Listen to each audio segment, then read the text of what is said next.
Hello, my dears, and welcome back to Emma Reads. Tonight, we begin a journey into one of the most enduring stories of emotional warfare, Jane Austen's Pride and Prejudice. This is not the gentle romance many imagine it to be. For those of you who appreciate the slow burn of electric tension and the exquisite agony of forced proximity, you'll find the true heart of this classic right here. In this first part, we are introduced to Elizabeth Bennet and the notorious Mr. Darcy.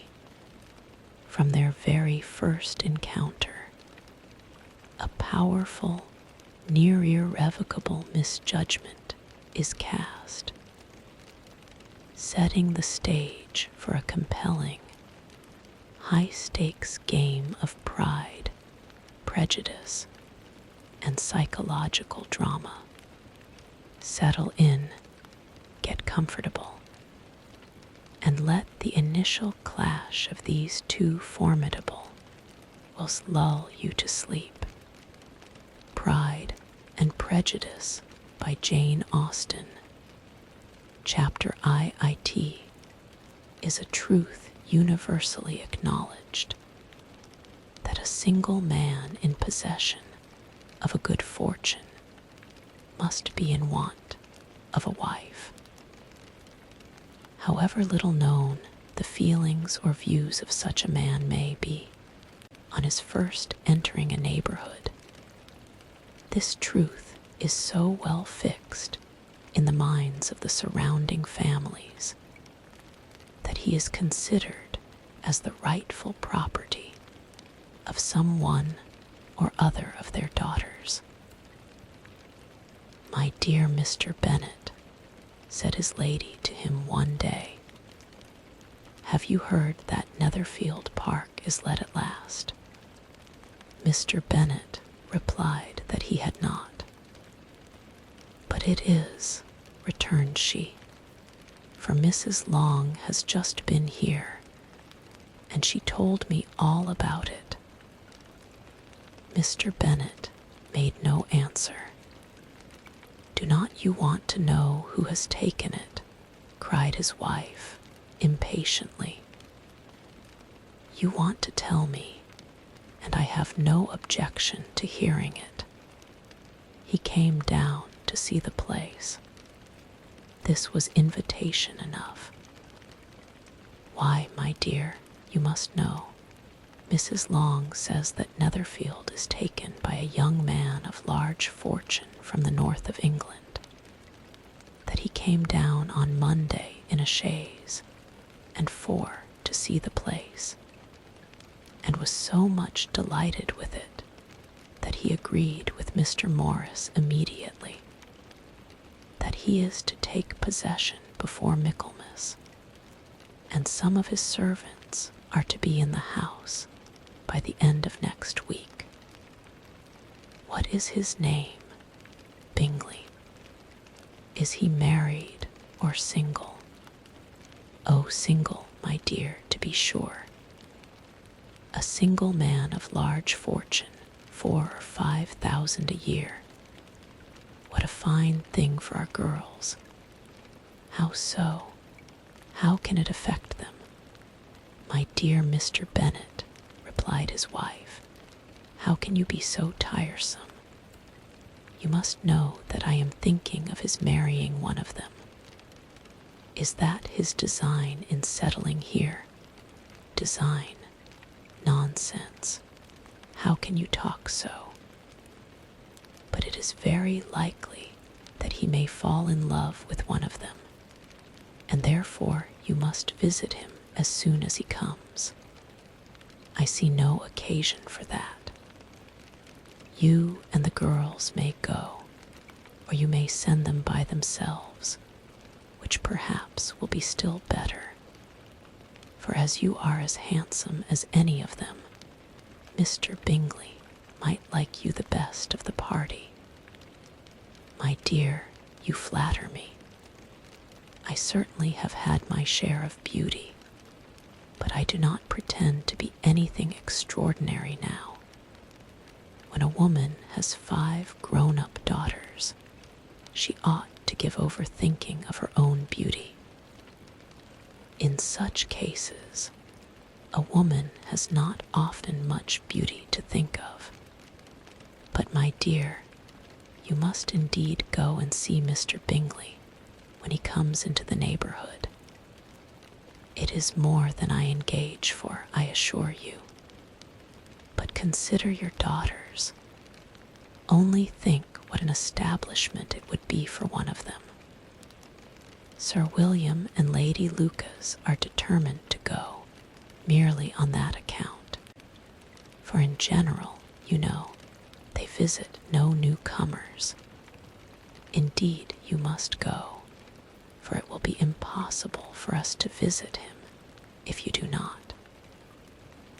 You are over-scrupulous, surely. I dare say Mr. Bingley will be very glad to see you, and I will send a few lines by you to assure him of my hearty consent to his marrying whichever he chooses of the girls, though I must throw in a good word for my little Lizzie. I desire you will do no such thing. Lizzie is not a bit better than the others, and I am sure she is not half so handsome as Jane, nor half so good-humored as Lydia. But you are always giving her the preference. They have none of them much to recommend them, replied he. They are all silly and ignorant like other girls, but Lizzie has something more of quickness than her sisters. Mr. Bennet, how can you abuse your own children in such a way? You take delight in vexing me. You have no compassion on my poor nerves. You mistake me, my dear. I have a high respect for your nerves. They are my old friends. I have heard you mention them with consideration these 20 years at least. Ah, you do not know what I suffer. But I hope you will get over it, and live to see many young men of 4,000 a year come into the neighborhood.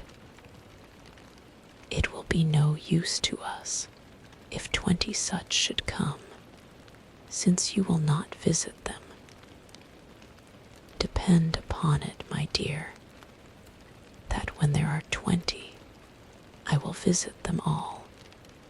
Mr. Bennet was so odd a mixture of quick parts, sarcastic humor, reserve, and caprice, that the experience of 23 years had been insufficient to make his wife understand his character. Her mind was less difficult to develop. She was a woman of mean understanding, little information, and uncertain temper. When she was discontented, she fancied herself nervous. The business of her life was to get her daughters married. Its solace was visiting and news. M.R. and M.R.S. Bennet, I hope Mr. Bingley will like it. Chapter II. M.R.B.N.N.E.T. was among the earliest of those who waited on Mr. Bingley. He had always intended to visit him, though to the last always assuring his wife that he should not go. Until the evening after the visit was paid, she had no knowledge of it. It was then disclosed in the following manner. Observing his second daughter employed in trimming a hat, he suddenly addressed her with, "I hope Mr. Bingley will like it, Lizzie. We are not in a way to know what Mr. Bingley likes," said her mother resentfully, "since we are not to visit." "But you forget, Mamma," said Elizabeth, "that we shall meet him at the assemblies, and that Mrs. Long has promised to introduce him." "I do not believe Mrs. Long will do any such thing. She has 2 nieces of her own.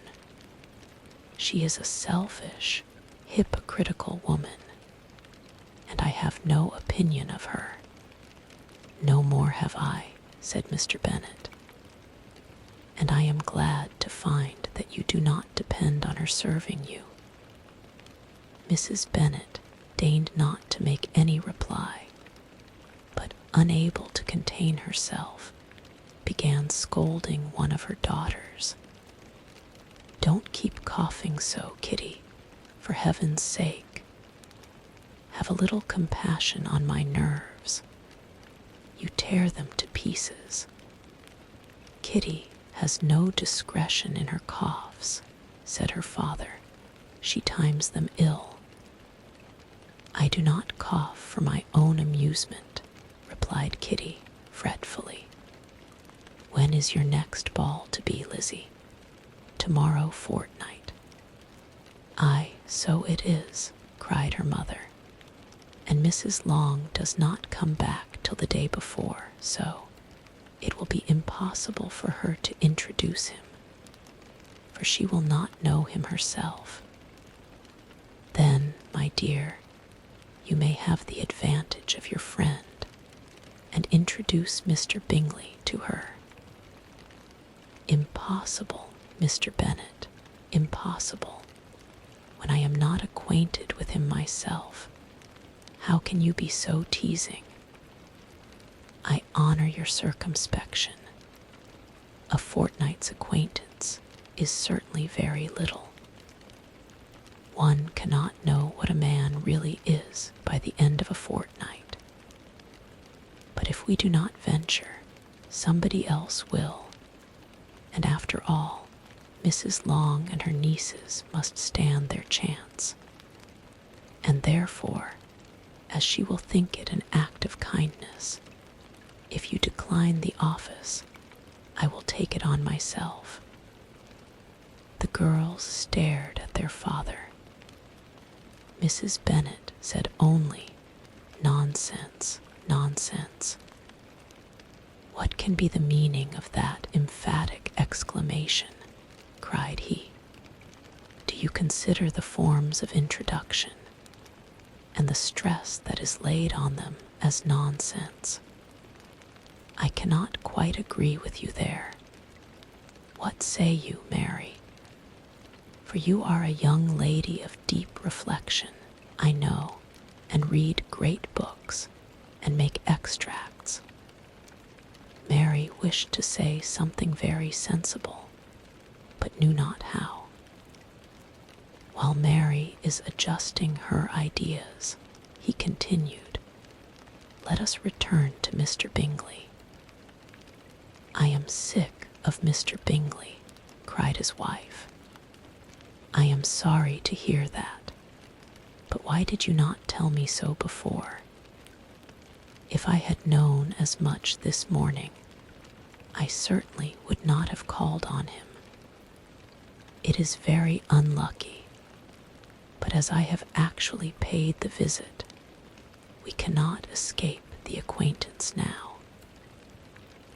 The astonishment of the ladies was just what he wished, that of Mrs. Bennet perhaps surpassing the rest, though when the first tumult of joy was over, she began to declare that it was what she had expected all the while. "How good it was in you, my dear Mr. Bennet. But I knew I should persuade you at last. I was sure you loved your girls too well to neglect such an acquaintance. Well, how pleased I am. And it is such a good joke, too, that you should have gone this morning and never said a word about it till now. Now, Kitty, you may cough as much as you choose, said Mr. Bennet. And as he spoke, he left the room, fatigued with the raptures of his wife. What an excellent father you have, girls, said she, when the door was shut. I do not know how you will ever make him amends for his kindness, or me either, for that matter. At our time of life, it is not so pleasant, I can tell you, to be making new acquaintances every day. But for your sakes, we would do anything. Lydia, my love, though you are the youngest, I dare say Mr. Bingley will dance with you at the next ball. Oh, said Lydia stoutly, I am not afraid, for though I am the youngest, I'm the tallest. The rest of the evening was spent in conjecturing how soon he would return Mr. Bennet's visit, and determining when they should ask him to dinner. I'm the tallest. He rode a black horse. Chapter III. N.O.T. All that Mrs. Bennet, however, with the assistance of her 5 daughters, could ask on the subject, was sufficient to draw from her husband any satisfactory description of Mr. Bingley. They attacked him in various ways, with barefaced questions, ingenious suppositions, and distant surmises. But he eluded the skill of them all, and they were at last obliged to accept the second-hand intelligence of their neighbor, Lady Lucas. Her report was highly favorable. Sir William had been delighted with him. He was quite young, wonderfully handsome, extremely agreeable, and to crown the whole, he meant to be at the next assembly with a large party.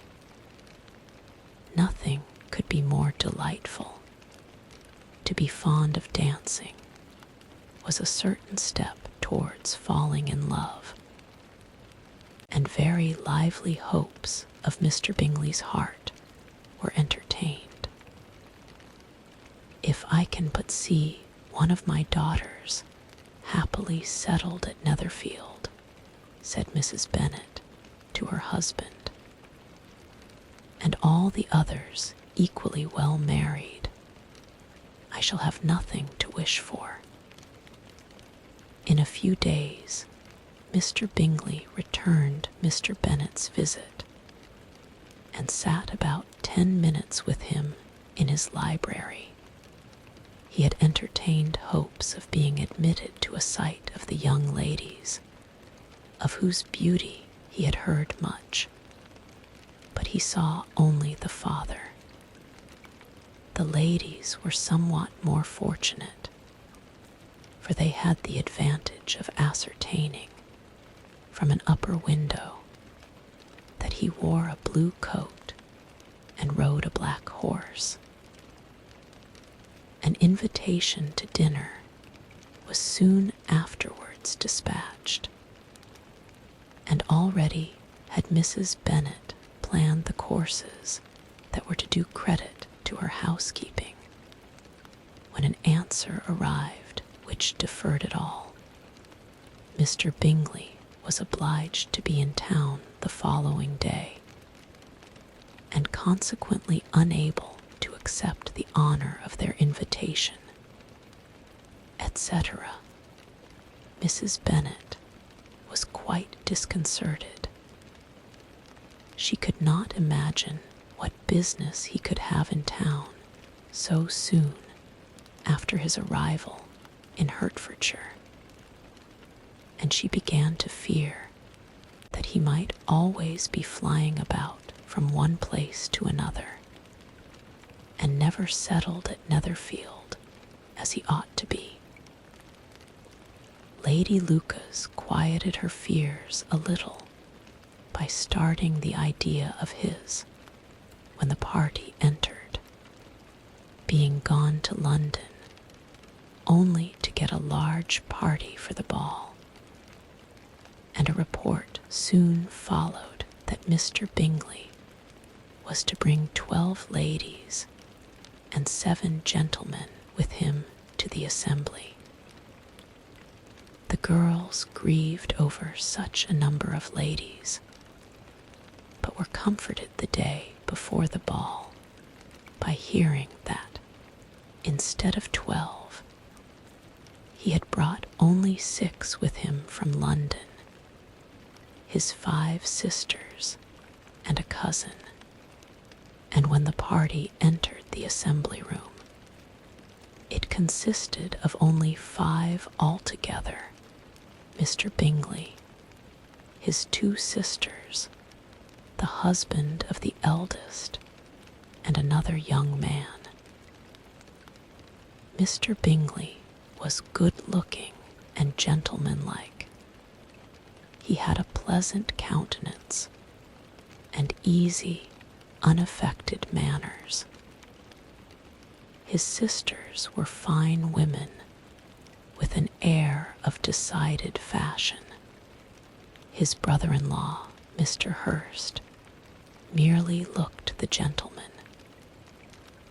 But his friend, Mr. Darcy, soon drew the attention of the room by his fine, tall person, handsome features, noble mien, and the report, which was in general circulation within 5 minutes after his entrance, of his having 10,000 a year.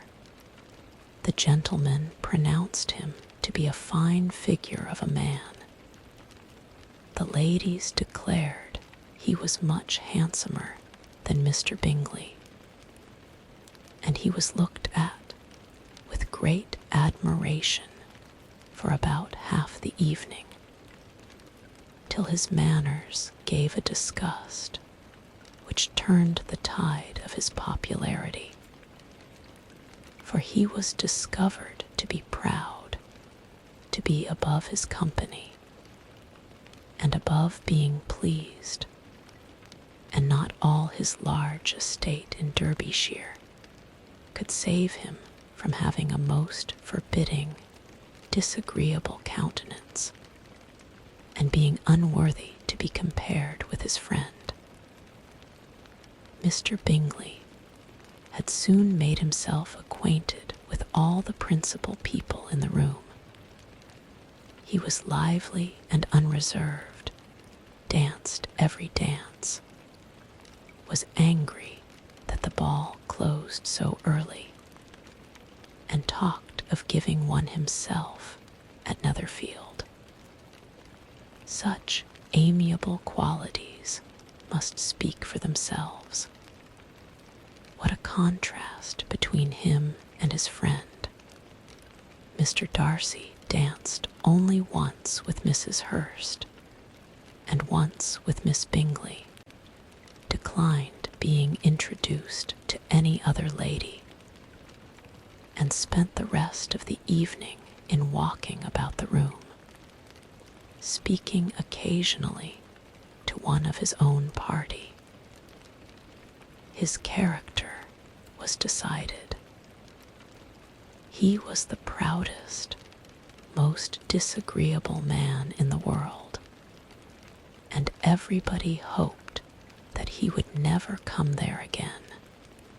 Amongst the most violent against him was Mrs. Bennet, whose dislike of his general behavior was sharpened into particular resentment by his having slighted one of her daughters.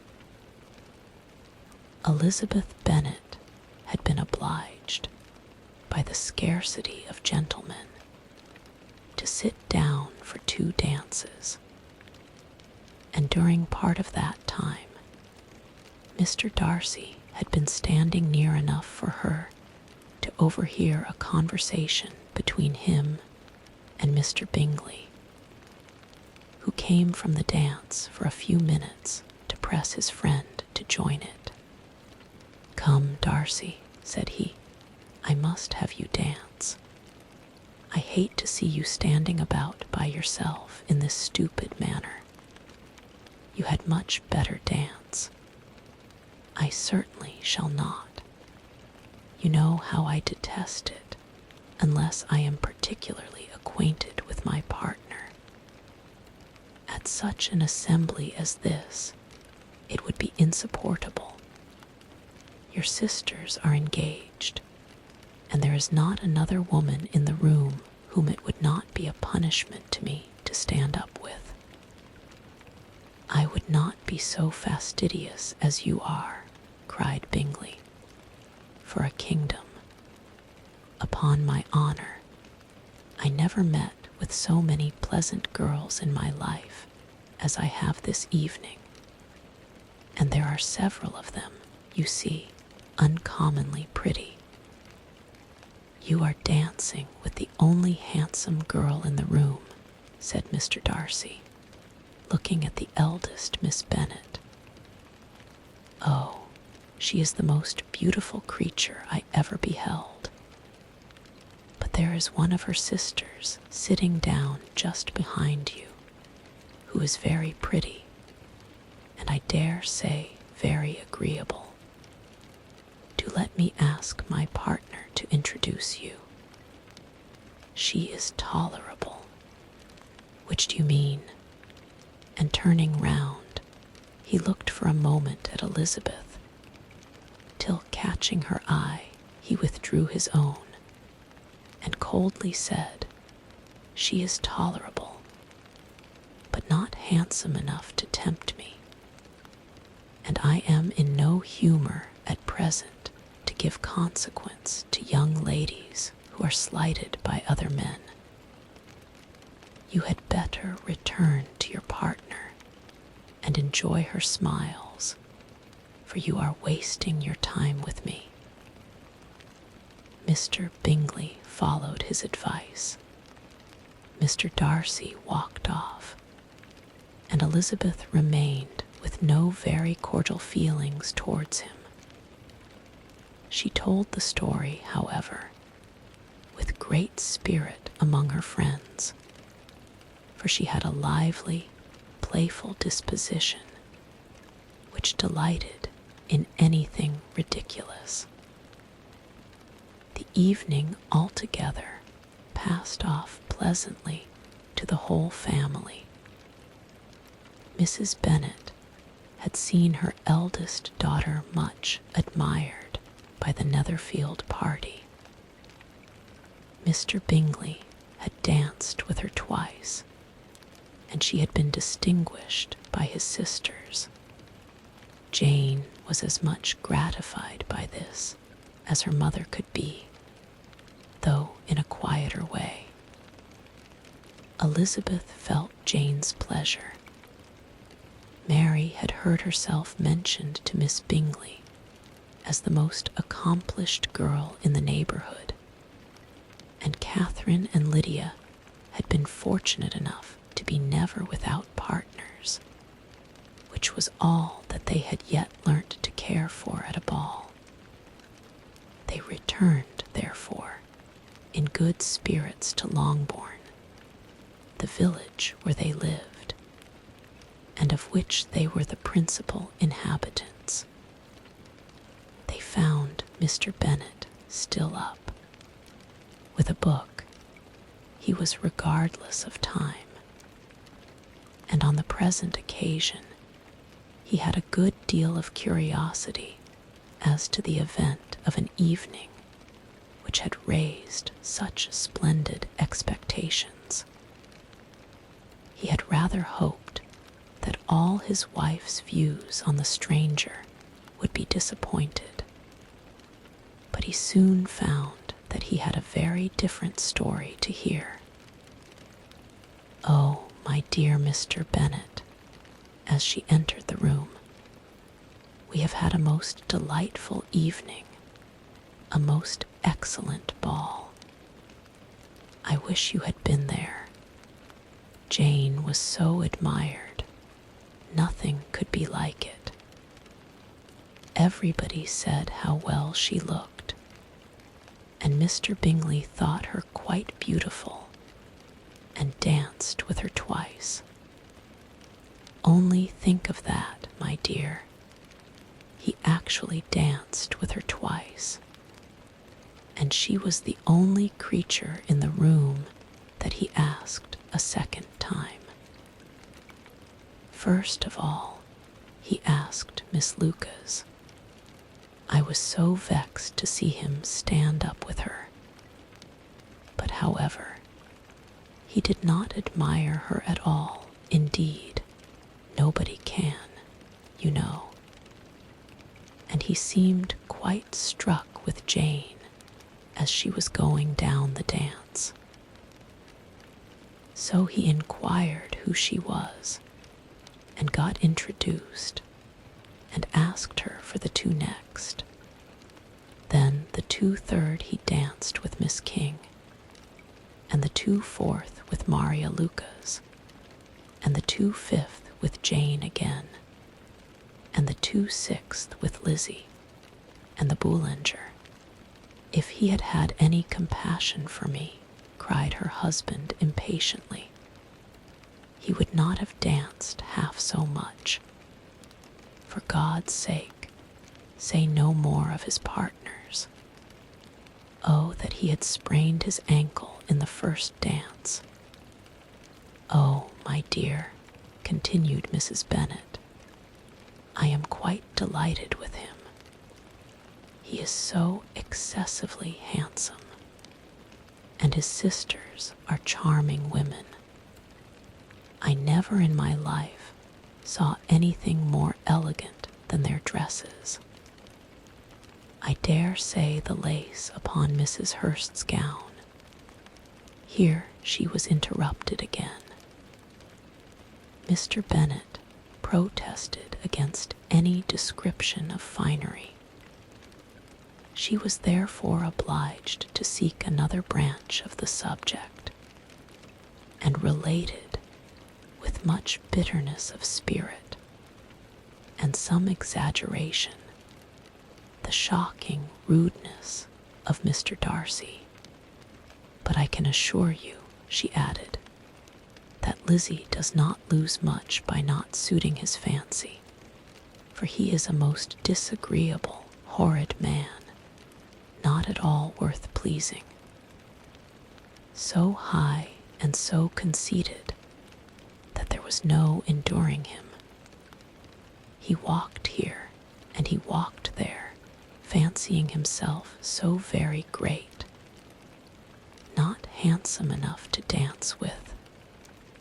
I wish you had been there, my dear, to have given him one of your set-downs. I quite detest the man. Chapter IV. W. Hen, Jane, and Elizabeth were alone.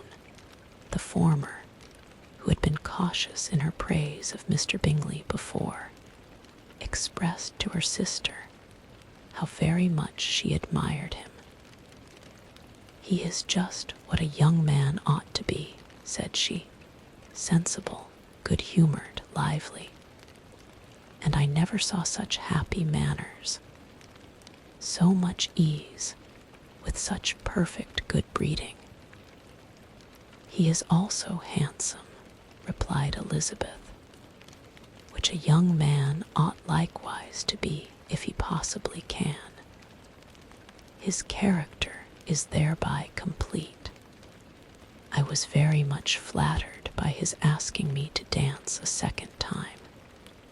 I did not expect such a compliment. Did not you? I did for you. But that is one great difference between us. Compliments always take you by surprise, and me never. What could be more natural than his asking you again? he could not help seeing that you were about 5 times as pretty as every other woman in the room. No thanks to his gallantry for that. Well, he certainly is very agreeable, and I give you leave to like him. You have liked many a stupider person. Dear Lizzie, oh, you are a great deal too apt, you know, to like people in general. You never see a fault in anybody. All the world are good and agreeable in your eyes.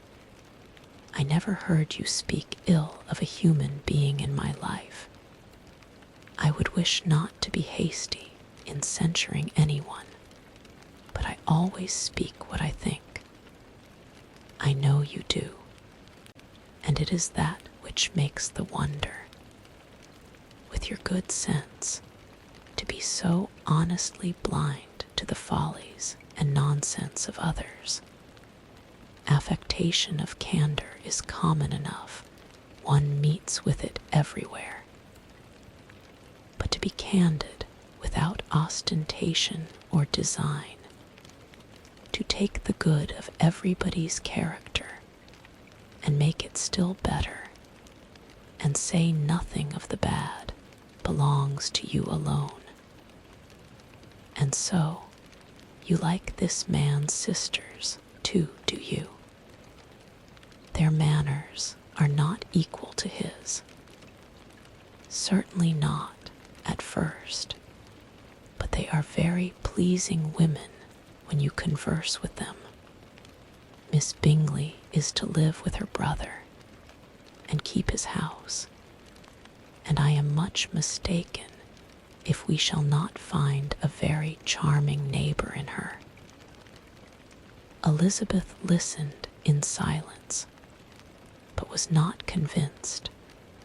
Their behavior at the assembly had not been calculated to please in general, and with more quickness of observation and less pliancy of temper than her sister, and with a judgment, too, unassailed by any attention to herself, she was very little disposed to approve them. They were, in fact, very fine ladies, not deficient in good humor when they were pleased, nor in the power of being agreeable where they chose it, but proud and conceited. They were rather handsome, had been educated in one of the first private seminaries in town, had a fortune of £20,000, were in the habit of spending more than they ought, and of associating with people of rank, and were, therefore, in every respect entitled to think well of themselves and meanly of others. They were of a respectable family in the north of England, a circumstance more deeply impressed on their memories than that their brother's fortune and their own had been acquired by trade. Mr. Bingley inherited property to the amount of nearly £100,000 from his father, who had intended to purchase an estate, but did not live to do it. Mr. Bingley intended it likewise, and sometimes made choice of his county. But as he was now provided with a good house and the liberty of a manor, it was doubtful to many of those who best knew the easiness of his temper whether he might not spend the remainder of his days at Netherfield and leave the next generation to purchase. His sisters were very anxious for his having an estate of his own, But though he was now established only as a tenant, Miss Bingley was by no means unwilling to preside at his table, nor was Mrs. Hurst, who had married a man of more fashion than fortune, less disposed to consider his house as her home when it suited her. Mr. Bingley had not been of age 2 years when he was tempted, by an accidental recommendation, to look at Netherfield House. He did look at it, and into it for half an hour, was pleased with the situation and the principal rooms, satisfied with what the owner said in its praise, and took it immediately. Between him and Darcy there was a very steady friendship, in spite of a great opposition of character. Bingley was endeared to Darcy by the easiness, openness, and ductility of his temper, though no disposition could offer a greater contrast to his own, and though with his own he never appeared dissatisfied. On the strength of Darcy's regard, Bingley had the firmest reliance, and of his judgment the highest opinion. In understanding, Darcy was the superior. Bingley was by no means deficient, but Darcy was clever. He was at the same time haughty, reserved, and fastidious, and his manners, though well bred, were not inviting. In that respect, his friend had greatly the advantage. Bingley was sure of being liked wherever he appeared. Darcy was continually giving offence. The manner in which they spoke of the Meryton assembly was sufficiently characteristic. Bingley had never met with pleasanter people or prettier girls in his life. Everybody had been most kind and attentive to him. There had been no formality, no stiffness. He had soon felt acquainted with all the room, and as to Miss Bennet, he could not conceive an angel more beautiful. Darcy, on the contrary, had seen a collection of people in whom there was little beauty and no fashion, for none of whom he had felt the smallest interest, and from none received either attention or pleasure. Miss Bennet he acknowledged to be pretty, but she smiled too much. Mrs. Hurst and her sister allowed it to be so, but still they admired her and liked her, and pronounced her to be a sweet girl, and one whom they should not object to know more of. Miss Bennet was therefore established as a sweet girl, and their brother felt authorized by such commendation to think of her as he chose. Chapter VIII. A short walk of Longbourn lived a family with whom the Bennets were particularly intimate.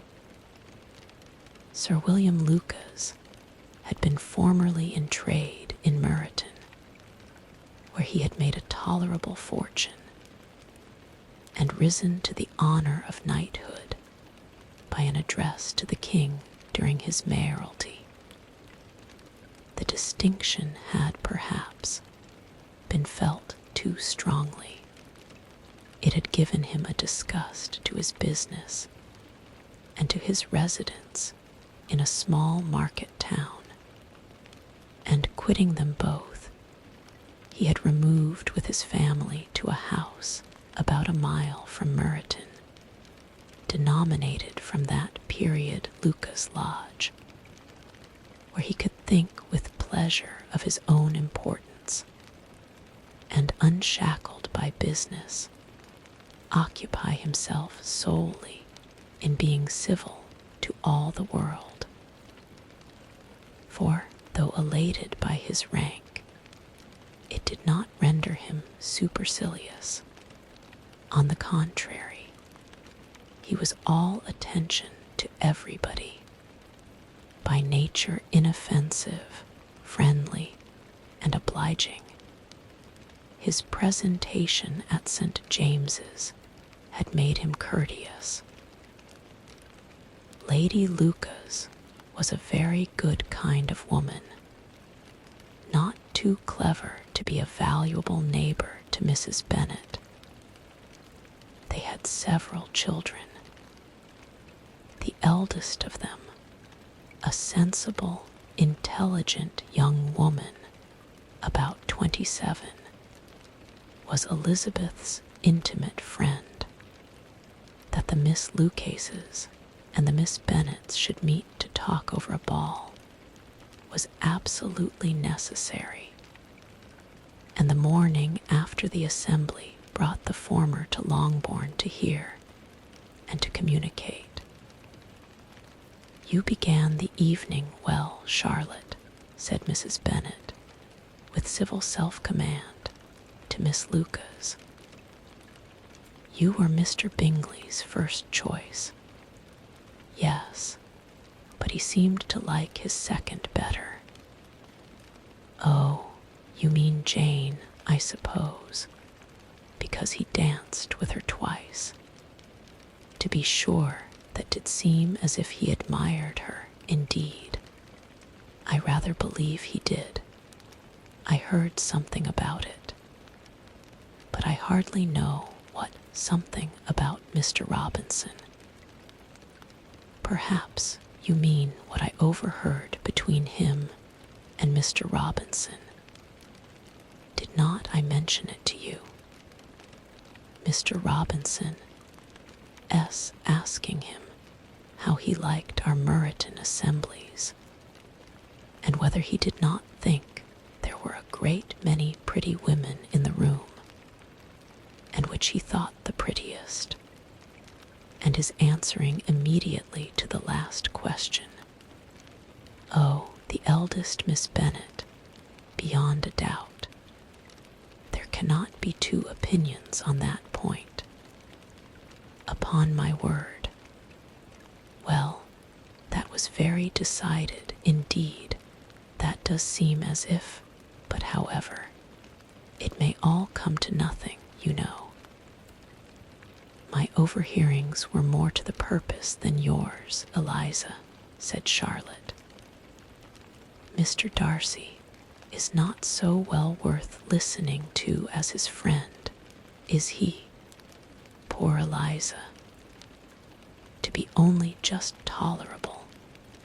I beg you will not put it into Lizzie's head to be vexed by his ill treatment, for he is such a disagreeable man that it would be quite a misfortune to be liked by him. Mrs. Long told me last night that he sat close to her for half an hour without once opening his lips. Without once opening his lips. Are you quite sure, ma'am? Is not there a little mistake?" said Jane. "I certainly saw Mr. Darcy speaking to her. Aye, because she asked him at last how he liked Netherfield, and he could not help answering her. But she said he seemed very angry at being spoke to." "Miss Bingley told me," said Jane, "that he never speaks much unless among his intimate acquaintance. With them, he is remarkably agreeable." "I do not believe a word of it, my dear. If he had been so very agreeable, he would have talked to Mrs. Long. But I can guess how it was. Everybody says that he is eat up with pride, and I dare say he had heard somehow that Mrs. Long does not keep a carriage, and had to come to the ball in a hack chaise. I do not mind his not talking to Mrs. Long, said Miss Lucas, but I wish he had danced with Eliza. Another time, Lizzie, said her mother. I would not dance with him if I were you. I believe, ma'am, I may safely promise you never to dance with him. His pride, said Miss Lucas, does not offend me so much as pride often does, because there is an excuse for it. One cannot wonder that so very fine a young man, with family, fortune, everything in his favor, should think highly of himself. If I may so express it, he has a right to be proud. That is very true, replied Elizabeth, and I could easily forgive his pride if he had not mortified mine. Pride, observed Mary, who piqued herself upon the solidity of her reflections, is a very common failing, I believe. By all that I have ever read, I am convinced that it is very common indeed, that human nature is particularly prone to it, and that there are very few of us who do not cherish a feeling of self-complacency on the score of some quality or other, real or imaginary. Vanity and pride are different things, though the words are often used synonymously. A person may be proud without being vain. Pride relates more to our opinion of ourselves, vanity to what we would have others think of us. If I were as rich as Mr. Darcy, cried a young Lucas, who came with his sisters, I should not care how proud I was. I would keep a pack of foxhounds and drink a bottle of wine every day. Then you would drink a great deal more than you ought, said Mrs. Bennet. And if I were to see you at it, I should take away your bottle directly. The boy protested that she should not. She continued to declare that she would, and the argument ended only with the visit. Chapter VIII. He ladies of Longbourn soon waited on those of Netherfield. The visit was returned in due form.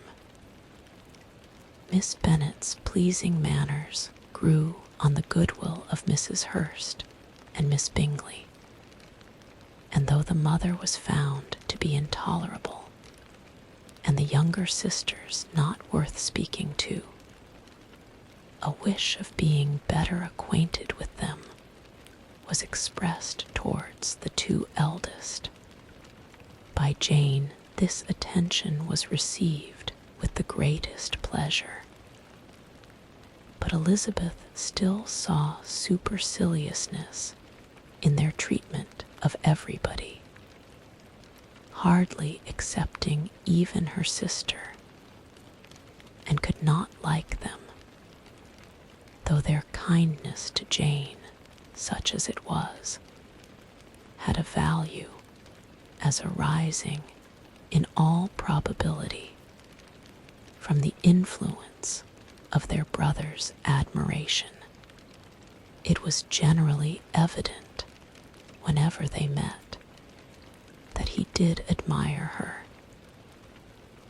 and to her it was equally evident that Jane was yielding to the preference which she had begun to entertain for him from the first, and was in a way to be very much in love, but she considered with pleasure that it was not likely to be discovered by the world in general, since Jane united with great strength of feeling, a composure of temper, and an uniform cheerfulness of manner, which would guard her from the suspicions of the impertinent.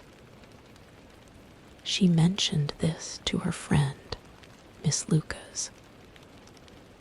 "It may, perhaps, be pleasant," replied Charlotte, "to be able to impose on the public in such a case, but it is sometimes a disadvantage to be so very guarded. If a woman conceals her affection with the same skill from the object of it, she may lose the opportunity of fixing him, and it will then be but poor consolation to believe the world equally in the dark. There is so much of gratitude or vanity in almost every attachment that it is not safe to leave any to itself. We can all begin freely. A slight preference is natural enough, but there are very few of us who have heart enough to be really in love without encouragement. In 9 cases out of 10, a woman had better show more affection than she feels. Bingley likes your sister undoubtedly, but he may never do more than like her if she does not help him on. But she does help him on as much as her nature will allow. If I can perceive her regard for him, he must be a simpleton indeed not to discover it too. Remember, Eliza, that he does not know Jane's disposition as you do. But if a woman is partial to a man and does not endeavor to conceal it, he must find it out. Perhaps he must, if he sees enough of her. But though Bingley and Jane meet tolerably often, it is never for many hours together, and as they always see each other in large mixed parties, it is impossible that every moment should be employed in conversing together. Jane should therefore make the most of every half hour in which she can command his attention. When she is secure of him, there will be leisure for falling in love as much as she chooses. "Your plan is a good one," replied Elizabeth, "where nothing is in question but the desire of being well married. And if I were determined to get a rich husband, or any husband, I dare say I should adopt it. But these are not Jane's feelings. She is not acting by design. As yet she cannot even be certain of the degree of her own regard, nor of its reasonableness. She has known him only a fortnight. She danced 4 dances with him at Meryton. She saw him one morning at his own house, and has since dined in company with him 4 times. This is not quite enough to make her understand his character, not as you represent it. Had she merely dined with him, she might only have discovered whether he had a good appetite.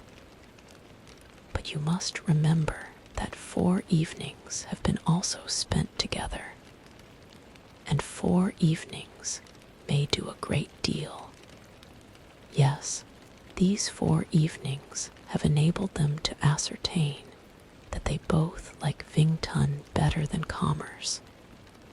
But with respect to any other leading characteristic, I do not imagine that much has been unfolded. "Well," said Charlotte, "I wish Jane success with all my heart, and if she were married to him tomorrow, I should think she had as good a chance of happiness as if she were to be studying his character for a 12-month. Happiness in marriage is entirely a matter of chance. If the dispositions of the parties are ever so well known to each other, or ever so similar beforehand, it does not advance their felicity in the least. They always continue to grow sufficiently unlike afterwards to have their share of vexation, and it is better to know as little as possible of the defects of the person with whom you are to pass your life. You make me laugh, Charlotte, but it is not sound. You know it is not sound, and that you would never act in this way yourself. Occupied in observing Mr. Bingley's attention to her sister, Elizabeth was far from suspecting that she was herself becoming an object of some interest in the eyes of his friend. Mr. Darcy had at first scarcely allowed her to be pretty. He had looked at her without admiration at the ball, and when they next met, he looked at her only to criticize. But no sooner had he made it clear to himself and his friends that she had hardly a good feature in her face than he began to find it was rendered uncommonly intelligent by the beautiful expression of her dark eyes. To this discovery succeeded some others equally mortifying, though he had detected with a critical eye more than one failure of perfect symmetry in her form. He was forced to acknowledge her figure to be light and pleasing, and in spite of his asserting that her manners were not those of the fashionable world, he was caught by their easy playfulness. Of this she was perfectly unaware. To her, he was only the man who made himself agreeable nowhere, and who had not thought her handsome enough to dance with. He began to wish to know more of her, and as a step towards conversing with her himself, attended to her conversation with others. His doing so drew her notice. It was at Sir William Lucas's, where a large party were assembled. "What does Mr. Darcy mean," said she to Charlotte, "by listening to my conversation with Colonel Forster? That is a question which Mr. Darcy only can answer. But if he does it any more, I shall certainly let him know that I see what he is about. He has a very satirical eye, and if I do not begin by being impertinent myself, I shall soon grow afraid of him." The entreaties of several, on his approaching them soon afterwards, though without seeming to have any intention of speaking, Miss Lucas defied her friend to mention such a subject to him, which immediately provoking Elizabeth to do it, she turned to him and said, "Did not you think, Mr. Darcy, that I expressed myself uncommonly well just now, when I was teasing Colonel Forster to give us a ball at Meryton?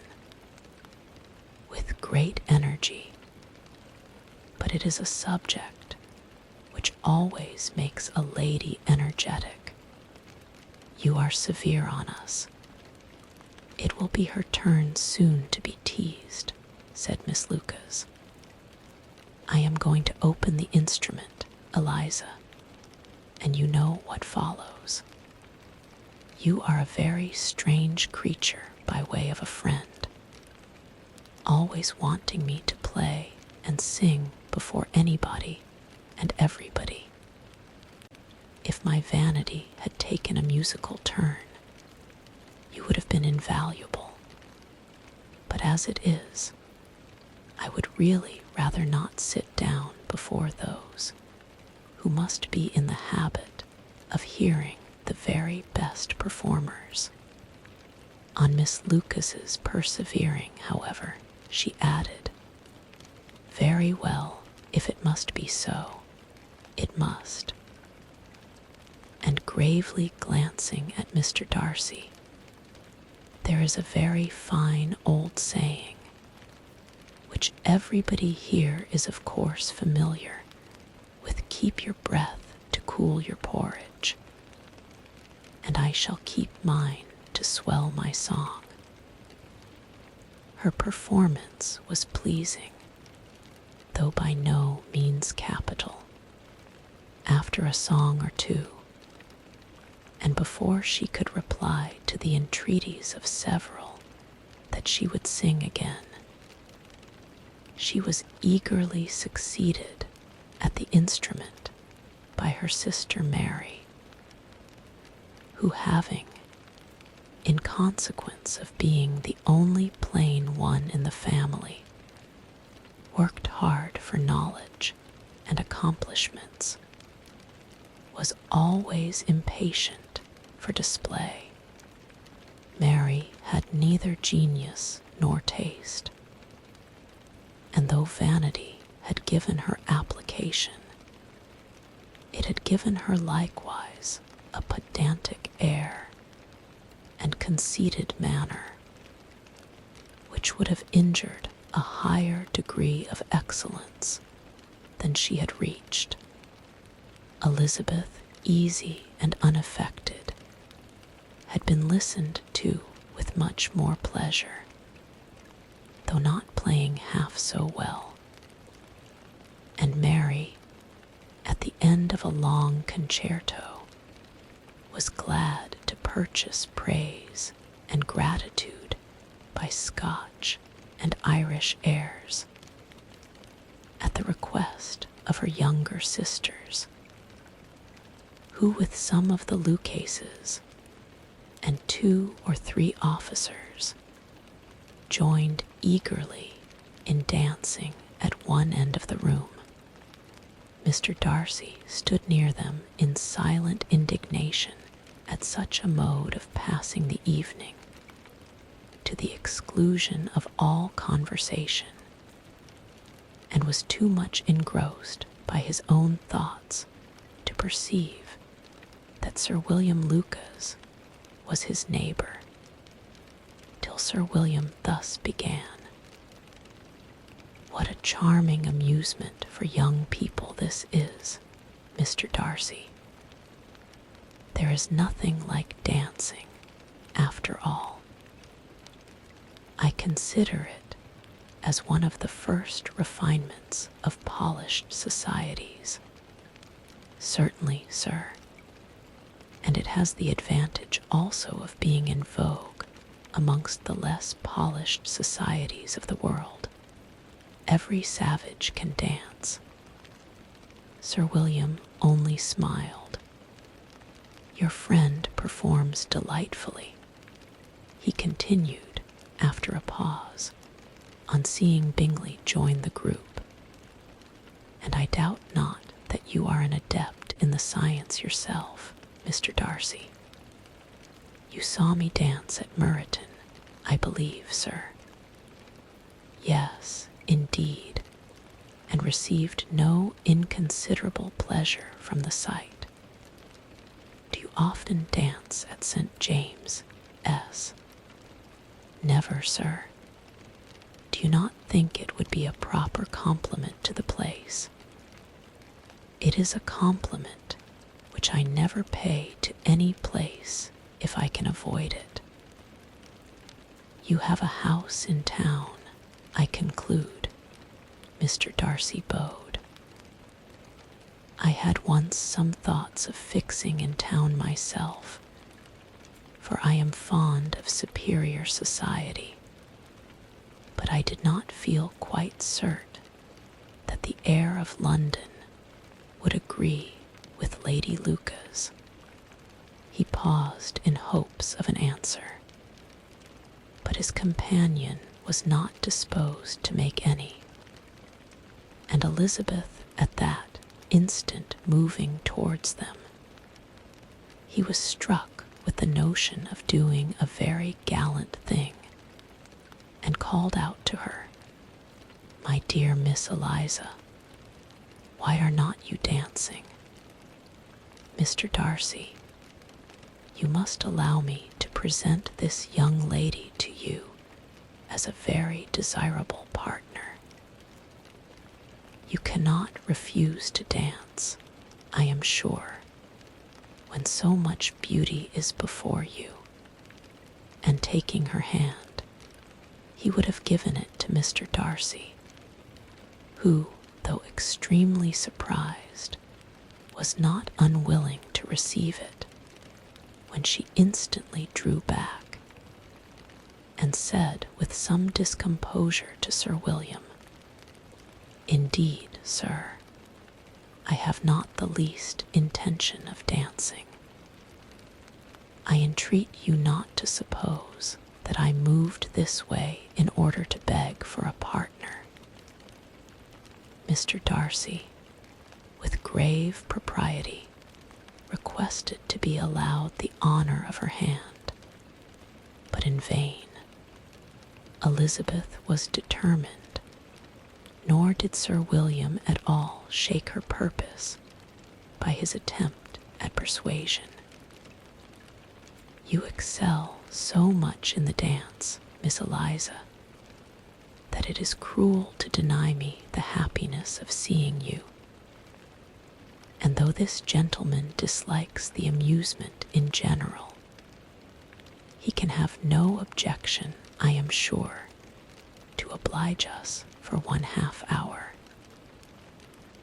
Mr. Darcy is all politeness," said Elizabeth, smiling. "He is indeed, but considering the inducement, my dear Miss Eliza, we cannot wonder at his complaisance, for who would object to such a partner?" Elizabeth looked archly and turned away. Her resistance had not injured her with the gentleman, and he was thinking of her with some complacency, when thus accosted by Miss Bingley. "I can guess the subject of your reverie." "I should imagine not. You are considering how insupportable it would be to pass many evenings in this manner, in such society. And indeed, I am quite of your opinion. I was never more annoyed. The insipidity, and yet the noise, the nothingness, and yet the self-importance of all these people. What would I give to hear your strictures on them? Your conjecture is totally wrong, I assure you. My mind was more agreeably engaged. I have been meditating on the very great pleasure which a pair of fine eyes in the face of a pretty woman can bestow." Miss Bingley immediately fixed her eyes on his face, and desired he would tell her what lady had the credit of inspiring such reflections. Mr. Darcy replied, with great intrepidity, Miss Elizabeth Bennet. Miss Elizabeth Bennet, repeated Miss Bingley. I am all astonishment. How long has she been such a favorite? And pray, when am I to wish you joy? That is exactly the question which I expected you to ask. A lady's imagination is very rapid. It jumps from admiration to love, from love to matrimony, in a moment. I knew you would be wishing me joy. Nay, if you are so serious about it, I shall consider the matter as absolutely settled. You will have a charming mother-in-law indeed, and of course she will be always at Pemberley with you. He listened to her with perfect indifference, while she chose to entertain herself in this manner, and as his composure convinced her that all was safe, her wit flowed along. A note for Miss Bennet. Chapter VIII. MRBENNETS property consisted almost entirely in an estate of 2,000 a year, which, unfortunately for his daughters, was entailed, in default of heirs male, on a distant relation, and their mother's fortune, though ample for her situation in life, could but ill supply the deficiency of his. Her father had been an attorney in Meryton, and had left her £4,000. She had a sister married to a Mr. Phillips, who had been a clerk to their father, and succeeded him in the business, and a brother settled in London in a respectable line of trade. The village of Longbourn was only 1 mile from Meryton, a most convenient distance for the young ladies, who were usually tempted thither 3 or 4 times a week, to pay their duty to their aunt, and to a milliner's shop just over the way. The 2 youngest of the family, Catherine and Lydia, were particularly frequent in these attentions. Their minds were more vacant than their sisters', and when nothing better offered, a walk to Meryton was necessary to amuse their morning hours and furnish conversation for the evening. And however bare of news the country in general might be, they always contrived to learn some from their aunt. At present, indeed, they were well supplied both with news and happiness by the recent arrival of a militia regiment in the neighborhood. It was to remain the whole winter, and Meryton was the headquarters. Their visits to Mrs. Phillips were now productive of the most interesting intelligence. Every day added something to their knowledge of the officers' names and connections. Their lodgings were not long a secret, and at length they began to know the officers themselves. Mr. Phillips visited them all, and this opened to his nieces a source of felicity unknown before. They could talk talk of nothing but officers, and Mr. Bingley's large fortune, the mention of which gave animation to their mother, was worthless in their eyes when opposed to the regimentals of an ensign. After listening one morning to their effusions on this subject, Mr. Bennet coolly observed, "From all that I can collect by your manner of talking, you must be two of the silliest girls in the country. I have suspected it some time, but I am now convinced." Catherine was disconcerted and made no answer, but Lydia, with perfect indifference, continued to express her admiration of Captain Carter and her hope of seeing him in the course of the day, as he was going the next morning to London.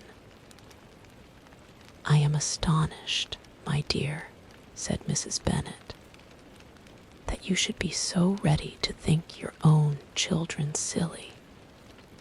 If I wished to think slightingly of anybody's children, it should not be of my own, however. If my children are silly, I must hope to be always sensible of it.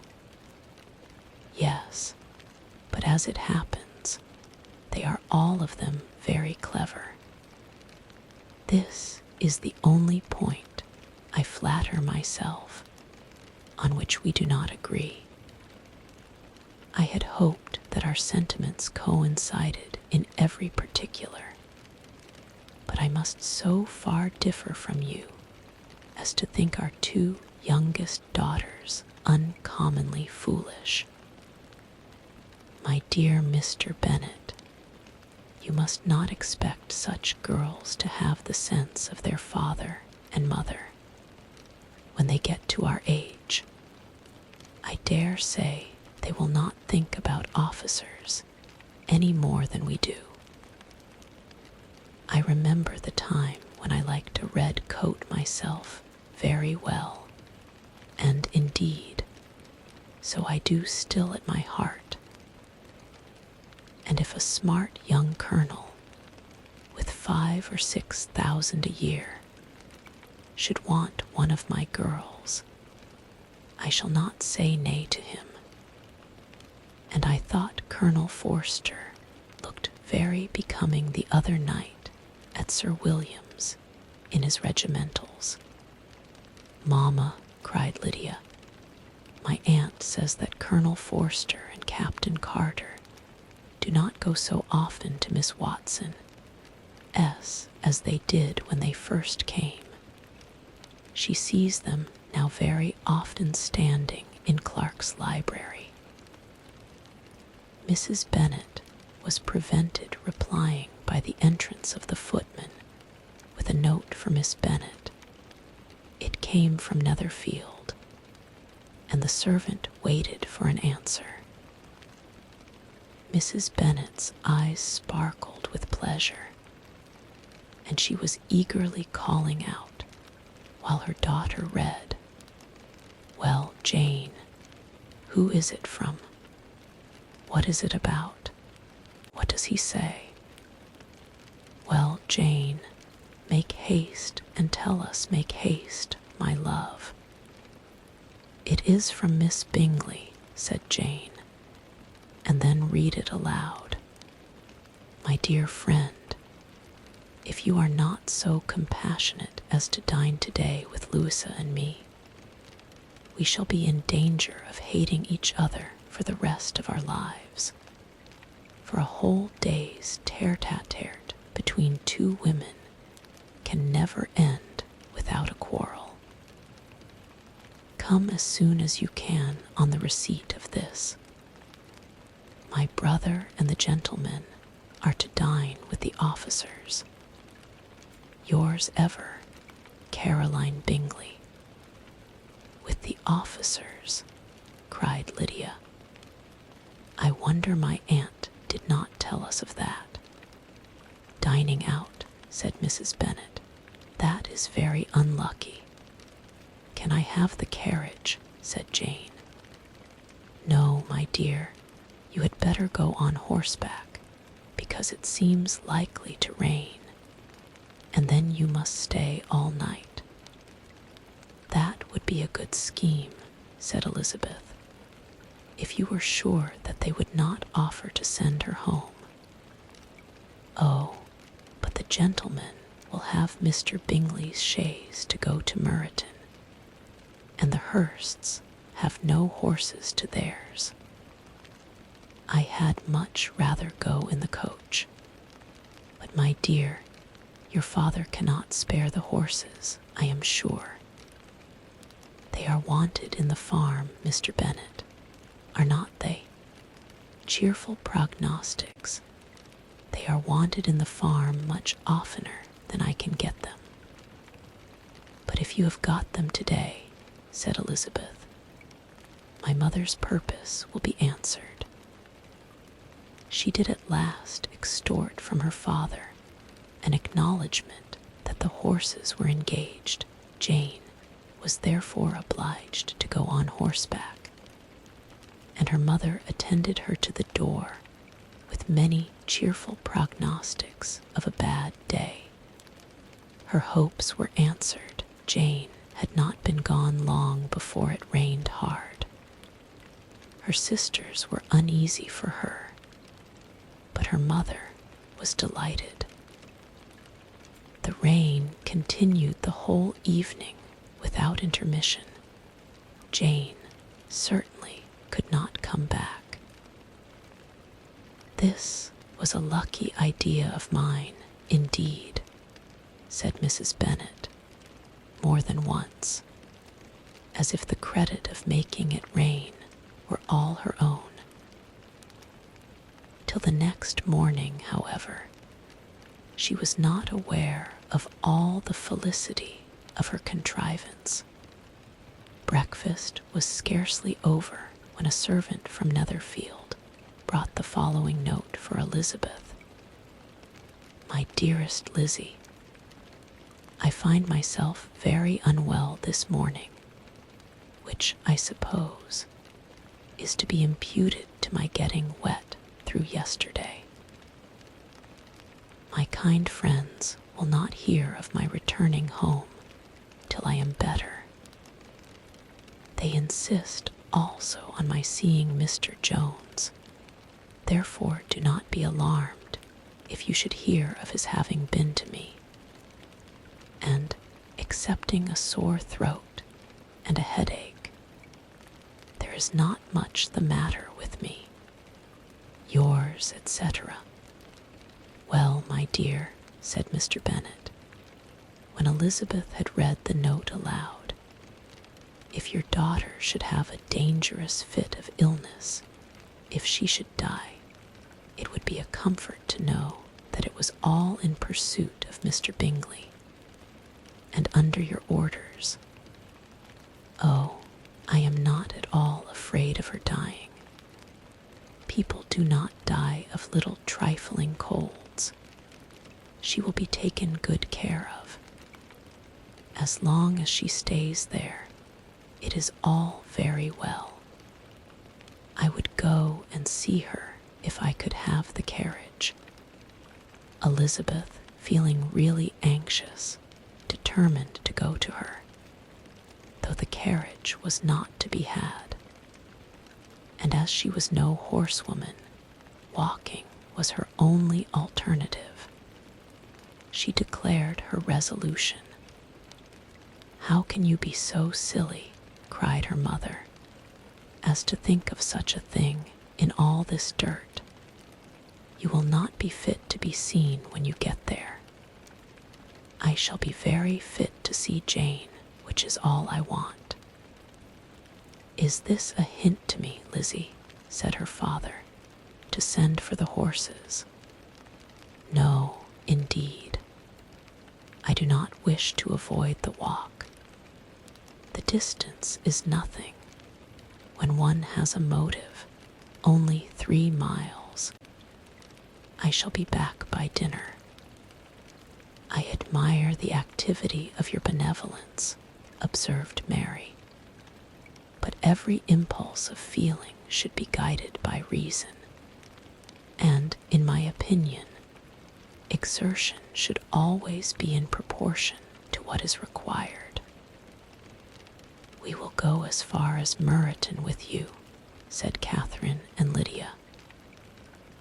Elizabeth accepted their company, and the 3 young ladies set off together. If we make haste, said Lydia, as they walked along, perhaps we may see something of Captain Carter before he goes. In Meryton they parted. The 2 youngest repaired to the lodgings of one of the officers' wives, and Elizabeth continued her walk alone, crossing field after field at a quick pace, jumping over stiles and springing over puddles with impatient activity, and finding herself at last within view of the house, with weary ankles, dirty stockings, and a face glowing with the warmth of exercise. She was shown into the breakfast parlor, where all but Jane were assembled, and where her appearance created a great deal of surprise. That she should have walked 3 miles so early in the day in such dirty weather, and by herself, was almost incredible to Mrs. Hurst and Miss Bingley, and Elizabeth was convinced that they held her in contempt for it. She was received, however, very politely by them, and in their brother's manners there was something better than politeness. There was good humor and kindness. Mr. Darcy said very little, and Mr. Hurst nothing at all. The former was divided between admiration of the brilliancy which exercise had given to her complexion, and doubt as to the occasions justifying her coming so far alone. The latter was thinking only of his breakfast. Her inquiries after her sister were not very favorably answered. Miss Bennet had slept ill, and though up, was very feverish, and not well enough to leave her room. Elizabeth was glad to be taken to her immediately, and Jane, who had only been withheld by the fear of giving alarm or inconvenience, from expressing in her note how much she longed for such a visit, was delighted at her entrance. She was not equal, however, to much conversation, and when Miss Bingley left them together, could attempt little beside expressions of gratitude for the extraordinary kindness she was treated with. Elizabeth silently attended her. The apothecary came. When breakfast was over, they were joined by the sisters, and Elizabeth began to like them herself when she saw how much affection and solicitude they showed for Jane. The apothecary came, and having examined his patient, said, as might be supposed, that she had caught a violent cold, and that they must endeavor to get the better of it, advised her to return to bed, and promised her some draughts. The advice was followed readily, for the feverish symptoms increased, and her head ached acutely. Elizabeth did not quit her room for a moment, nor were were the other ladies often absent, the gentlemen being out. They had in fact nothing to do elsewhere. When the clock struck 3, Elizabeth felt that she must go, and very unwillingly said so.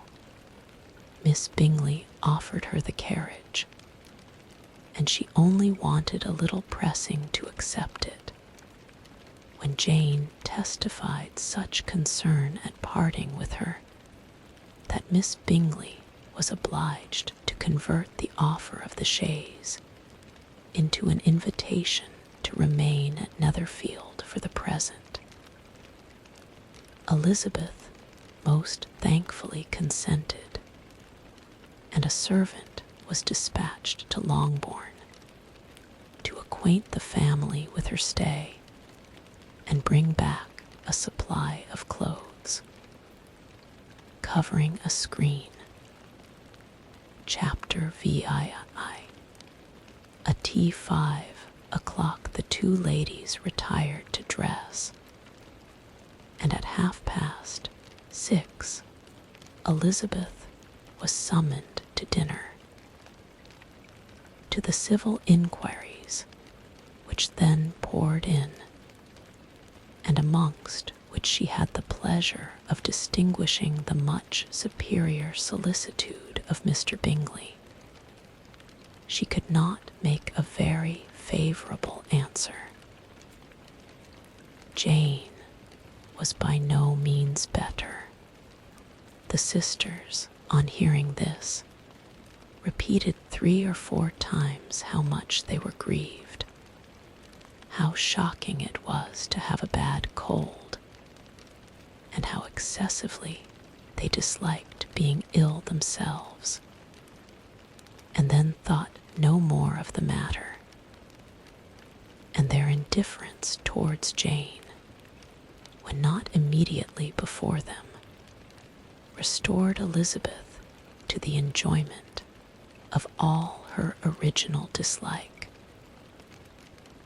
Their brother, indeed, was the only one of the party whom she could regard with any complacency.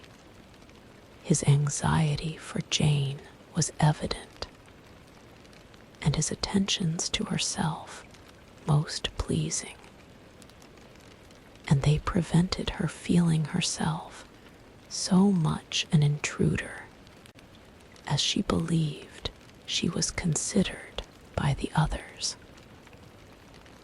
She had very little notice from any but him. Miss Bingley was engrossed by Mr. Darcy, her sister scarcely less so.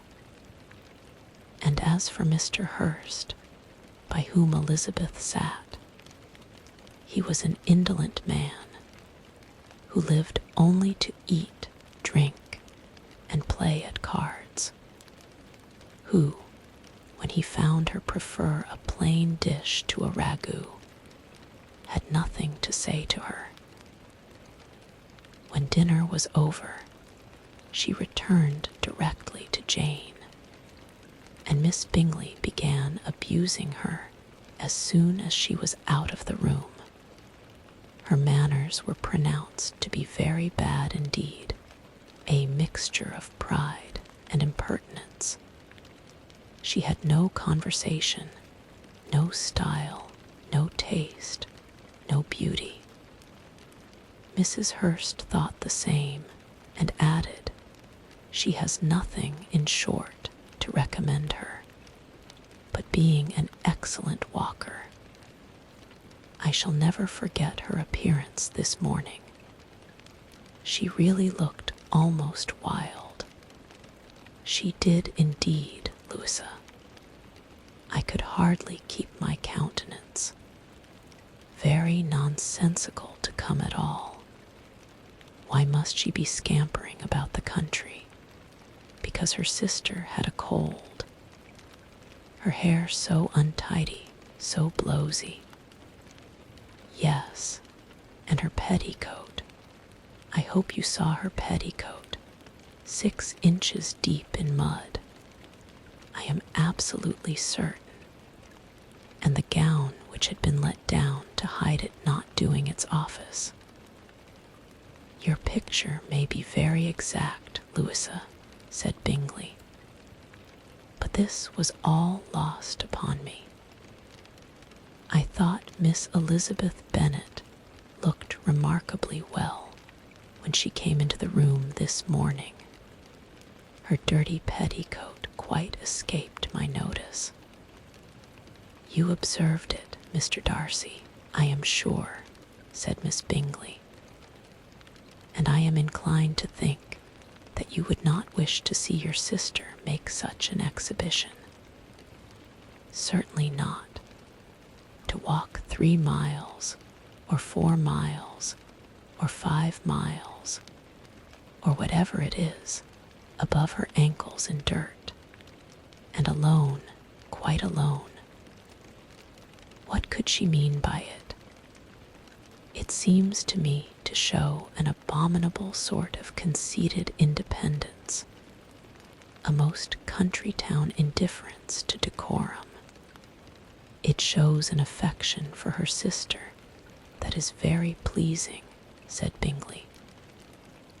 I am afraid, Mr. Darcy, observed Miss Bingley in a half-whisper, that this adventure has rather affected your admiration of her fine eyes. Not at all, he replied. They were brightened by the exercise. A short pause followed this speech, and Mrs. Hurst began again. I have an excessive regard for Jane Bennet.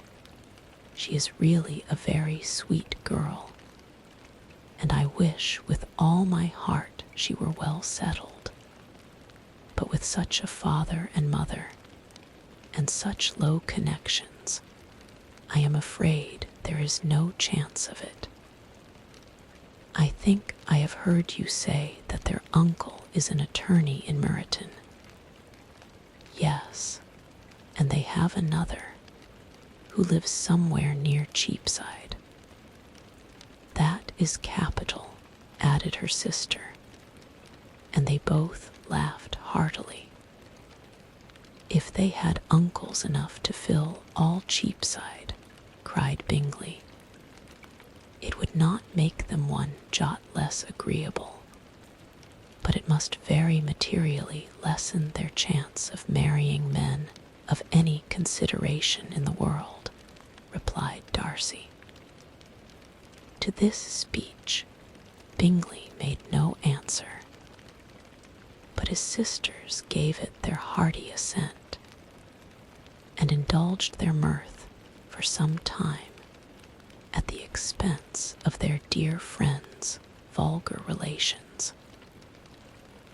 With a renewal of tenderness, however, they repaired to her room on leaving the dining parlor, and sat with her till summoned to coffee. She was still very poorly, and Elizabeth would not quit her at all till late in the evening, when she had the comfort of seeing her asleep, and when it appeared to her rather right than pleasant that she should go downstairs herself. On entering the drawing-room, she found the whole party at loo, and was immediately invited to join them. But suspecting them to be playing high, she declined it, and making her sister the excuse, said she would amuse herself. For the short time she could stay below, with a book. Mr. Hurst looked at her with astonishment. Do you prefer reading to cards? Said he. That is rather singular. Miss Eliza Bennet, said Miss Bingley, despises cards. She is a great reader, and has no pleasure in anything else. I deserve neither such praise nor such censure, cried Elizabeth. I am not a great reader, and I have pleasure in many things. In nursing your sister, I am sure you have pleasure, said Bingley, and I hope it will soon be increased by seeing her quite well. Elizabeth thanked him from her heart, and then walked towards a table where a few books were lying. He immediately offered to fetch her others, all that his library afforded. And I wish my collection were larger for your benefit and my own credit.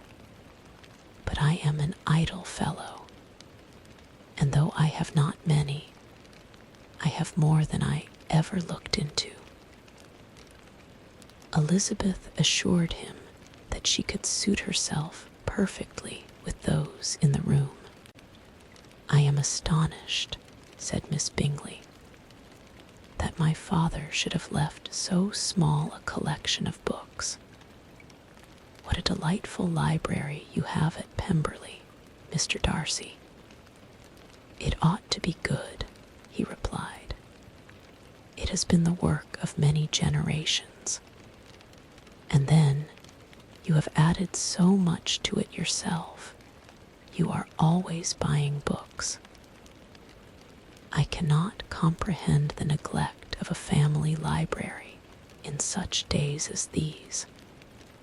Neglect. I am sure you neglect nothing that can add to the beauties of that noble place. Charles, when you build your house, I wish it may be half as delightful as Pemberley. I wish it may.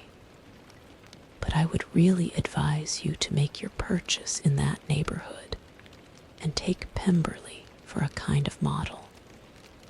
There is not a finer county in England than Derbyshire. With all my heart, I will buy Pemberley itself, if Darcy will sell it.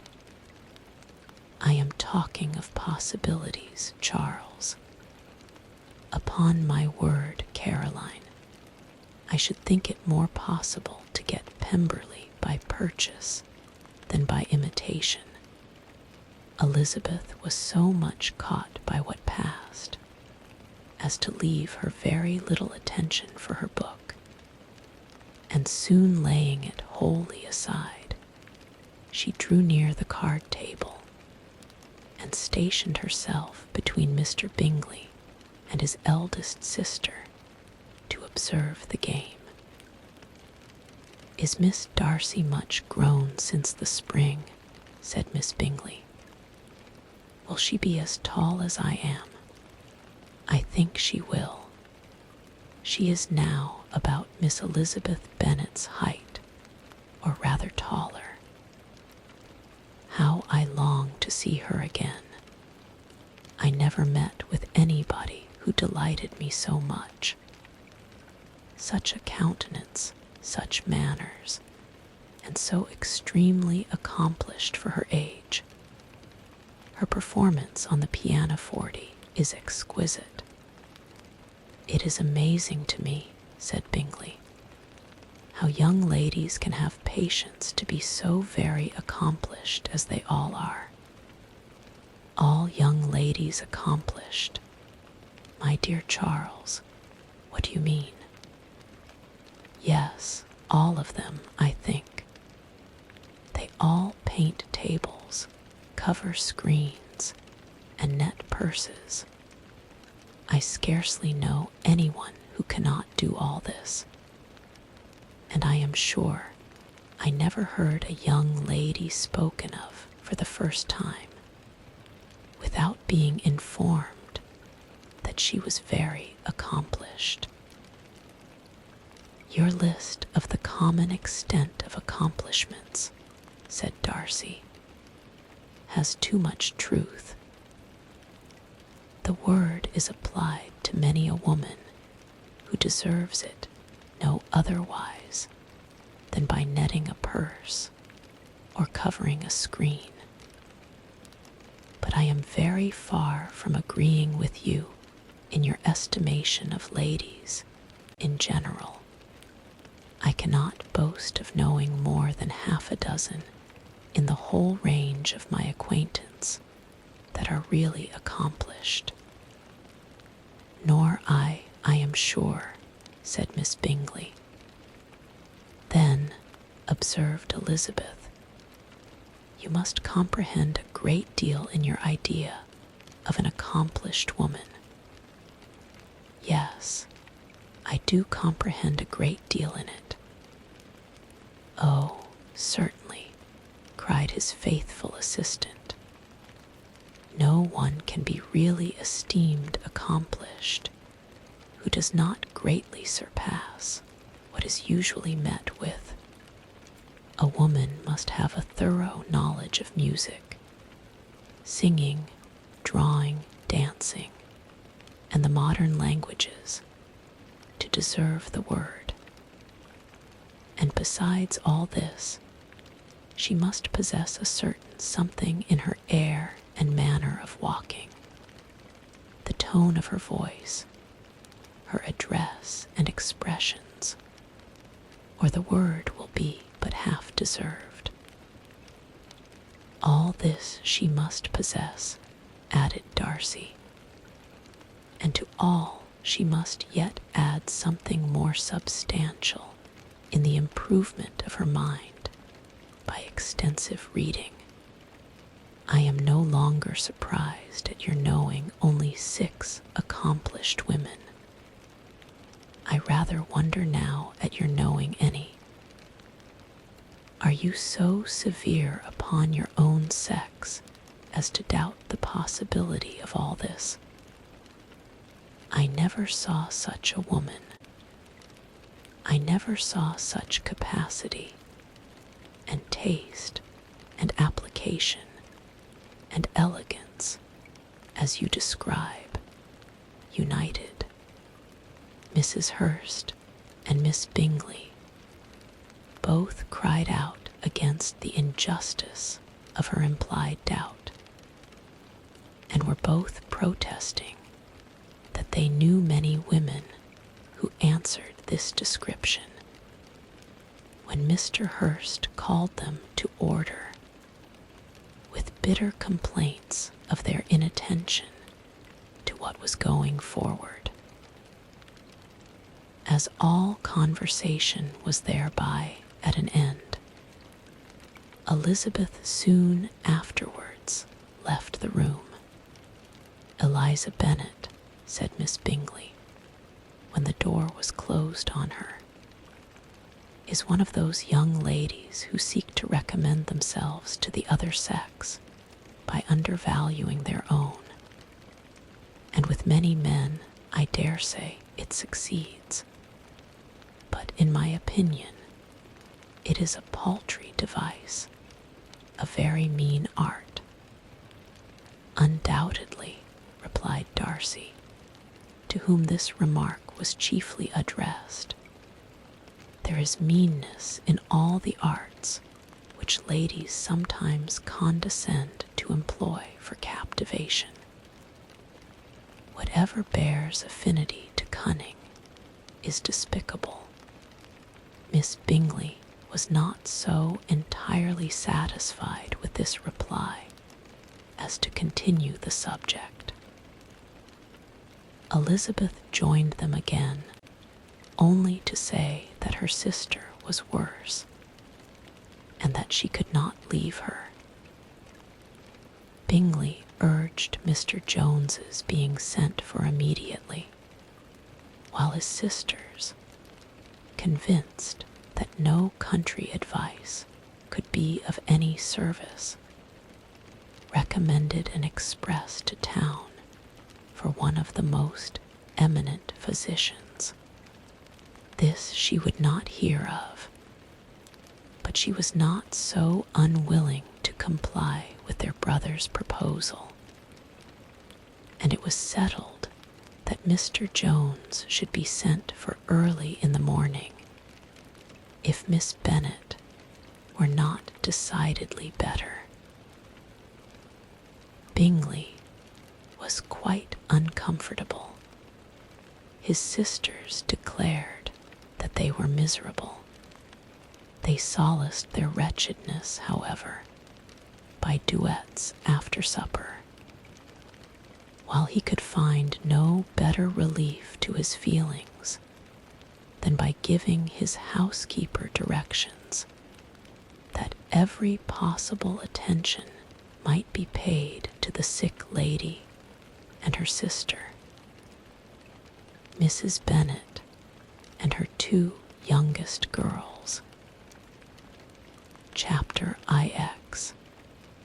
Elizabeth passed the chief of the night in her sister's room, and in the morning had the pleasure of being able to send a tolerable answer to the inquiries which she very early received from Mr. Bingley by a housemaid, and some time afterwards from the two elegant ladies who waited on his sisters.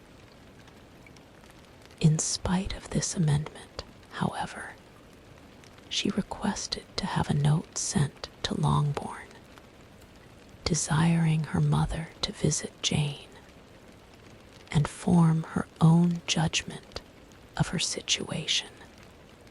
The note was immediately dispatched, and its contents as quickly complied with.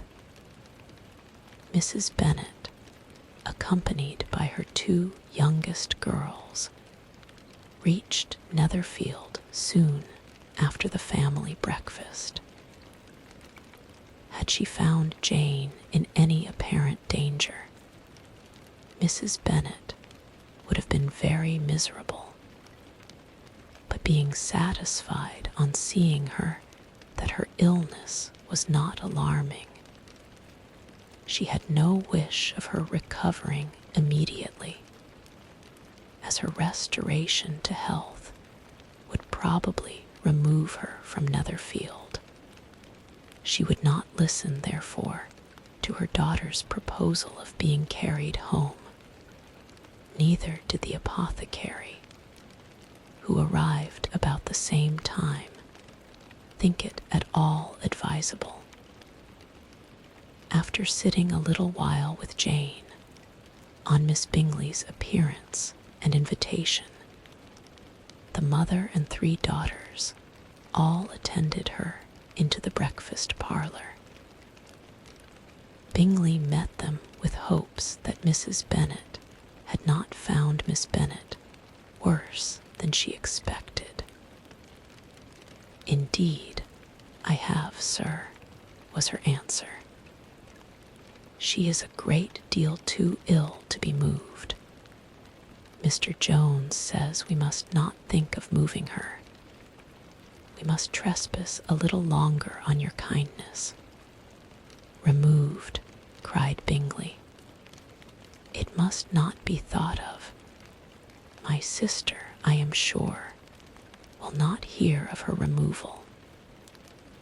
"You may depend upon it, madam," said Miss Bingley, with cold civility, "that Miss Bennet shall receive every possible attention while she remains with us." Mrs. Bennet was profuse in her acknowledgments. "I am sure," she added, "if it was not for such good friends, I do not know what would become of her, for she is very ill indeed, and suffers a vast deal, though with the greatest patience in the world, which is always the way with her, for she has, without exception, the sweetest temper I ever met with.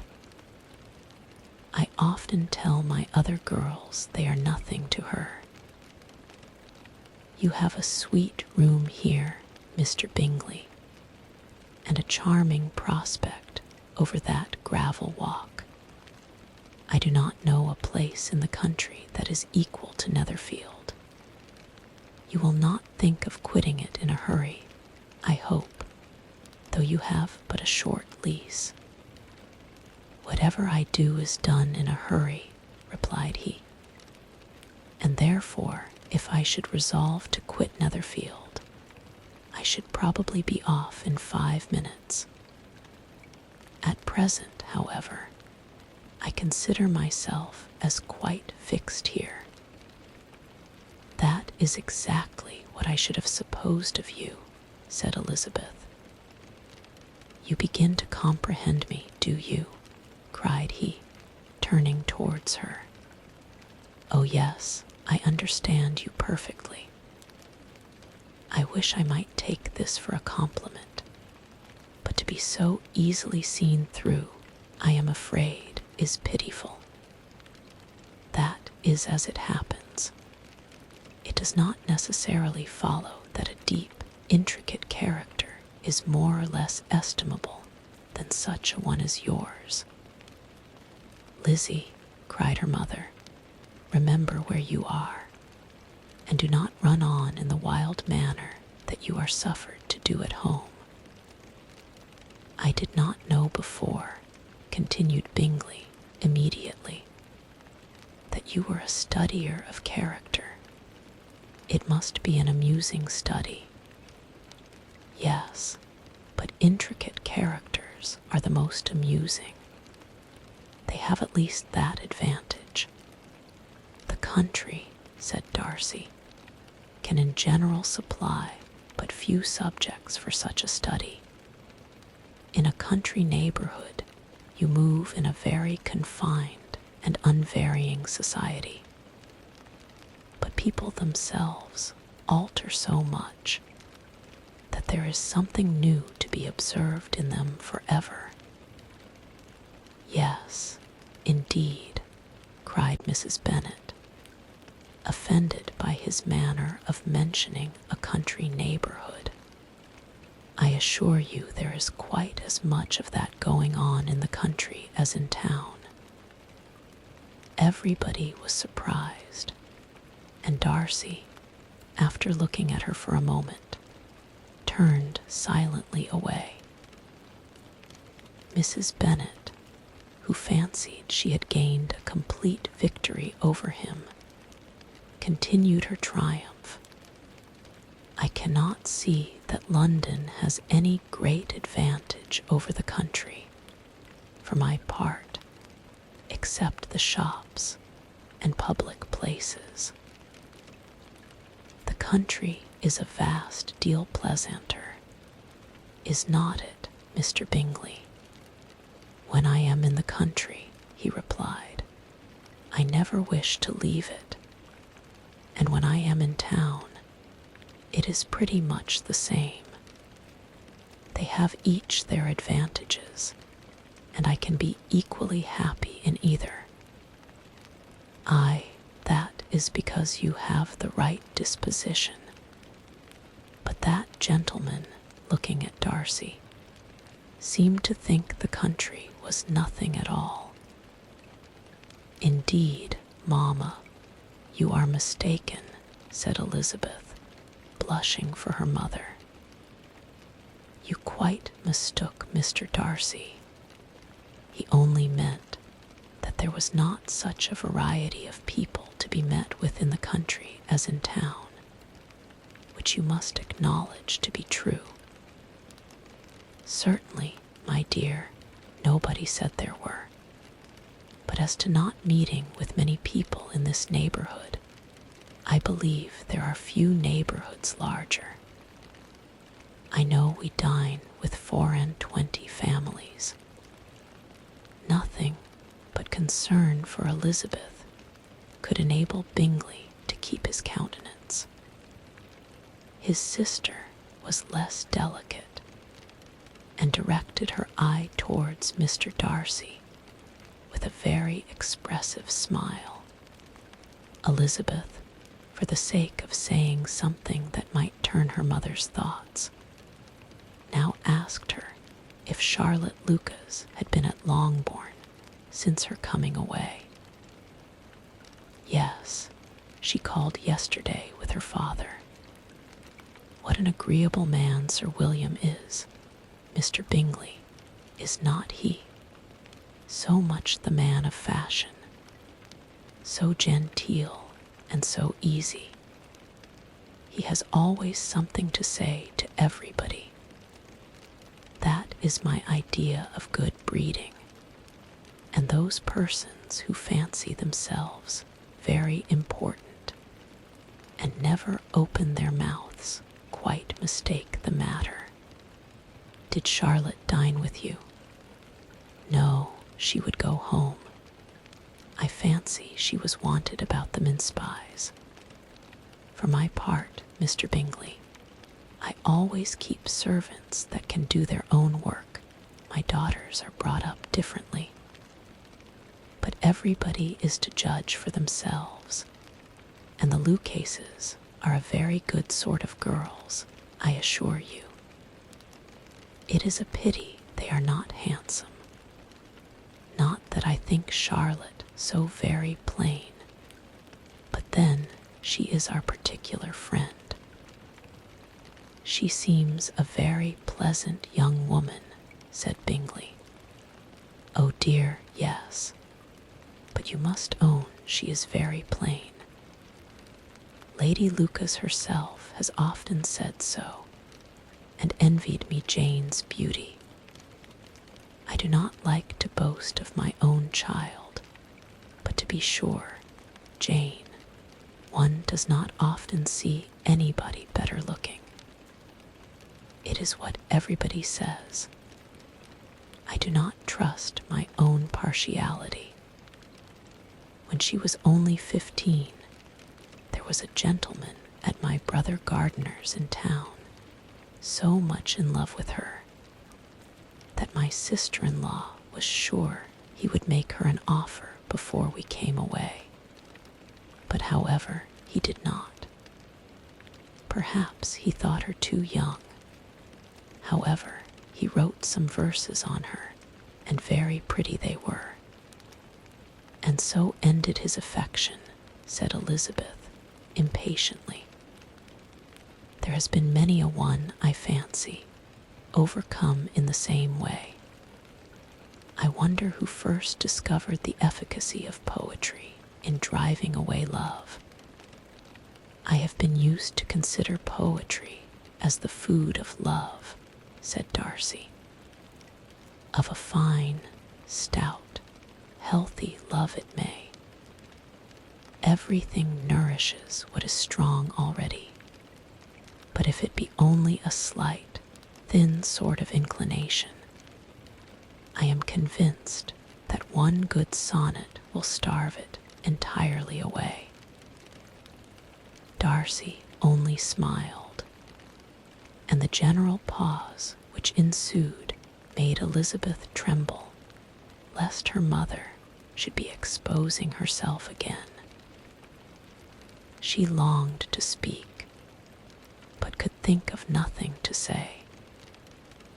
And after a short silence, Mrs. Bennet began repeating her thanks to Mr. Bingley for his kindness to Jane, with an apology for troubling him, also with Lizzie. Mr. Bingley was unaffectedly civil in his answer, and forced his younger sister to be civil also, and say what the occasion required. She performed her part, indeed, without much graciousness, but Mrs. Bennet was satisfied, and soon afterwards ordered her carriage. Upon this signal, the youngest of her daughters put herself forward. The two girls had been whispering to each other during the whole visit, and the result of it was that the youngest should tax Mr. Bingley with having promised on his first coming into the country to give a ball at Netherfield. Lydia was a stout, well-grown girl of 15, with a fine complexion and good-humored countenance, a favorite with her mother, whose affection had brought her into public at an early age.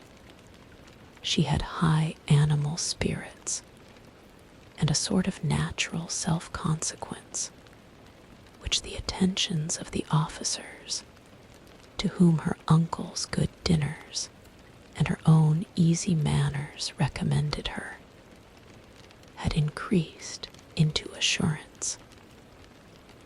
She was very equal, therefore, to address Mr. Bingley on the subject of the ball, and abruptly reminded him of his promise, adding that it would be the most shameful thing in the world if he did not keep it.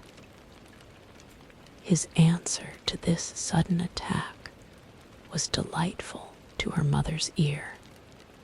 "I am perfectly ready, I assure you, to keep my engagement, and when your sister is recovered, you shall, if you please, name the very day of the ball. But you would not wish to be dancing while she is ill." Lydia declared herself satisfied. Oh yes, it would be much better to wait till Jane was well, and by that time, most likely, Captain Carter would be at Meryton again. "And when you have given your ball," she added, "I shall insist on their giving one also. I shall tell Colonel Forster it will be quite a shame if he does not." Mrs. Bennet and her daughters then departed, and Elizabeth returned instantly to Jane, leaving her own and her relations' behavior to the remarks of the two ladies and Mr. Darcy, the latter of whom, however, could not be prevailed on to join in their censure of her, in spite of all Miss Bingley's witticisms on fine eyes. Chapter XXIII day passed much as the day before had done. Mrs. Hurst and Miss Bingley had spent some hours of the morning with the invalid, who continued, though slowly, to mend, and in the evening Elizabeth joined their party in the drawing-room. The loo table, however, did not appear. Mr. Darcy was writing, and Miss Bingley, seated near him, was watching the progress of his letter, and repeatedly calling off his attention by messages to his sister. Mr. Hurst and Mr. Bingley were at piquet, and Mrs. Hurst was observing their game. Elizabeth took up some needlework, and was sufficiently amused in attending to what passed between Darcy and his companion. The perpetual commendations of the lady either on his handwriting, or on the evenness of his lines, or on the length of his letter, with the perfect unconcern with which her praises were received, formed a curious dialogue, and was exactly in unison with her opinion of each. How delighted Miss Darcy will be to receive such a letter. He made no answer. You write uncommonly fast. You are mistaken. I write rather slowly. How many letters you must have occasion to write in the course of a year. Letters of business, too. How odious I should think them. It is fortunate, then, that they fall to my lot instead of to yours. Pray tell your sister that I long to see her. I have already told her so once by your desire. I am afraid you do not like your pen. Let me mend it for you. I mend pens remarkably well. Thank you, but I always mend my own. How can you contrive to write so even? He was silent. "Tell your sister I am delighted to hear of her improvement on the harp, and pray let her know that I am quite in raptures with her beautiful little design for a table, and I think it infinitely superior to Miss Grantley. S. Will you give me leave to defer your raptures till I write again? At present, I have not room to do them justice. Oh, it is of no consequence. I shall see her in January. But you always write such charming long letters to her, Mr. Darcy. They are generally long, but whether always charming, it is not for me to determine. It is a rule with me that a person who can write a long letter with ease cannot write ill. That will not do for a compliment to Darcy, Caroline, cried her brother, because he does not write with ease. He studies too much for words of 4 syllables. Do not you, Darcy? My style of writing is very different from yours. Oh, cried Miss Bingley, Charles writes in the most careless way imaginable. He leaves out half his words and blots the rest.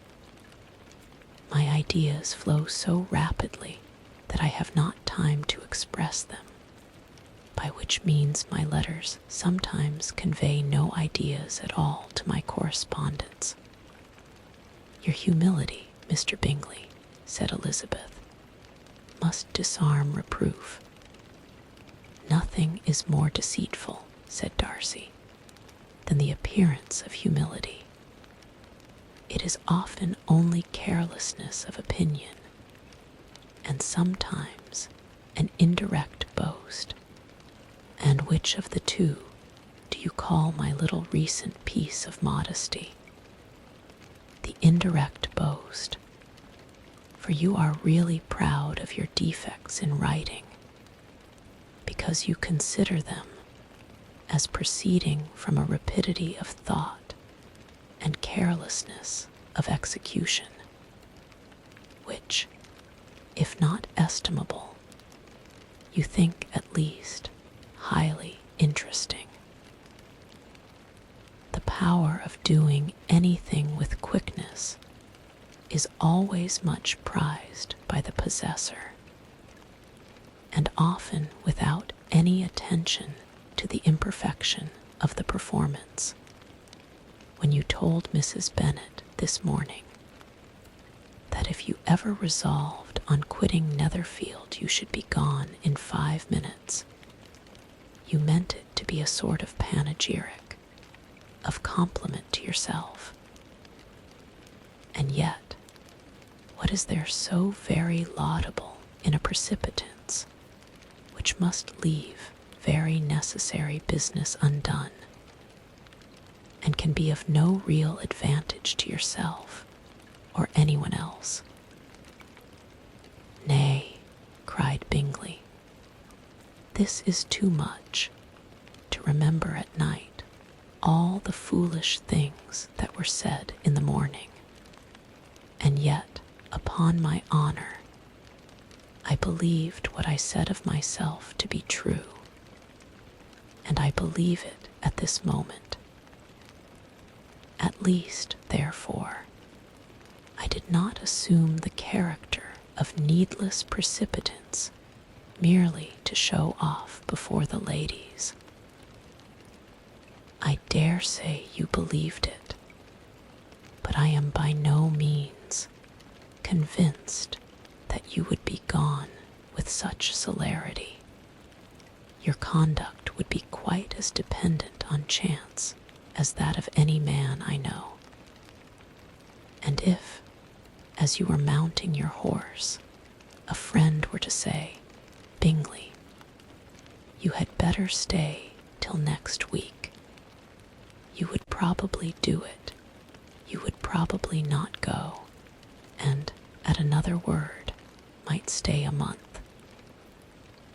You have only proved by this, cried Elizabeth, that Mr. Bingley did not do justice to his own disposition. You have shown him off now much more than he did himself. I am exceedingly gratified, said Bingley, by your converting what my friend says into a compliment on the sweetness of my temper. But I am afraid you are giving it a turn which that gentleman did by no means intend, for he would certainly think the better of me if, under such a circumstance, I were to give a flat denial and ride off as fast as I could. Would Mr. Darcy then consider the rashness of your original intention as atoned for by your obstinacy in adhering to it? Upon my word, I cannot exactly explain the matter. Darcy must speak for himself. You expect me to account for opinions which you choose to call mine, but which I have never acknowledged.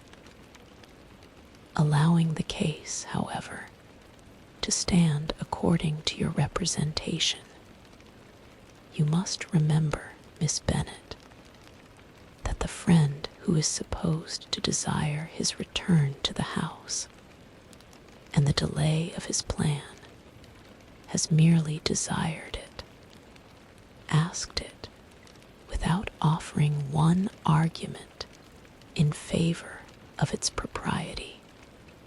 To yield readily, easily, to the persuasion of a friend is no merit with you. To yield without conviction is no compliment to the understanding of either. You appear to me, Mr. Darcy, to allow nothing for the influence of friendship and affection. A regard for the requester would often make one readily yield to a request, without waiting for arguments to reason one into it. I am not particularly speaking of such a case, as you have supposed, about Mr. Bingley. We may as well wait, perhaps, till the circumstance occurs, before we discuss the discretion of his behavior thereupon.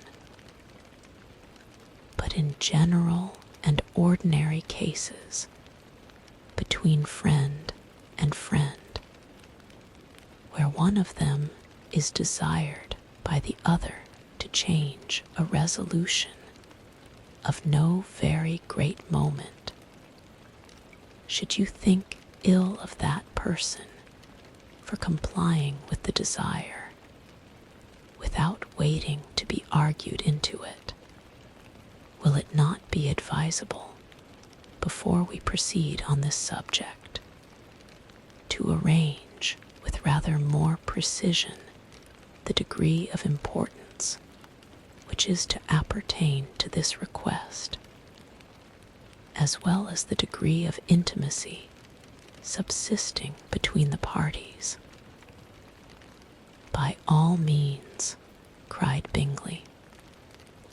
Let us hear all the particulars, not forgetting their comparative height and size, for that will have more weight in the argument, Miss Bennet, than you may be aware of.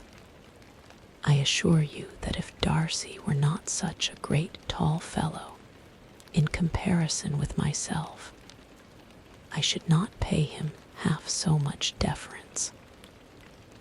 I declare I do not know a more awful object than Darcy on particular occasions, and in particular places, at his own house especially, and of a Sunday evening when he has nothing to do. Mr. Darcy smiled, but Elizabeth thought she could perceive that he was rather offended, and therefore checked her laugh.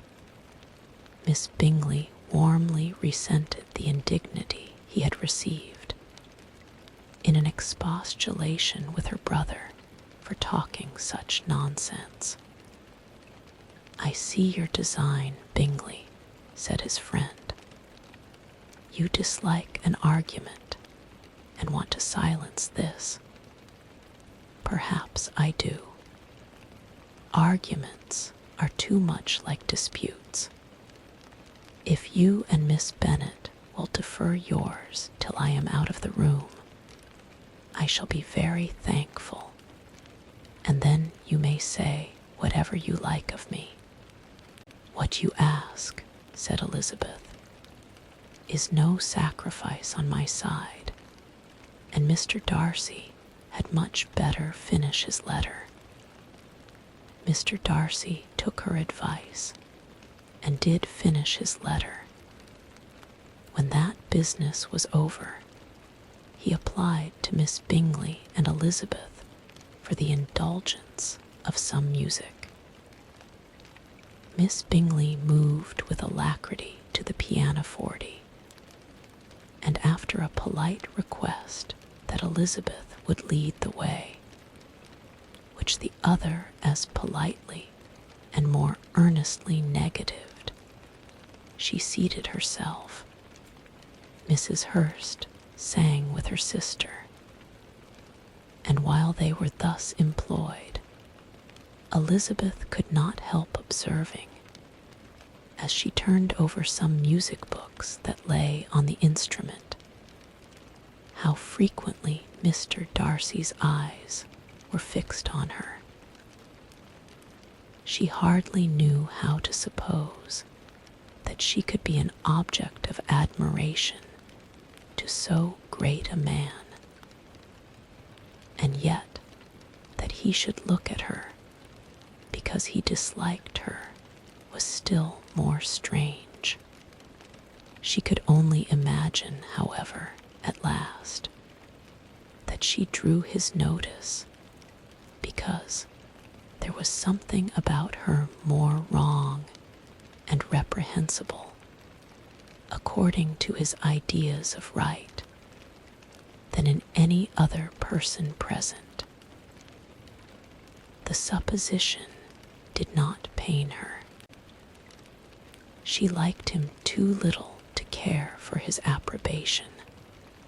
After playing some Italian songs, Miss Bingley varied the charm by a lively Scotch air, and soon afterwards Mr. Darcy, drawing near Elizabeth, said to her, "Do you not feel a great inclination, Miss Bennet, to seize such an opportunity of dancing a reel?" She smiled, but made no answer. He repeated the question, with some surprise at her silence. "Oh," said she, "I heard you before, but I could not immediately determine what to say in reply. You wanted me, I know, to say yes, that you might have the pleasure of despising my taste, but I always delight in overthrowing those kind of schemes and cheating a person of their premeditated contempt. I have, therefore, made up my mind to tell you that I do not want to dance a reel at all, and now despise me if you dare. Indeed, I do not dare." Elizabeth, having rather expected to affront him, was amazed at his gallantry, but there was a mixture of sweetness and archness in her manner, which made it difficult for her to affront anybody, and Darcy had never been so bewitched by any woman as he was by her. He really believed that, Were it not for the inferiority of her connections, he should be in some danger.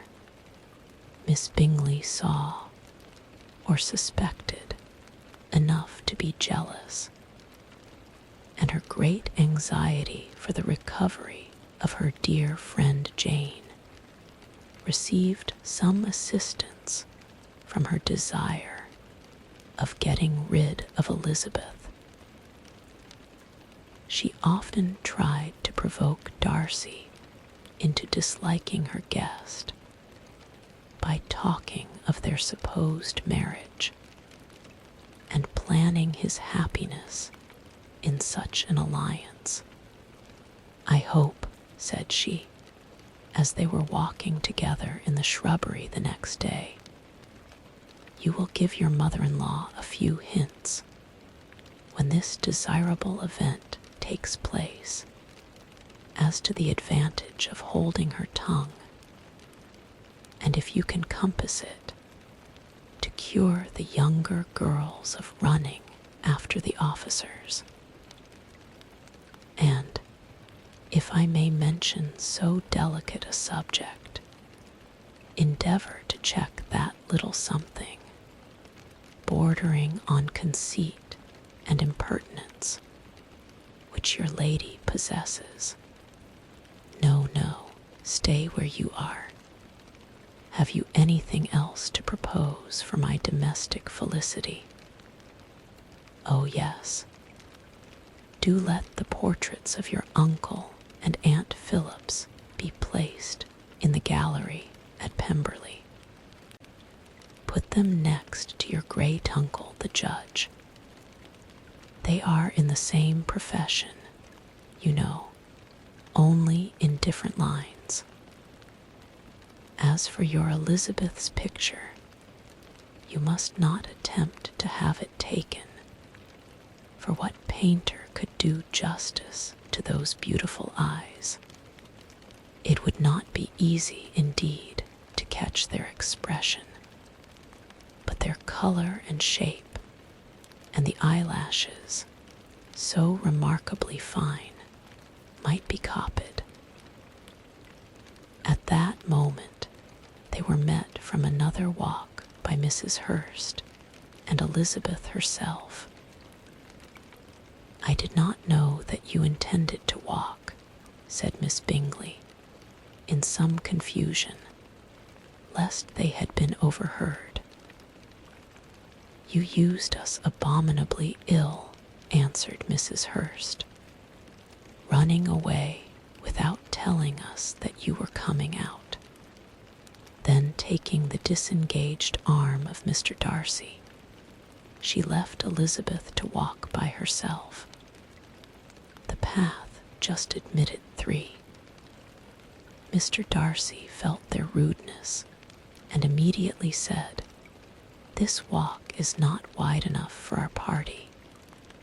We had better go into the avenue." But Elizabeth, who had not the least inclination to remain with them, laughingly answered, "No, no, stay where you are. You are charmingly grouped and appear to uncommon advantage. The picturesque would be spoilt by admitting a 4th.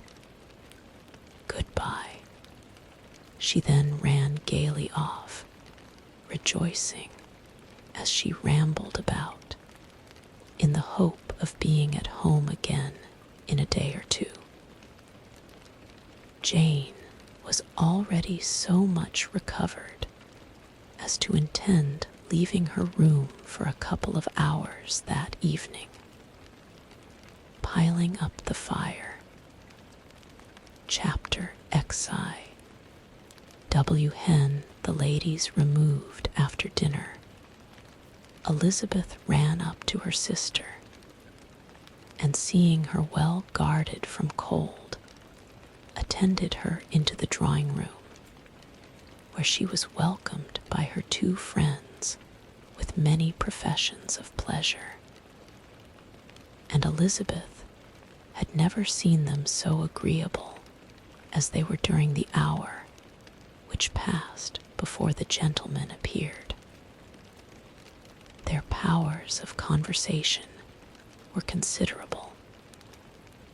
They could describe an entertainment with accuracy, relate an anecdote with humor, and laugh at their acquaintance with spirit. But when the gentleman entered, Jane was no longer the first object. Miss Bingley's eyes were instantly turned towards Darcy, and she had something to say to him before he had advanced many steps. He addressed himself directly to Miss Bennet with a polite congratulation. Mr. Hurst also made her a slight bow and said he was very glad, but diffuseness and warmth remained for Bingley's salutation. He was full of joy and attention. The first half hour was spent in piling up the fire, lest she should suffer from the change of room, and she removed, at his desire, to the other side of the fireplace, that she might be farther from the door. He then sat down by her and talked scarcely to anyone else. Elizabeth, at work in the opposite corner, saw it all with great delight. When tea was over, Mr. Hurst reminded his sister-in-law of the card table, but in vain. She had obtained private intelligence that Mr. Darcy did not wish for cards, and Mr. Hurst soon found even his open petition rejected. She assured him that no one intended to play, and the silence of the whole party on the subject seemed to justify her. Mr. Hurst had, therefore, nothing to do but to stretch himself on one of the sofas and go to sleep. Darcy took up a book. Miss Bingley did the same, and Mrs. Hurst, principally occupied in playing with her bracelets and rings, joined now and then in her brother's conversation with Miss Bennet. Miss Bingley's attention was quite as much engaged in watching Mr. Darcy's progress through his book as in reading her own, and she was perpetually either making some inquiry or looking at his page. She could not win him, however, to any conversation. He merely answered her question and read on. At length, quite exhausted by the attempt to be amused with her own book, which she had only chosen because it was the second volume of his, she gave a great yawn and said, "How pleasant it is to spend an evening in this way. I declare, after all, there is no enjoyment like reading. How much sooner one tires of anything than of a book. When I have a house of my own, I shall be miserable if I have not an excellent library." No one made any reply.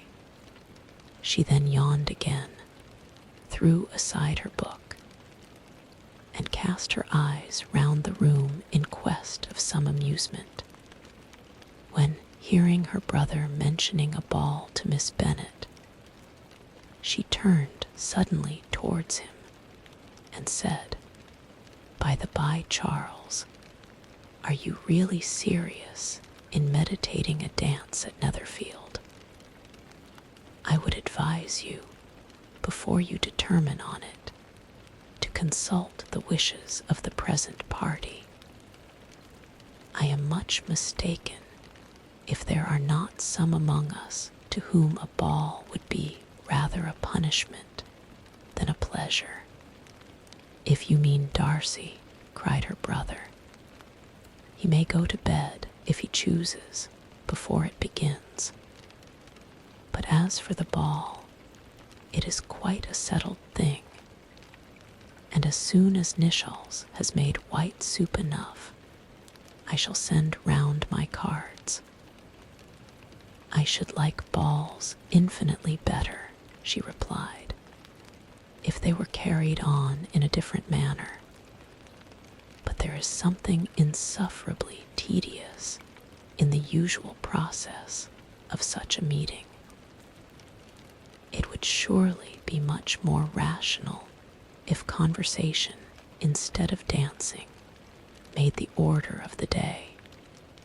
Much more rational, my dear Caroline, I dare say, but it would not be near so much like a ball." Miss Bingley made no answer, and soon afterwards got up and walked about the room. Her figure was elegant, and she walked well, but Darcy, at whom it was all aimed, was still inflexibly studious. In the desperation of her feelings, she resolved on one effort more, and turning to Elizabeth, said, "Miss Eliza Bennet, let me persuade you to follow my example, and take a turn about the room. I assure you it is very refreshing after sitting so long in one attitude." Elizabeth was surprised, but agreed to it immediately. Miss Bingley succeeded no less in the real object of her civility. Mr. Darcy looked up. He was as much awake to the novelty of attention in that quarter as Elizabeth herself could be, and unconsciously closed his book.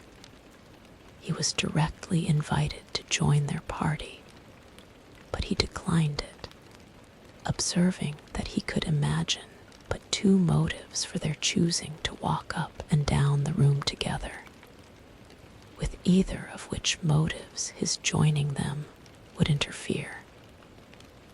What could he mean? She was dying to know what could be his meaning, and asked Elizabeth whether she could at all understand him. "Not at all," was her answer, "but depend upon it, he means to be severe on us, and our surest way of disappointing him will be to ask nothing about it." Miss Bingley, however, was incapable of disappointing Mr. Darcy in anything, and persevered, therefore, in requiring an explanation of his two motives. "I have not the smallest objection to explaining them," said he, as soon as she allowed him to speak. "You either choose this method of passing the evening because you are in each other's confidence and have secret affairs to discuss, or because you are conscious that your figures appear to the greatest advantage in walking. If the first, I should be completely in your way, and if the second, I can admire you much better as I sit by the fire." "Oh, shocking," cried Miss Bingley. "I never heard anything so abominable. How shall we punish him for such a speech?" "Nothing so easy if you have but the inclination," said Elizabeth. "We can all plague and punish one another. Tease him, laugh at him. Intimate as you are, you must know how it is to be done. But upon my honor, I do not. I do assure you that my intimacy has not yet taught me that. 'Tis calmness of temper and presence of mind. No, no, I feel he may defy us there. And as to laughter, we will not expose ourselves, if you please, by attempting to laugh without a subject. Mr. Darcy may hug himself. Mr. Darcy is not to be laughed at, cried Elizabeth. That is an uncommon advantage, and uncommon I hope it will continue, for it would be a great loss to me to have many such acquaintance. I dearly love a laugh. Miss Bingley, said he, has given me credit for more than can be. The wisest and best of men, nay, the wisest and best of their actions, may be rendered ridiculous by a person whose first object in life is a joke. Certainly, replied Elizabeth, there are such people, but I hope I am not one of them. I hope I never ridicule what is wise or good.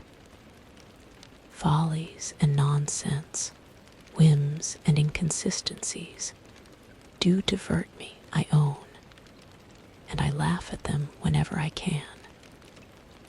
But these, I suppose, are precisely what you are without. Perhaps that is not possible for anyone, but it has been the study of my life to avoid those weaknesses which often expose a strong understanding to ridicule, such as vanity and pride. Yes, vanity is a weakness indeed, but pride, where there is a real superiority of mind, pride will be always under good regulation. Elizabeth turned away to hide a smile. Your examination of Mr. Darcy is over, I presume, said Miss Bingley. And pray, what is the result?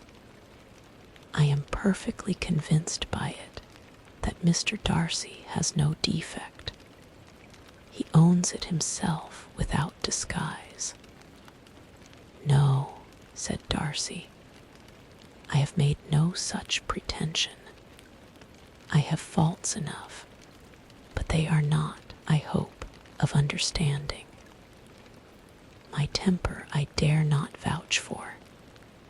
It is, I believe, too little yielding, certainly too little for the convenience of the world. I cannot forget the follies and vices of others so soon as I ought, nor their offenses against myself. My feelings are not puffed about with every attempt to move them. My temper would perhaps be called resentful. My good opinion once lost is lost forever. That is a failing, indeed, cried Elizabeth. Implacable resentment is a shade in a character. But you have chosen your fault well. I really cannot laugh at it. You are safe from me. There is, I believe, in every disposition a tendency to some particular evil, a natural defect, which not even the best education can overcome.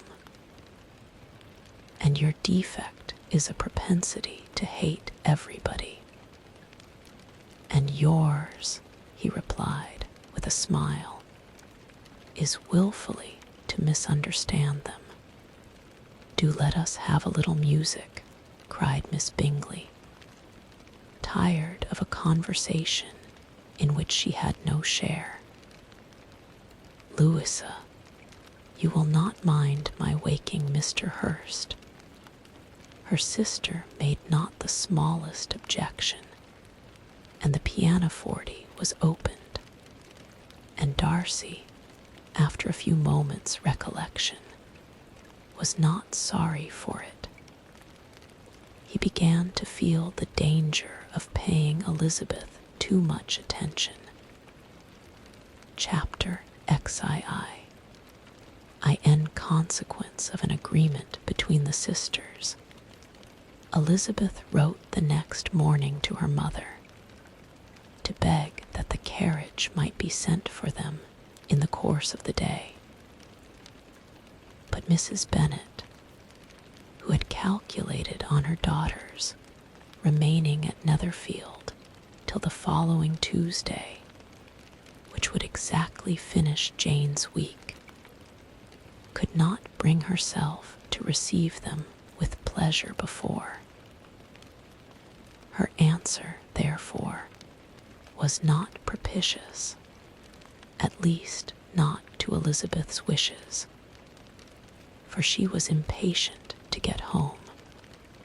Mrs. Bennet sent them word that they could not possibly have the carriage before Tuesday, and in her postscript it was added that if Mr. Bingley and his sister pressed them to stay longer, she could spare them very well.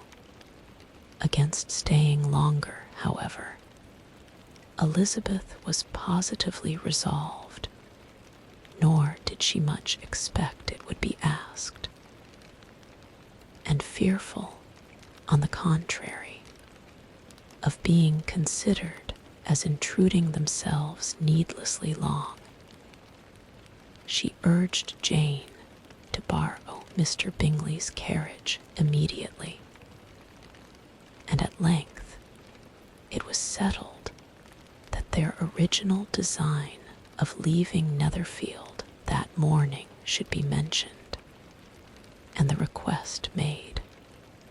The communication excited many professions of concern, and enough was said of wishing them to stay at least till the following day to work on Jane. And till the morrow, their going was deferred.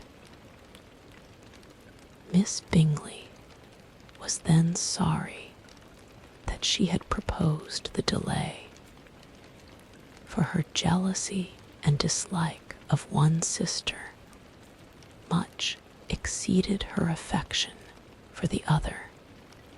The master of the house heard with real sorrow that they were to go so soon, and repeatedly tried to persuade Miss Bennet that it would not be safe for her, that she was not enough recovered. But Jane was firm where she felt herself to be right. To Mr. Darcy, it was welcome intelligence. Elizabeth had been at Netherfield long enough. She attracted him more than he liked, and Miss Bingley was uncivil to her and more teasing than usual to himself. He wisely resolved to be particularly careful that no sign of admiration should now escape him. Nothing that could elevate her with the hope of influencing his felicity. Sensible that, if such an idea had been suggested, his behavior during the last day must have material weight in confirming or crushing it. Steady to his purpose, he scarcely spoke 10 words to her through the whole of Saturday, and though they were at one time left by themselves for half an hour, he adhered most conscientiously to his book, and would not even look at her. On Sunday, after morning service, the separation, so agreeable to almost all, took place. Miss Bingley's civility to Elizabeth increased at last very rapidly, as well as her affection for Jane. And when they parted, after assuring the latter of the pleasure it would always give her to see her either at Longbourn or Netherfield, and embracing her most tenderly, she even shook hands with the former. Elizabeth took leave of the whole party in the liveliest spirits. They were not welcomed home very cordially by their mother. Mrs. Bennet wondered at their coming, and thought them very wrong to give so much trouble, and was sure Jane would have caught cold again. But their father, though very laconic in his expressions of pleasure, was really glad to see them. He had felt their importance in the family circle. The evening conversation, when they were all assembled, had lost much of its animation and almost all its sense by the absence of Jane and Elizabeth. They found Mary, as usual, deep in the study of thorough bass and human nature, and had some new extracts to admire, and some new observations of threadbare morality to listen to. Catherine and Lydia had information for them of a different sort. Much had been done, and much had been said in the regiment since the preceding Wednesday. Several of the officers had dined lately with their uncle. A private had been flogged, and it had actually been hinted that Colonel Forster was going to be married. Chapter XIII.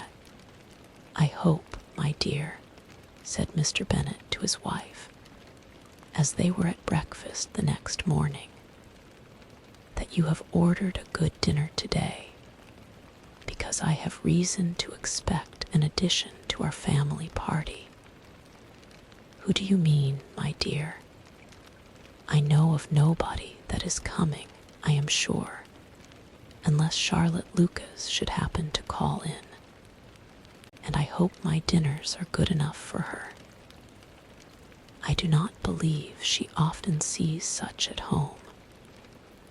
The person of whom I speak is a gentleman and a stranger." Mrs. Bennet's eyes sparkled. "A gentleman and a stranger. It is Mr. Bingley, I am sure. Why, Jane, you never dropped a word of this, you sly thing. Well, I am sure I shall be extremely glad to see Mr. Bingley. But good Lord, how unlucky. There is not a bit of fish to be got today. Lydia, my love, ring the bell.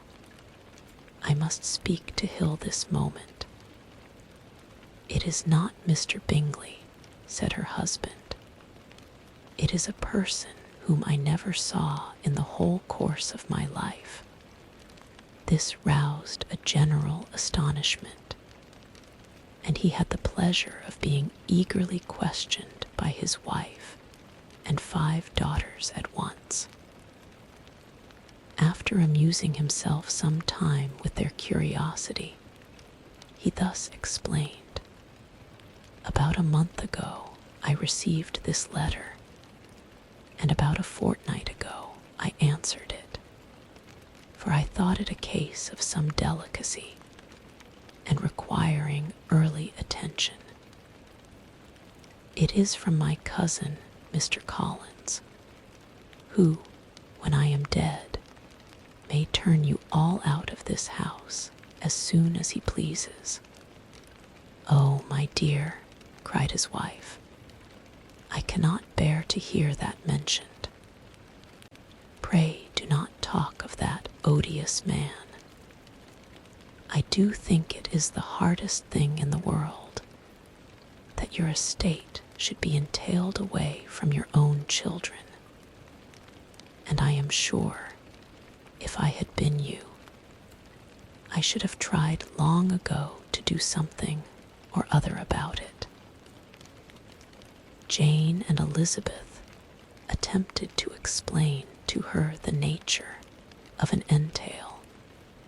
They had often attempted it before, but it was a subject on which Mrs. Bennet was beyond the reach of reason, and she continued to rail bitterly against the cruelty of settling an estate away from a family of 5 daughters in favor of a man whom nobody cared anything about. It certainly is a most iniquitous affair, said Mr. Bennet, and nothing can clear Mr. Collins from the guilt of inheriting Longbourn. But if you will listen to his letter, you may, perhaps, be a little softened by his manner of expressing himself. No, that I am sure I shall not, and I think it was very impertinent of him to write to you at all, and very hypocritical. I hate such false friends. Why could not he keep on quarreling with you, as his father did before him? Why, indeed, he does seem to have had some filial scruples on that head, as you will hear. Hunsford, near Westerham, Kent, 15th October. Dear Sir, the disagreement subsisting between yourself and my late honored father always gave me much uneasiness, and since I have had the misfortune to lose him, I have frequently wished to heal the breach. But for some time I was kept back by my own doubts, fearing lest it might seem disrespectful to his memory for me to be on good terms with anyone with whom it had always pleased him to be at variance. There, Mrs. Bennet, my mind, however, is now made up on the subject, for having received ordination at Easter, I have been so fortunate as to be distinguished by the patronage of the Right Honourable Lady Catherine de Bourgh, widow of Sir Louis de Bourgh, whose bounty and beneficence has preferred me to the valuable rectory of this parish, where it shall be my earnest endeavour to demean myself with grateful respect towards her ladyship, and be ever ready to perform those rites and ceremonies which are instituted by the Church of England. As a clergyman, moreover, I feel it my duty to promote and establish the blessing of peace in all families within the reach of my influence. And on these grounds, I flatter myself that my present overtures of good will are highly commendable, and that the circumstance of my being next in the entail of Longbourn estate will be kindly overlooked on your side, and not lead you to reject the offered olive branch. I cannot be otherwise than concerned at being the means of injuring your amiable daughters, and beg leave to apologize for it, as well as to assure you of my readiness to make them every possible amends. But of this hereafter, if you should have no objection to receive me into your house, I propose myself the satisfaction of waiting on you and your family Monday, November 18th, by 4 o'clock, and shall probably trespass on your hospitality till the Saturday sennight following, which I can do without any inconvenience, as Lady Catherine is far from objecting to my occasional absence on a Sunday, provided that some other clergyman is engaged to do the duty of the day. I remain, dear sir, with respectful compliments to your lady and daughters, your well-wisher and friend, William Collins. At 4 o'clock, therefore, we may expect this peacemaking gentleman, said Mr. Bennet, as he folded up the letter. He seems to be a most conscientious and polite young man, upon my word, and I doubt not will prove a valuable acquaintance, especially if Lady Catherine should be so indulgent as to let him come to us again. There is some sense in what he says about the girls, however, and if he is disposed to make them any amends, I shall not be the person to discourage him. Though it is difficult, said Jane, to guess in what way he can mean to make us the atonement he thinks our due. The wish is certainly to his credit. Elizabeth was chiefly struck with his extraordinary deference for Lady Catherine, and his kind intention of christening, marrying, and burying his parishioners whenever it were required. He must be an oddity, I think, said she. I cannot make him out. There is something very pompous in his style. And what can he mean by apologizing for being next in the entail? We cannot suppose he would help it if he could. Can he be a sensible man, sir? No, my dear, I think not. I have great hopes of finding him quite the reverse. There is a mixture of servility and self-importance in his letter which promises well. I am impatient to see him. In point of composition, said Mary, his letter does not seem defective. The idea of the olive branch, perhaps, is not wholly new. Yet I think it is well expressed.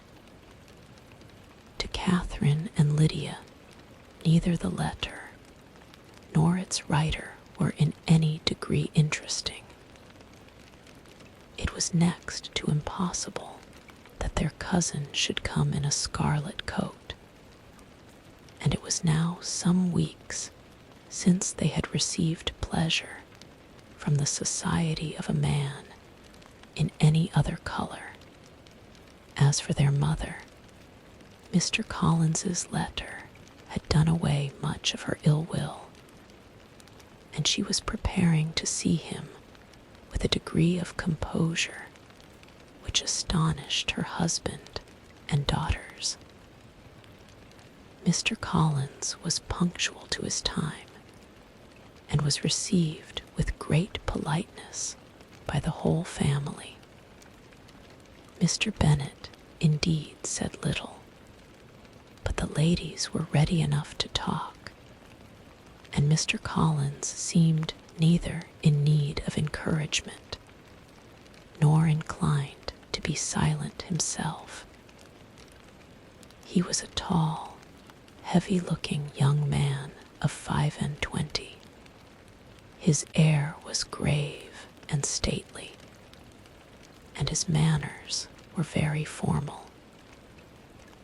He had not been long seated before he complimented Mrs. Bennet on having so fine a family of daughters, said he had heard much of their beauty, but that, in this instance, fame had fallen short of the truth, and added that he did not doubt her seeing them all in due time well disposed of in marriage. This gallantry was not much to the taste of some of his hearers, but Mrs. Bennet, who quarrelled with no compliments, answered most readily, "You are very kind, sir, I am sure, and I wish with all my heart it may prove so, for else they will be destitute enough. Things are settled so oddly. You allude, perhaps, to the entail of this estate. Ah, sir, I do indeed. It is a grievous affair to my poor girls, you must confess. Not that I mean to find fault with you, for such things, I know, are all chance in this world. There is no knowing how estates will go when once they come to be entailed.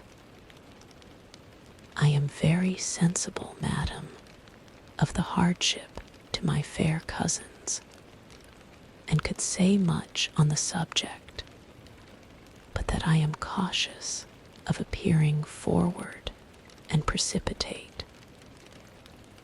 But I can assure the young ladies that I come prepared to admire them. At present I will not say more, but perhaps when we are better acquainted. He was interrupted by a summons to dinner, and the girls smiled on each other. They were not the only objects of Mr. Collins's admiration. The hall, the dining room, and all its furniture were examined and praised, and his commendation of everything would have touched Mrs. Bennet's heart, but for the mortifying supposition of his viewing it all as his own future property. The dinner, too, in its turn, was highly admired, and he begged to know to which of his fair cousins the excellence of its cookery was owing. But here he was set right by Mrs. Bennet, who assured him with some asperity that they were very well able to keep a good cook, and that her daughters had nothing to do in the kitchen. He begged pardon for having displeased her. In a softened tone, she declared herself not at all offended, but he continued to apologize for about a quarter of an hour. Chapter XIV during dinner. Mr. Bennet scarcely spoke at all, but when the servants were withdrawn, he thought it time to have some conversation with his guest, and therefore started a subject in which he expected him to shine, by observing that he seemed very fortunate in his patroness. Lady Catherine de Bourgh's attention to his wishes and consideration for his comfort appeared very remarkable. Mr. Bennet could not have chosen better. Mr. Collins was eloquent in her praise. The subject elevated him to more than usual solemnity of manner, and with a most important aspect, he protested that he had never in his life witnessed such behavior in a person of rank, such affability and condescension. as he had himself experienced from Lady Catherine. She had been graciously pleased to approve of both the discourses, which he had already had the honor of preaching before her. She had also asked him twice to dine at Rosings, and had sent for him only the Saturday before to make up her pool of quadrille in the evening. Lady Catherine was reckoned proud by many people, he knew, but he had never seen anything but affability in her. She had always spoken to him as she would to any other gentleman. She made not the smallest objection to his joining in the society of the neighborhood, nor to his leaving his parish occasionally for a week or two to visit his relations. She had even condescended to advise him to marry as soon as he could, provided he chose with discretion, and had once paid him a visit in his humble parsonage, where she had perfectly approved all the alterations he had been making, and had even vouchsafed to suggest some herself, some shelves in the closets upstairs. "That is all very proper and civil, I am sure," said Mrs. Bennet, "and I dare say she is a very agreeable woman. It is a pity that great ladies in general are not more like her. Does she live near you, sir? The garden in which stands my humble abode is separated only by a lane from Rosings Park, her ladyship's residence. I think you said she was a widow, sir. Has she any family?" "She has one only daughter, the heiress of Rosings, and a very extensive property." "Ah," cried Mrs. Bennet, shaking her head, "then she is better off than many girls. And what sort of young lady is she? Is she handsome?" "She is a most charming young lady, indeed. Lady Catherine herself says that, in point of true beauty, Miss de Bourgh is far superior to the handsomest of her sex, because there is that in her features which marks the young woman of distinguished birth.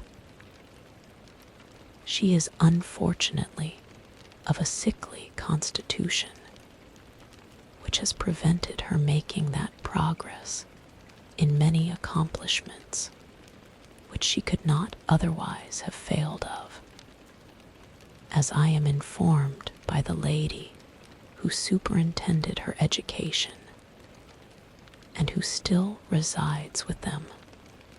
But she is perfectly amiable, and often condescends to drive by my humble abode in her little phaeton and ponies. Has she been presented? I do not remember her name among the ladies at court. Her indifferent state of health, unhappily, prevents her being in town, and by that means, as I told Lady Catherine myself one day, has deprived the British court of its brightest ornament. Her ladyship seemed pleased with the idea, and you may imagine that I am happy on every occasion to offer those little delicate compliments which are always acceptable to ladies. I have more than once observed to Lady Catherine that her charming daughter seemed born to be a duchess, and that the most elevated rank, instead of giving her consequence, would be adorned by her. These are the kind of little things which please her ladyship, and it is a sort of attention which I conceive myself peculiarly bound to pay. You judge very properly, said Mr. Bennet, and it is happy for you that you possess the talent of flattering with delicacy. May I ask whether these pleasing attentions proceed from the impulse of the moment, or are the result of previous study? They arise chiefly from what is passing at the time, and though I sometimes amuse myself with suggesting and arranging such little elegant compliments as may be adapted to ordinary occasions, I always wish to give them as unstudied an air as possible. Mr. Bennet's expectations were fully answered. His cousin was as absurd as he had hoped, and he listened to him with the keenest enjoyment, maintaining at the same time the most resolute composure of countenance, and, except in an occasional glance at Elizabeth, requiring no partner in his pleasure. By tea time, however, the dose had been enough, and Mr. Bennet was glad to take his guest into the drawing-room again, and when tea was over, glad to invite him, protested that he never read novels. H.T. Feb. 94 to read aloud to the ladies. Mr. Collins readily assented, and a book was produced. But on beholding it, for everything announced it to be from a circulating library, he started back, and begging pardon, protested that he never read novels. Kitty stared at him, and Lydia exclaimed. Other books were produced, and after some deliberation, he chose Fordyce's Sermons. Lydia gaped as he opened the volume, and before he had, with very monotonous solemnity, read 3 pages, she interrupted him with, "Do you know, Mamma, that my Uncle Phillips talks of turning away Richard? And if he does, Colonel Forster will hire him. My aunt told me so herself on Saturday. I shall walk to Meryton tomorrow to hear more about it, and to ask when Mr. Denny comes back from town."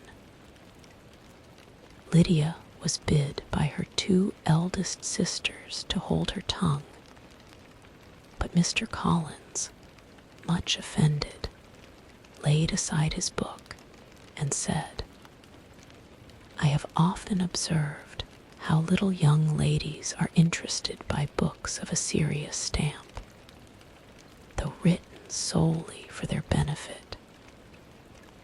It amazes me, I confess, for certainly there can be nothing so advantageous to them as instruction. But I will no longer importune my young cousin." Then, turning to Mr. Bennet, he offered himself as his antagonist at backgammon. Mr. Bennet accepted the challenge, observing that he acted very wisely in leaving the girls to their own trifling amusements. Mrs. Bennet and her daughters apologized most civilly for Lydia's interruption, and promised that it should not occur again if he would resume his book. But Mr. Collins after assuring them that he bore his young cousin no ill will, and should never resent her behavior as any affront, seated himself at another table with Mr. Bennet, and prepared for backgammon. Chapter XV. M.R. Collins was not a sensible man, and the deficiency of nature had been but little assisted by education or society, the greatest part of his life having been spent under the guidance of an illiterate and miserly father. And though he belonged to one of the universities, he had merely kept the necessary terms without forming at it any useful acquaintance. The subjection in which his father had brought him up had given him originally great humility of manner, but it was now a good deal counteracted by the self-conceit of a weak head, living in retirement, and the consequential feelings of early and unexpected prosperity. A fortunate chance had recommended him to Lady Catherine de Bourgh when the living of Hunsford was vacant, and the respect which he felt for her high rank, and his veneration for her as his patroness, mingling with a very good opinion of himself, of his authority as a clergyman, and his right as a rector, made him altogether a mixture of pride and obsequiousness, self-importance and humility. Having now a good house and a very sufficient income, he intended to marry, and in seeking a reconciliation with the Longbourn family, he had a wife in view, as he meant to choose one of the daughters, if he found them as handsome and amiable as they were represented by common report. This was his plan of amends of atonement for inheriting their father's estate, and he thought it an excellent one, full of eligibility and suitableness, and excessively generous and disinterested on his own part. His plan did not vary on seeing them. Miss Bennet's lovely face confirmed his views and established all his strictest notions of what was due to seniority. And for the first evening, she was his settled choice.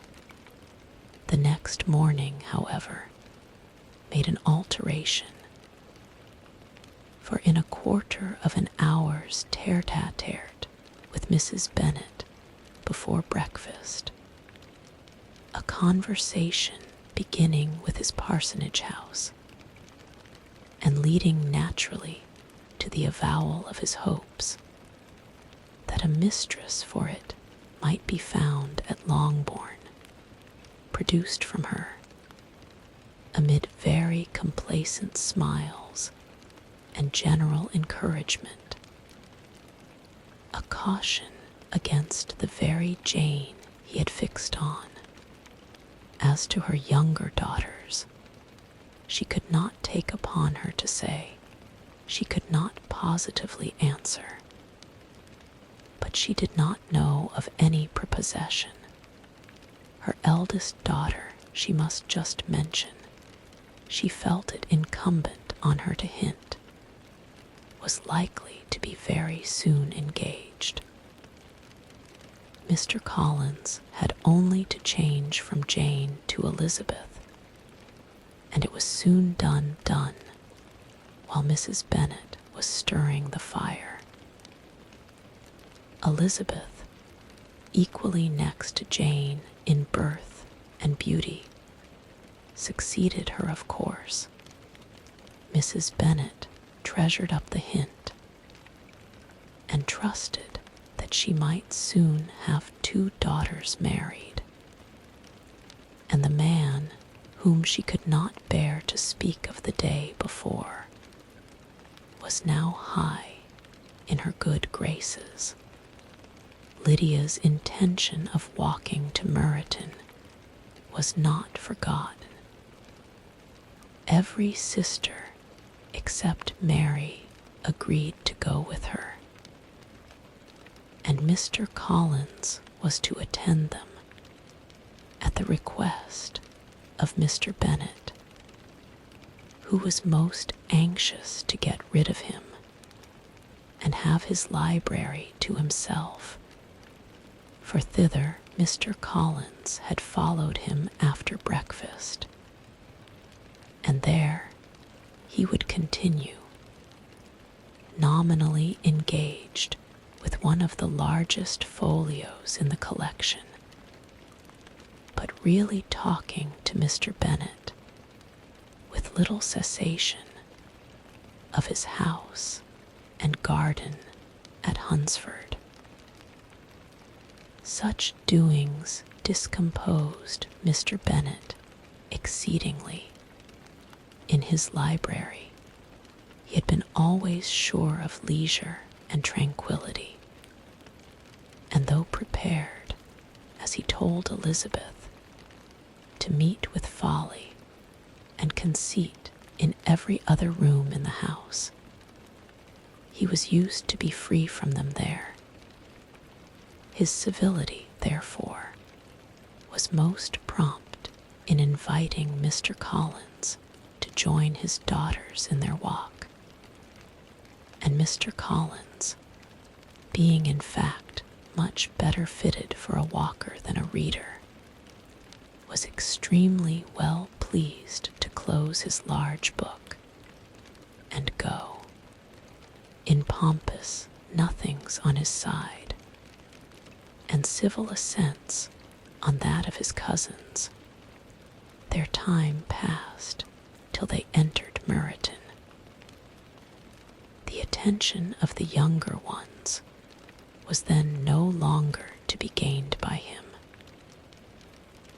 Their eyes were immediately wandering up the street in quest of the officers, and nothing less than a very smart bonnet, indeed, or a really new muslin in a shop window, could recall them. But the attention of every lady was soon caught by a young man, whom they had never seen before, of most gentlemanlike appearance, walking with an officer on the other side of the way. The officer was the very Mr. Denny, concerning whose return from London Lydia came to inquire, and he bowed as they passed. All were struck with the stranger's air. All wondered who he could be, and Kitty and Lydia, determined if possible to find out, led the way across the street, under pretense of wanting something in an opposite shop, and fortunately had just gained the pavement, when the 2 gentlemen, turning back, had reached the same spot. Mr. Denny addressed them directly, and entreated permission to introduce his friend, Mr. Wickham, who had returned with him the day before from town, and, he was happy to say, had accepted a commission in their corps. This was exactly as it should be. for the young man wanted only regimentals to make him completely charming. His appearance was greatly in his favor. He had all the best parts of beauty, a fine countenance, a good figure, and very pleasing address. The introduction was followed up on his side by a happy readiness of conversation, a readiness at the same time perfectly correct and unassuming, and the whole party were still standing and talking together very agreeably when the sound of horses drew their notice, and Darcy and Bingley were seen riding down the street. On distinguishing the ladies of the group, the two gentlemen came directly towards them and began the usual civilities. Bingley was the principal spokesman, and Miss Bennet the principal object. He was then, he said, on his way to Longbourn on purpose to inquire after her. Mr. Darcy corroborated it with a bow, and was beginning to determine not to fix his eyes on Elizabeth, when they were suddenly arrested by the sight of the stranger, and Elizabeth happening to see the countenance of both as they looked at each other, was all astonishment at the effect of the meeting. Both changed color. One looked white, the other red. Mr. Wickham, after a few moments, touched his hat, a salutation which Mr. Darcy just deigned to return. What could be the meaning of it? It was impossible to imagine. It was impossible not to long to know. In another minute Mr. Bingley, but without seeming to have noticed what passed, took leave and rode on with his friend. Mr. Denny and Mr. Wickham walked with the young ladies to the door of Mr. Phillip's house, and then made their bows, in spite of Miss Lydia's pressing entreaties that they would come in, and even in spite of Mrs. Phillips throwing up the parlor window and loudly seconding the invitation. Mrs. Phillips was always glad to see her nieces, and the two eldest, from their recent absence, were particularly welcome, and she was eagerly expressing her surprise at their sudden return home, which, as their own carriage had not fetched them, she should have known nothing about, if she had not happened to see Mr. Jones's shop boy in the street, who had told her that they were not to send any more drafts to Netherfield, because the Miss Bennets were come away, when her civility was claimed towards Mr. Collins by Jane's introduction of him. She received him with her very best politeness, which he returned with as much more, apologizing for his intrusion, without any previous acquaintance with her, which he could not help flattering himself, however, might be justified by his relationship to the young ladies who introduced him to her notice.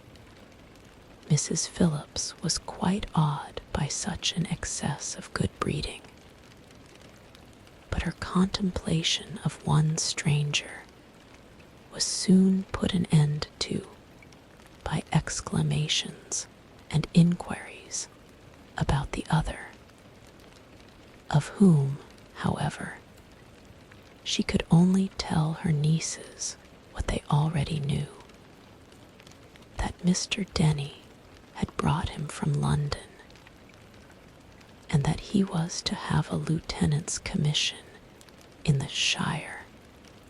She had been watching him the last hour, she said, as he walked up and down the street, and had Mr. Wickham appeared, Kitty and Lydia would certainly have continued the occupation. But unluckily, no one passed the windows now except a few of the officers, who, in comparison with the stranger, were become stupid, disagreeable fellows. Some of them were to dine with the Phillipses the next day, and their aunt promised to make her husband call on Mr. Wickham, and give him an invitation also, if the family from Longbourn would come in the evening. This was agreed to, and Mrs. Phillips protested that they would have a nice, comfortable, noisy game of lottery tickets, and a little bit of hot supper afterwards. The prospect of such delights was very cheering, and they parted in mutual good spirits. Mr. Collins repeated his apologies in quitting the room, and was assured, with unwearying civility, that they were perfectly needless. As they walked home, Elizabeth related to Jane what she had seen pass between the two gentlemen. But though Jane would have defended either or both, had they appeared to be wrong, she could no more explain such behavior than her sister. Mr. Collins, on his return, highly gratified Mrs. Bennet by admiring Mrs. Phillips's manners and politeness. He protested that, except Lady Catherine and her daughter, he had never seen a more elegant woman, for she had not only received him with the utmost civility, but had even pointedly included him in her invitation for the next evening, although utterly unknown to her before. Something, he supposed, might be attributed to his connection with them, but yet he had never met with so much attention in the whole course of his life. Chapter XVIII. A no objection was made to the young people's engagement with their aunt, and all Mr. Collins's scruples of leaving Mr. and Mrs. Bennet for a single evening during his visit were most steadily resisted. The coach conveyed him and his 5 cousins at a suitable hour to Meryton,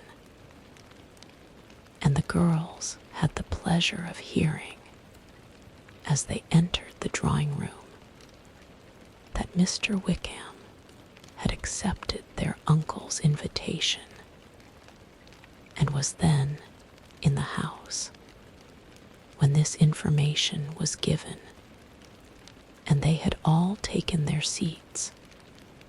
Mr. Collins was at leisure to look around him and admire, and he was so much struck with the size and furniture of the apartment that he declared he might almost have supposed himself in the small summer breakfast parlor at Rosings, a comparison did not at first convey much gratification. But when Mrs. Phillips understood from him what Rosings was, and who was its proprietor, when she had listened to the description of only one of Lady Catherine's drawing rooms, and found that the chimney-piece alone had cost £800, she felt all the force of the compliment, and would hardly have resented a comparison with the housekeeper's room in describing to her all the grandeur of Lady Catherine and her mansion, with occasional digressions in praise of his own humble abode and the improvements it was receiving. He was happily employed until the gentlemen joined them, and he found in Mrs. Phillips a very attentive listener, whose opinion of his consequence increased with what she heard, and who was resolving to retail it all among her neighbors as soon as she could, to the girls who could not listen to their cousin, and who had nothing to do but to wish for an instrument and examine their own indifferent imitations of china on the mantelpiece. The interval of waiting appeared very long. It was over at last, however. The gentleman did approach, and when Mr. Wickham walked into the room, Elizabeth felt that she had neither been seeing him before nor thinking of him since with the smallest degree of unreasonable admiration. The officers of the shire were in general a very creditable, gentlemanlike set, and the best of them were of the present party. But Mr. Wickham was as far beyond them all in person, countenance, air, and walk, as they were superior to the broad-faced, stuffy Uncle Phillips, breathing port wine, who followed them into the room.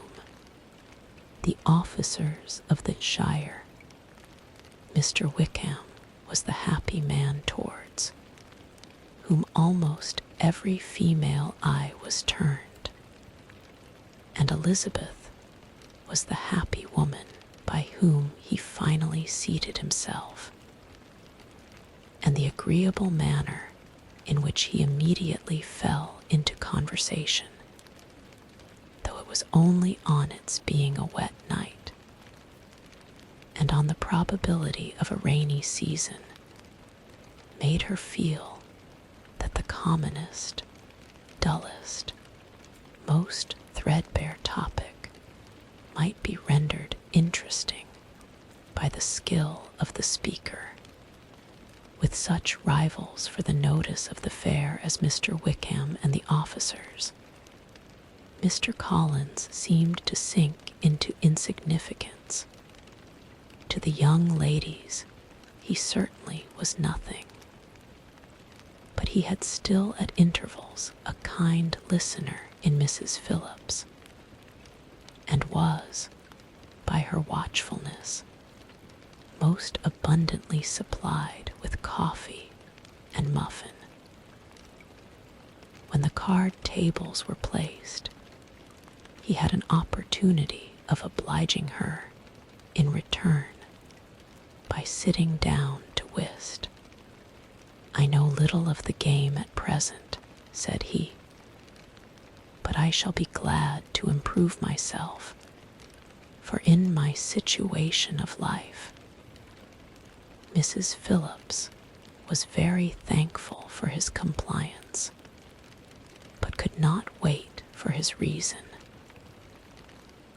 Mr. Wickham did not play at whist, and with ready delight was he received at the other table between Elizabeth and Lydia. At first there seemed danger of Lydia's engrossing him entirely, for she was a most determined talker, but being likewise extremely fond of lottery tickets, she soon grew too much interested in the game, too eager in making bets and exclaiming after prizes, to have attention for anyone in particular, allowing for the common demands of the game. Mr. Wickham was therefore at leisure to talk to Elizabeth, and she was very willing to hear him, though what she chiefly wished to hear she could not hope to be told: the history of his acquaintance with Mr. Darcy. She dared not even mention that gentleman. Her curiosity, however, was unexpectedly relieved. Mr. Wickham began the subject himself. He inquired how far Netherfield was from Meryton, and after receiving her answer, asked in a hesitating manner how long Mr. Darcy had been staying there. "About a month," said Elizabeth, and then, unwilling to let the subject drop, added, "He is a man of very large property in Derbyshire, I understand." "Yes," replied Wickham. "His estate there is a noble one, a clear 10,000 per annum. You could not have met with a person more capable of giving you certain information on that head than myself, for I have been connected with his family in a particular manner from my infancy." Elizabeth could not but look surprised. "You may well be surprised, Miss Bennet, at such an assertion, after seeing, as you probably might, the very cold manner of our meeting yesterday. Are you much acquainted with Mr. Darcy?" "As much as I ever wish to be," cried Elizabeth warmly. "I have spent 4 days in the same house with him, and I think him very disagreeable." "I have no right to give my opinion," said Wickham, "as to his being agreeable or otherwise. I am not qualified to form one. I have known him too long and too well to be a fair judge. It is impossible for me to be impartial, but I believe your opinion of him would in general astonish, and perhaps you would not express it quite so strongly anywhere else. Here you are in your own family. Upon my word, I say no more here than I might say in any house in the neighborhood, except Netherfield. He is not at all liked in Hertfordshire. Everybody is disgusted with his pride. You will not find him more favorably spoken of by anyone. I cannot pretend to be sorry," said Wickham, after a short interruption, "that he, or that any man should not be estimated beyond their deserts. But with him, I believe, it does not often happen. The world is blinded by his fortune and consequence, or frightened by his high and imposing manners, and sees him only as he chooses to be seen. I should take him, even on my slight acquaintance, to be an ill-tempered man. Wickham only shook his head. "I wonder," said he, at the next opportunity of speaking, "whether he is likely to be in this country much longer. I do not at all know, but I heard nothing of his going away when I was at Netherfield. I hope your plans in favor of this shire will not be affected by his being in the neighborhood." "Oh no, it is not for me to be driven away by Mr. Darcy.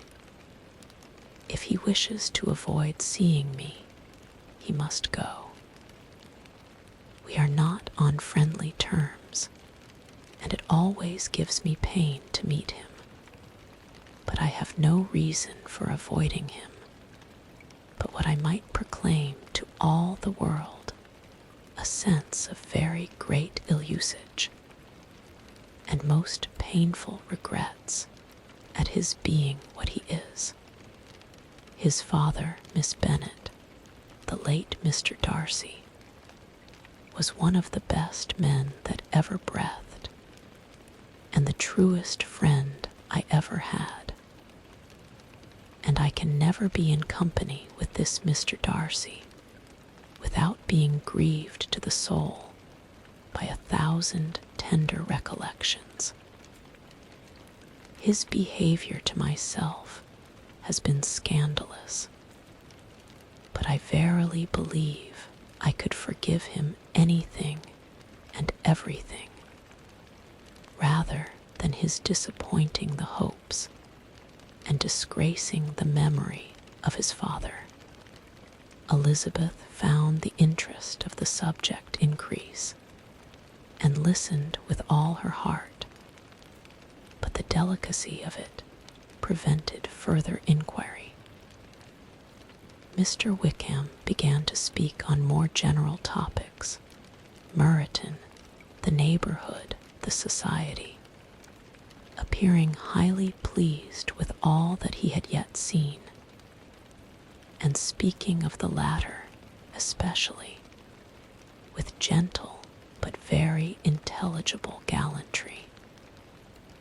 It was the prospect of constant society, and good society, he added, which was my chief inducement to enter the shire.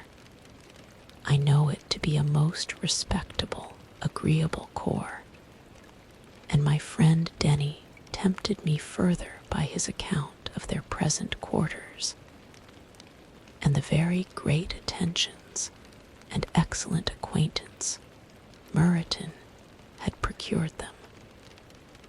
Society, I own, is necessary to me. I have been a disappointed man, and my spirits will not bear solitude. I must have employment and society.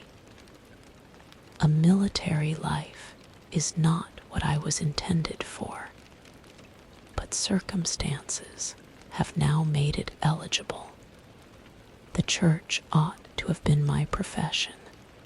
I was brought up for the church, and I should at this time have been in possession of a most valuable living, had it pleased the gentleman we were speaking of just now.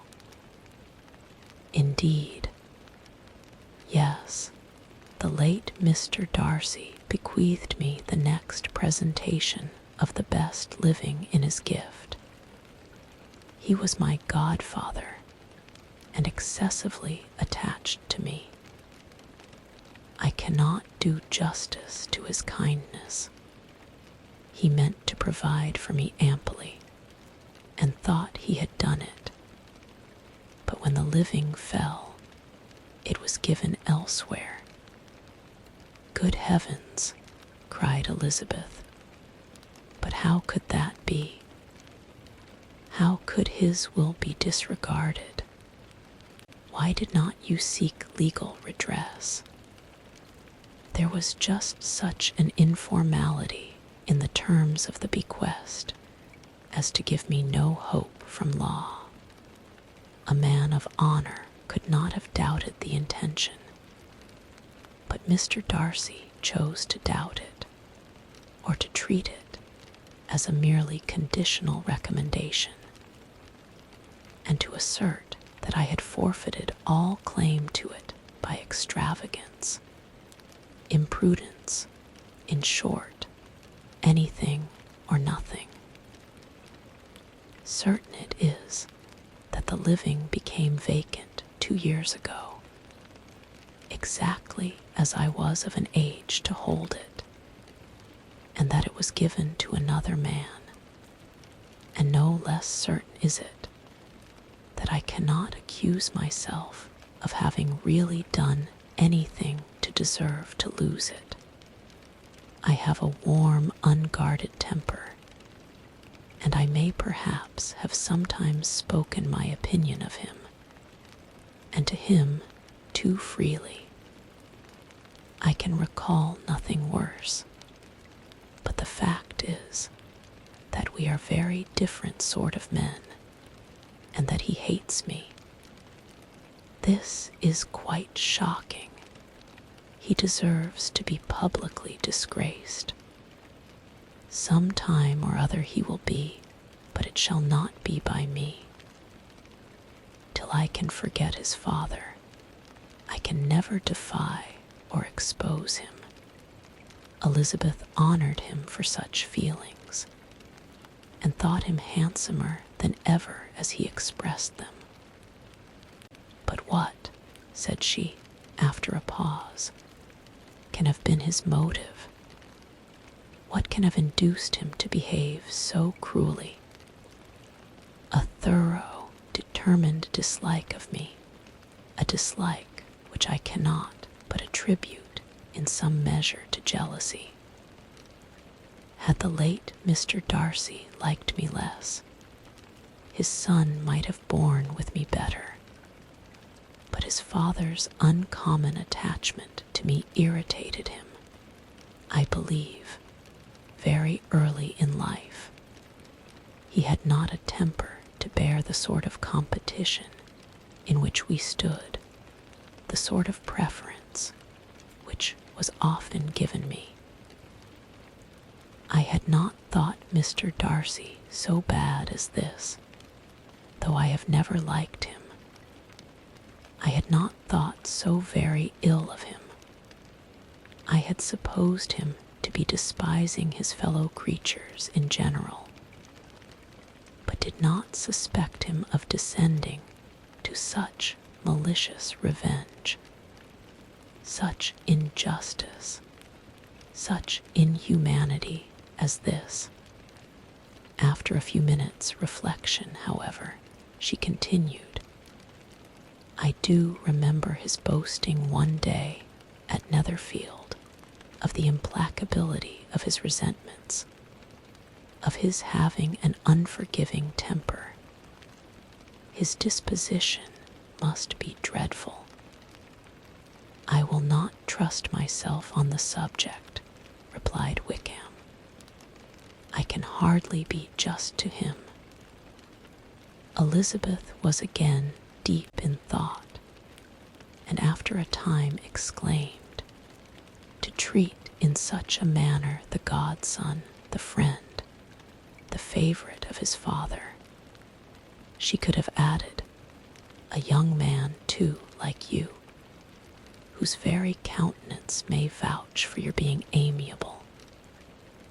But she contented herself with, and one too, who had probably been his own companion from childhood, connected together, as I think you said, in the closest manner. We were born in the same parish, within the same park. The greatest part of our youth was passed together. Inmates of the same house, sharing the same amusements, objects of the same parental care.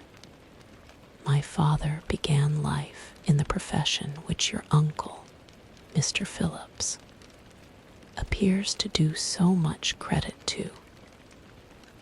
But he gave up everything to be of use to the late Mr. Darcy, and devoted all his time to the care of the Pemberley property.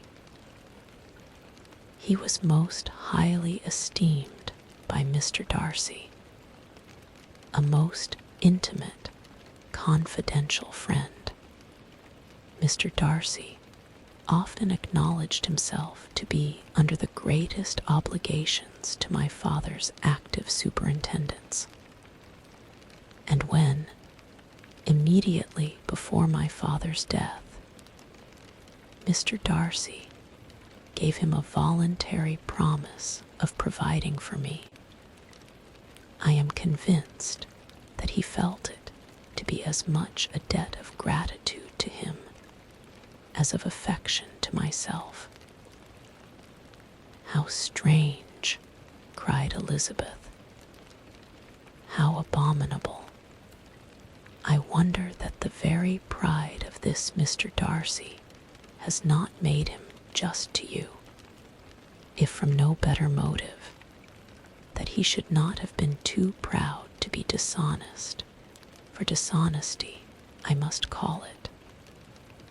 "It is wonderful," replied Wickham, "for almost all his actions may be traced to pride, and pride has often been his best friend. It has connected him nearer with virtue than any other feeling. But we are none of us consistent, and in his behavior to me there were stronger impulses even than pride. Can such abominable pride as his have ever done him good? Yes, it has often led him to be liberal and generous, to give his money freely, to display hospitality, to assist his tenants, and relieve the poor. Family pride and filial pride, for he is very proud of what his father was, have done this, not to appear to disgrace his family, to degenerate from the popular qualities, or lose the influence of the Pemberley house, is a powerful motive.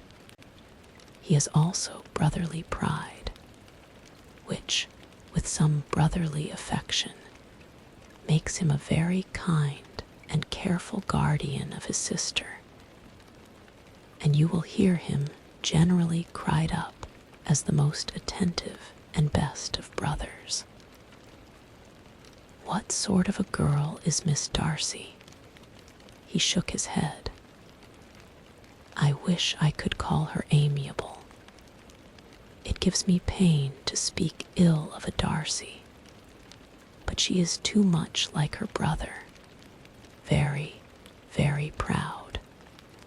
As a child, she was affectionate and pleasing, and extremely fond of me, and I have devoted hours and hours to her amusement. But she is nothing to me now.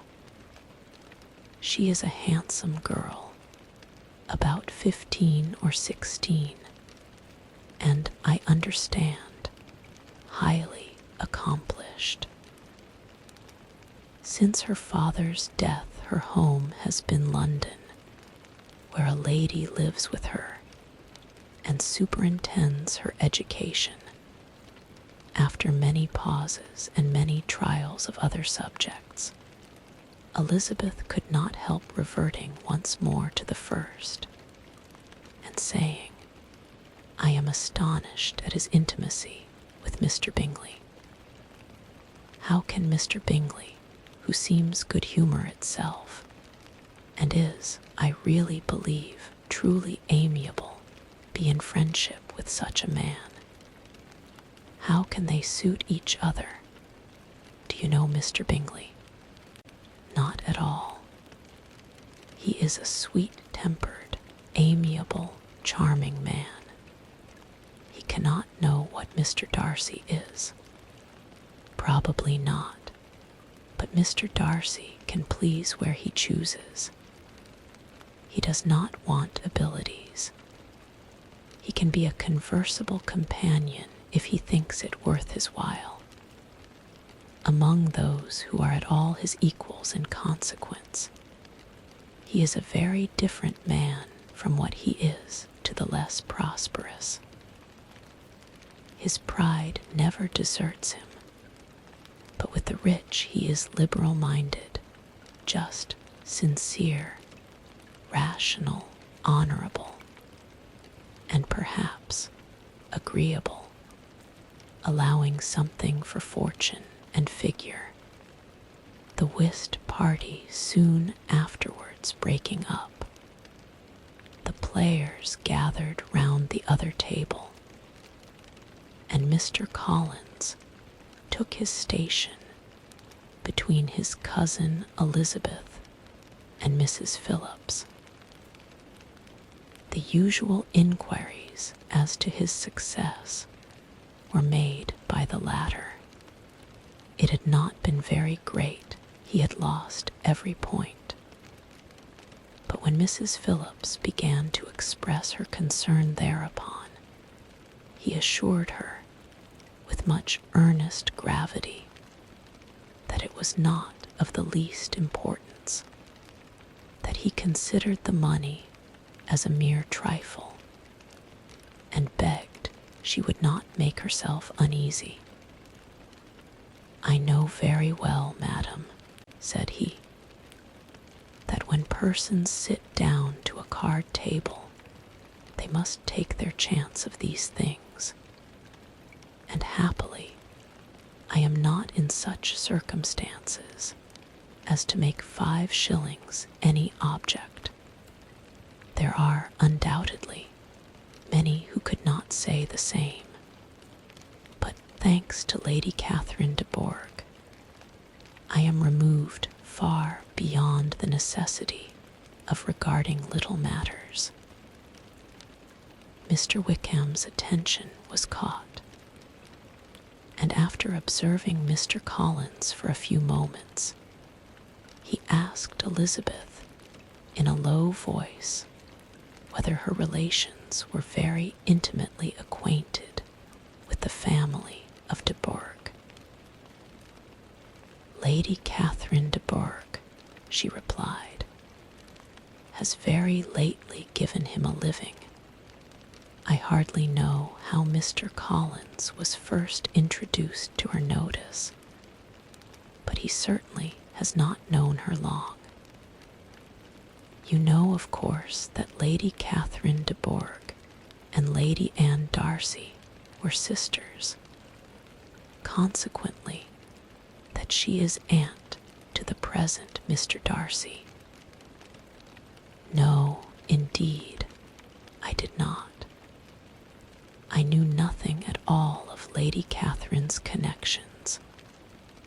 I never heard of her existence till the day before yesterday. Her daughter, Miss de Bourgh, will have a very large fortune, and it is believed that she and her cousin will unite the 2 estates." This information made Elizabeth smile, as she thought of poor Miss Bingley. Vain indeed must be all her attentions, vain and useless her affection for his sister, and her praise of himself, if he were already self-destined to another. "Mr. Collins," said she, "speaks highly both of Lady Catherine and her daughter, but from some particulars that he has related of her ladyship, I suspect his gratitude misleads him, and that, in spite of her being his patroness, she is an arrogant, conceited woman. "I believe her to be both in a great degree," replied Wickham. "I have not seen her for many years, but I very well remember that I never liked her, and that her manners were dictatorial and insolent. She has the reputation of being remarkably sensible and clever, but I rather believe she derives part of her abilities from her rank and fortune, part from her authoritative manner, and the rest from the pride of her nephew, who chooses that everyone connected with him should have an understanding of the first class.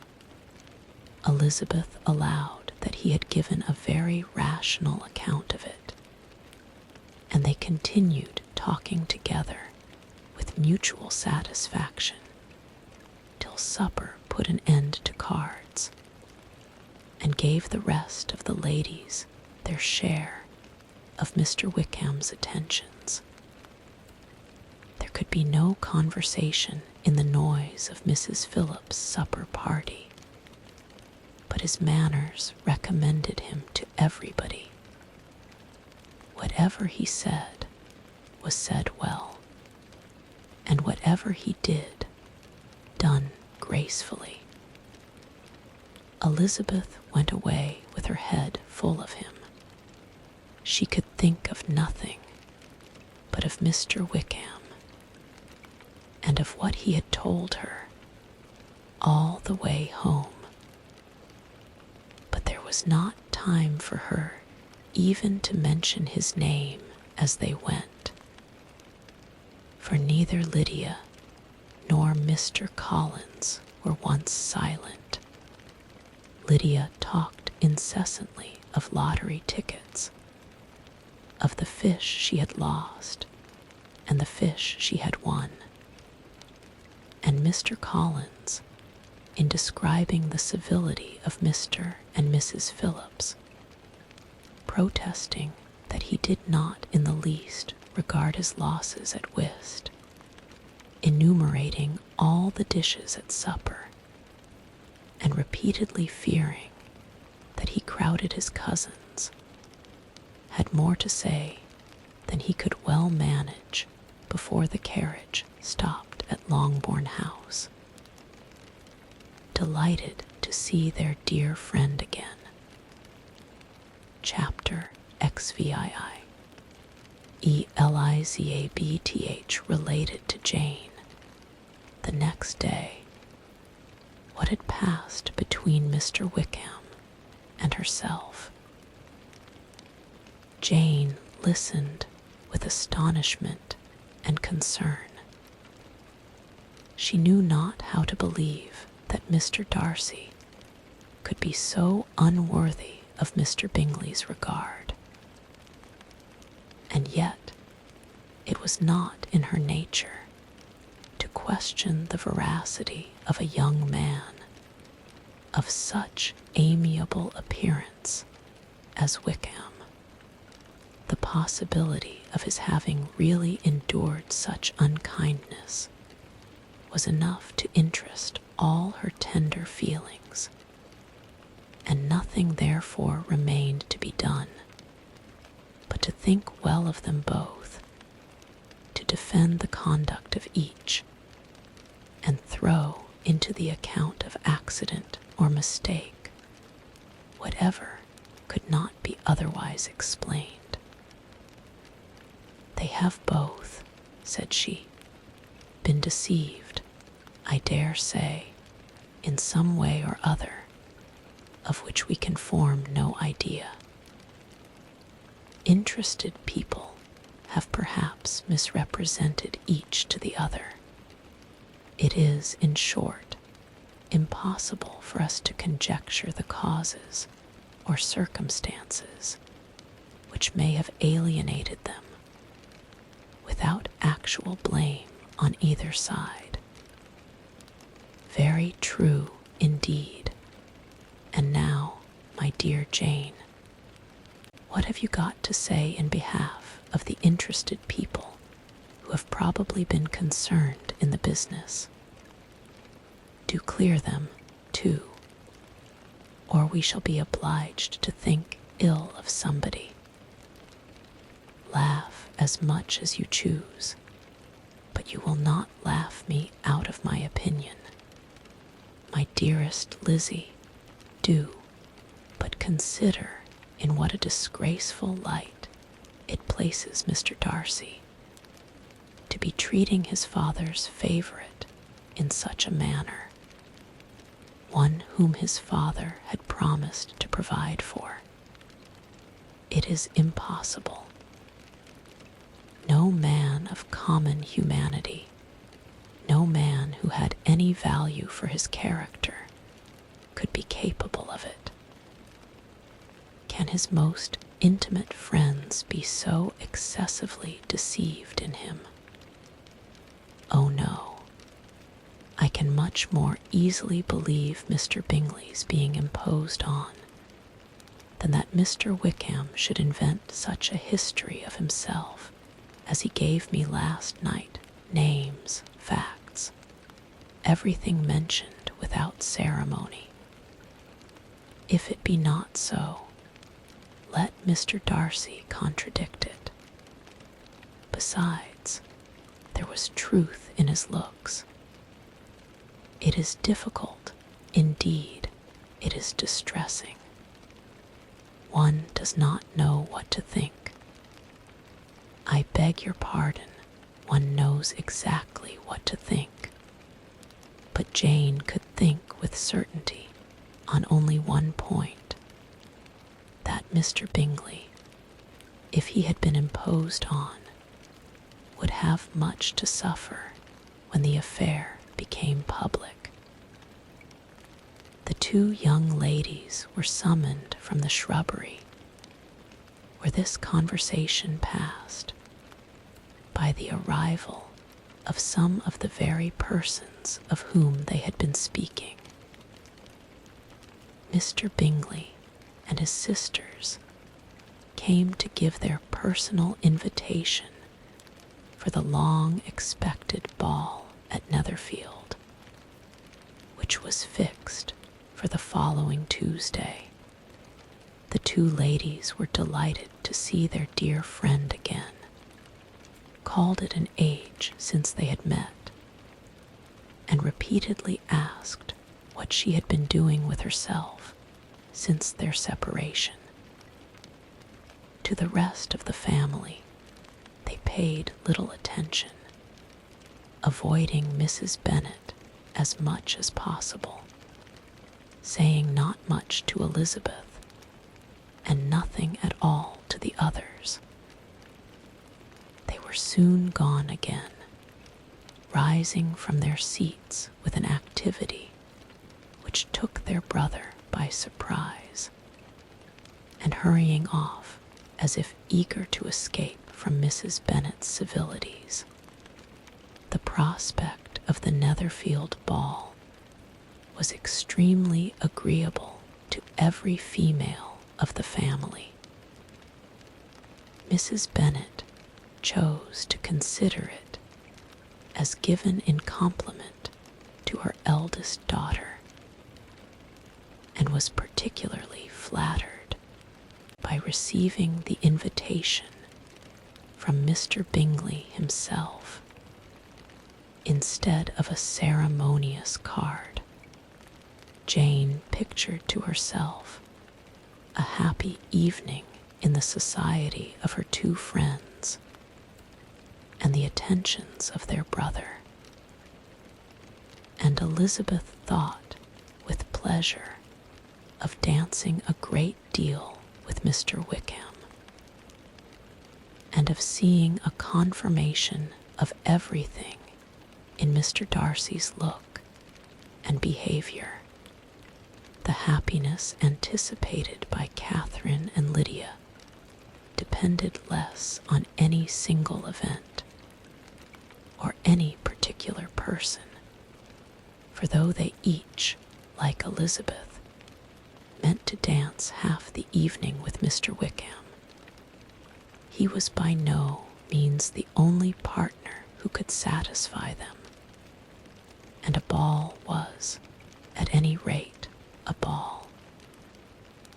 And even Mary could assure her family that she had no disinclination for it.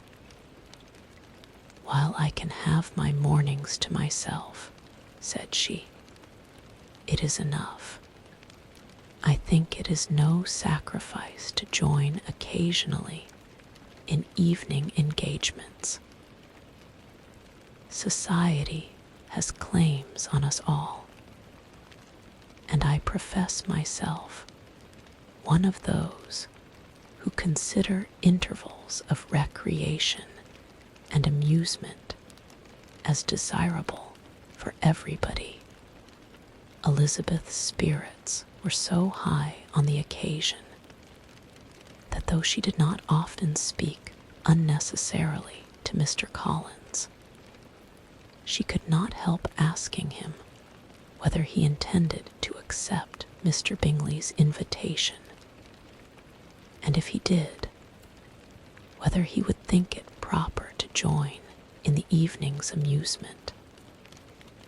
And she was rather surprised to find that he entertained no scruple whatever on that head, and was very far from dreading a rebuke, either from the Archbishop or Lady Catherine de Bourgh, by venturing to dance.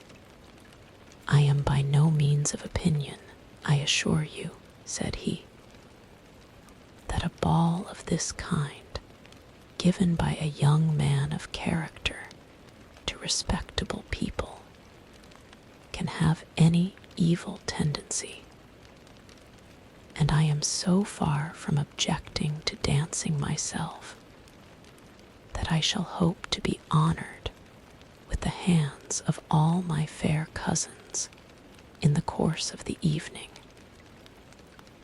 and I take this opportunity of soliciting yours, Miss Elizabeth, for the 2 first dances especially, a preference which I trust my cousin Jane will attribute to the right cause, and not to any disrespect for her."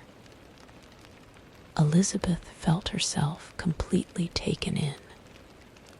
She had fully proposed being engaged by Wickham for those very dances, and to have Mr. Collins instead. Her liveliness had been never worse timed. There was no help for it, however. Mr. Wickham's happiness and her own was perforce delayed a little longer, and Mr. Collins's proposal accepted with as good a grace as she could. She was not the better pleased with his gallantry, from the idea it suggested of something more. It now first struck her that she was selected from among her sisters as worthy of being the mistress of Hunsford Parsonage, and of assisting to form a quadrille table at Rosings, in the absence of more eligible visitors. The idea soon reached to conviction, as she observed his increasing civilities towards herself, and heard his frequent attempt at a compliment on her wit and vivacity, and though more astonished than gratified herself by this effect of her charms, it was not long before her mother gave her to understand that the probability of their marriage was exceedingly agreeable to her. Elizabeth, however, did not choose to take the hint, being well aware that a serious dispute must be the consequence of any reply. Mr. Collins might never make the offer, and till he did, it was useless to quarrel about him. If there had not been a Netherfield ball to prepare for and talk of, the younger Miss Bennets would have been in a pitiable state at this time, for from the day of the invitation to the day of the ball, there was such a succession of rain as prevented their walking to Meryton once. No aunt, no officers, no news could be sought after. The very shoe roses for Netherfield were got by proxy. Even Elizabeth might have found some trial of her patience in weather which totally suspended the improvement of her acquaintance with Mr. Wickham. And nothing less than a dance on Tuesday could have made such a Friday, Saturday, Sunday, and Monday endurable to Kitty and Lydia. Chapter XVIII. Tea. Ill Elizabeth entered the drawing-room at Netherfield, and looked in vain for Mr. Wickham among the cluster of red coats there assembled. A doubt of his being present had never occurred to her. The certainty of meeting him had not been checked by any of those recollections that might not unreasonably have alarmed her. She had dressed with more than usual care, and prepared in the highest spirits for the conquest of all that remained unsubdued of his heart, trusting that it was not more than might be won in the course of the evening. But in an instant arose the dreadful suspicion of his being purposely omitted, for Mr. Darcy's pleasure, in the Bingleys' invitation to the officers. And though this was not exactly the case, the absolute fact of his absence was pronounced by his friend Mr. Denny, to whom Lydia eagerly applied, and who told them that Wickham had been obliged to go to town on business the day before, and was not yet returned, adding with a significant smile, "I do not imagine his business would have called him away just now, if he had not wished to avoid a certain gentleman here. This part of his intelligence, though unheard by Lydia, was caught by Elizabeth, and as it assured her that Darcy was not less answerable for Wickham's absence than if her first surmise had been just, every feeling of displeasure against the former was so sharpened by immediate disappointment that she could hardly reply with tolerable civility to the polite inquiries which he directly afterwards approached to make. Attention, forbearance, patience with Darcy was injury to Wickham. She was resolved against any sort of conversation with him, and turned away with a degree of ill humor which she could not wholly surmount, even in speaking to Mr. Bingley, whose blind partiality provoked her.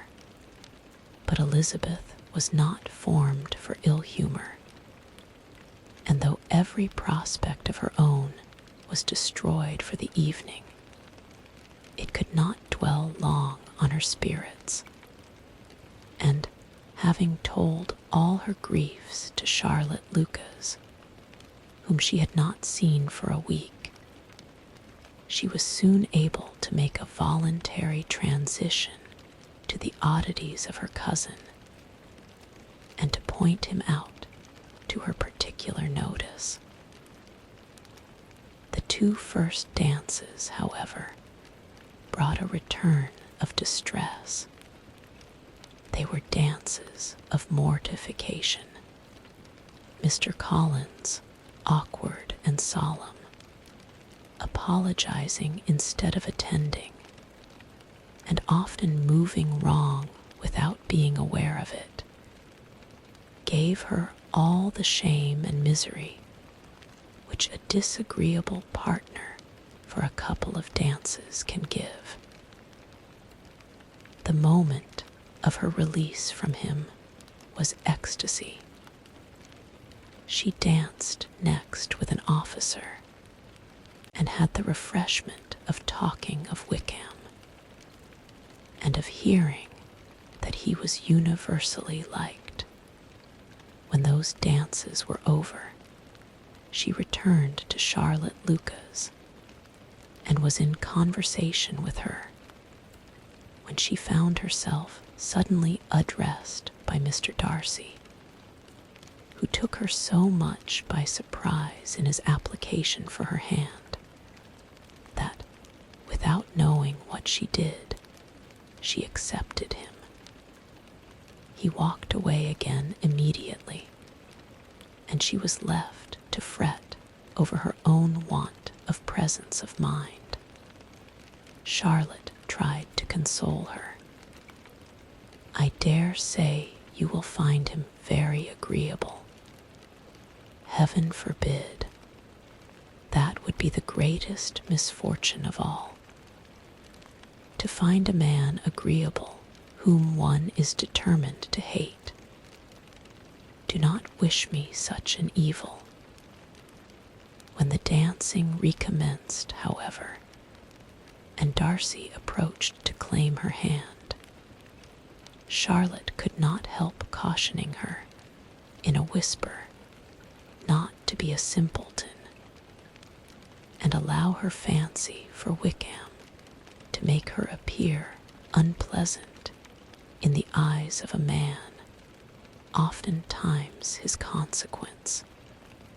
Elizabeth made no answer, and took her place in the set, amazed at the dignity to which she was arrived in being allowed to stand opposite to Mr. Darcy, and reading in her neighbors looks their equal amazement in beholding it.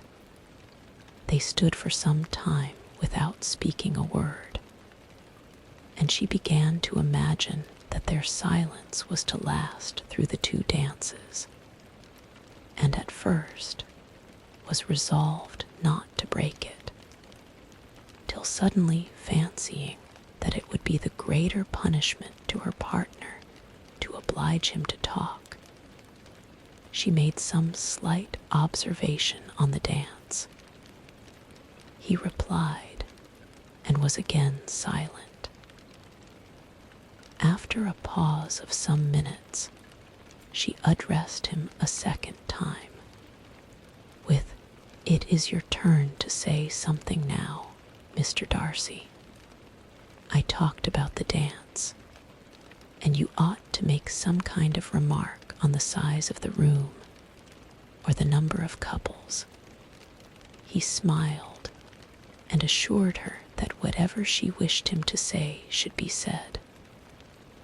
"Very well, that reply will do for the present.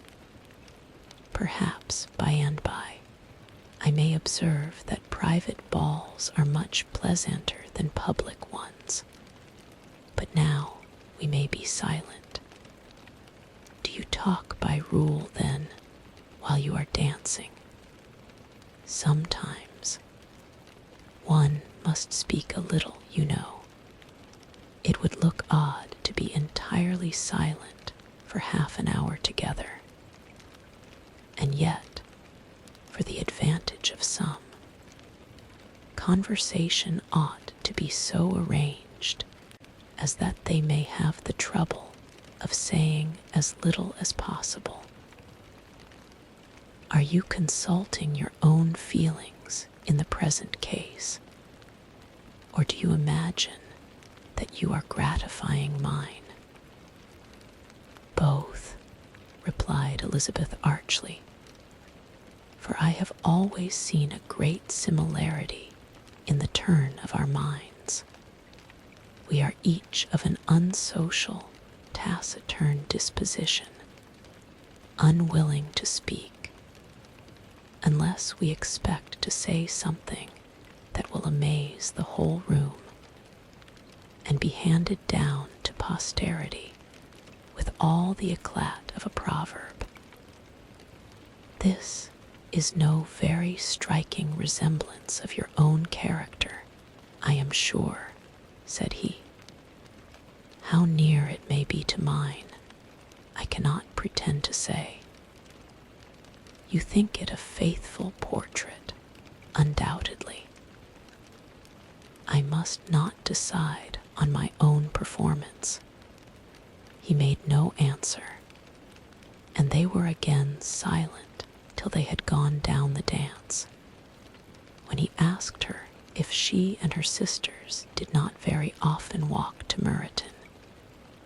She answered in the affirmative, and, unable to resist the temptation, added, "When you met us there the other day, we had just been forming a new acquaintance. The effect was immediate. A deeper shade of hauteur overspread his features, but he said not a word, and Elizabeth, though blaming herself for her own weakness, could not go on. At length Darcy spoke, and in a constrained manner said, "Mr. Wickham is blessed with such happy manners as may ensure his making friends. Whether he may be equally capable of retaining them is less certain. He has been so unlucky as to lose your friendship," replied Elizabeth, with emphasis, "and in a manner which he is likely to suffer from all his life." Darcy made no answer, and seemed desirous of changing the subject. At that moment, Sir William Lucas appeared close to them, meaning to pass through the set to the other side of the room. But on perceiving Mr. Darcy, he stopped, with a bow of superior courtesy, to compliment him on his dancing and his partner. "I have been most highly gratified indeed, my dear sir. Such very superior dancing is not often seen. It is evident that you belong to the first circles. Allow me to say, however, that your fair partner does not disgrace you, and that I must hope to have this pleasure often repeated, especially when a certain desirable event, my dear Miss Eliza," glancing at her sister and Bingley, "shall take place. What congratulations will then flow in! I appeal to Mr. Darcy, but let me not interrupt you, sir. You will not thank me for detaining you from the bewitching converse of that young lady, whose bright eyes are also upbraiding me. Such very superior dancing is not often seen." The latter part of this address was scarcely heard by Darcy, but Sir William's allusion to his friend seemed to strike him forcibly, and his eyes were directed, with a very serious expression, towards Bingley and Jane, who were dancing together. Recovering himself, however, shortly, he turned to his partner and said, "Sir William's interruption has made me forget what we were talking of. I do not think we were speaking at all. Sir William could not have interrupted any two people in the room who had less to say for themselves. We have tried 2 or 3 subjects already without success, and what we are to talk of next I cannot imagine. What think you of books? Said he, smiling. Books? Oh no. I am sure we never read the same, or not with the same feelings. I am sorry you think so, but if that be the case, there can at least be no want of subject. We may compare our different opinions. No, I cannot talk of books in a ballroom. My head is always full of something else. The present always occupies you in such scenes, does it? Said he, with a look of doubt. Yes, always, she replied, without knowing what she said, for her thoughts had wandered far from the subject, as soon afterwards appeared by her suddenly exclaiming, I remember hearing you once say, Mr. Darcy, that you hardly ever forgave, that your resentment, once created, was unappeasable. You are very cautious, I suppose, as to its being created. I am, said he, with a firm voice. And never allow yourself to be blinded by prejudice. I hope not. It is particularly incumbent on those who never change their opinion to be secure of judging properly at first. May I ask to what these questions tend? Merely to the illustration of your character, said she, endeavoring to shake off her gravity. I am trying to make it out. And what is your success? She shook her head. I do not get on at all. I hear such different accounts of you as puzzle me exceedingly. I can readily believe, answered he gravely, that reports may vary greatly with respect to me, and I could wish, Miss Bennet, that you were not to sketch my character at the present moment, as there is reason to fear that the performance would reflect no credit on either. But if I do not take your likeness now, I may never have another opportunity. I would by no means suspend any pleasure of yours, he coldly replied.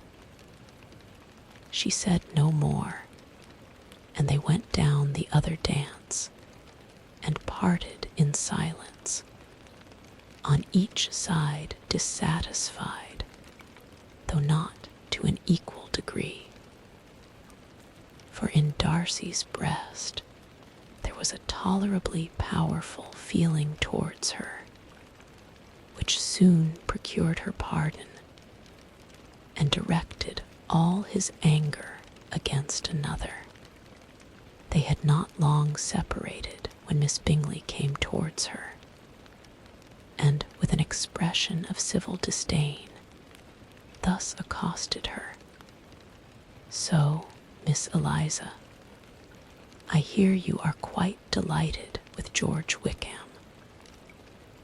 Your sister has been talking to me about him, and asking me 1,000 questions, and I find that the young man forgot to tell you, among his other communications, that he was the son of old Wickham, the late Mr.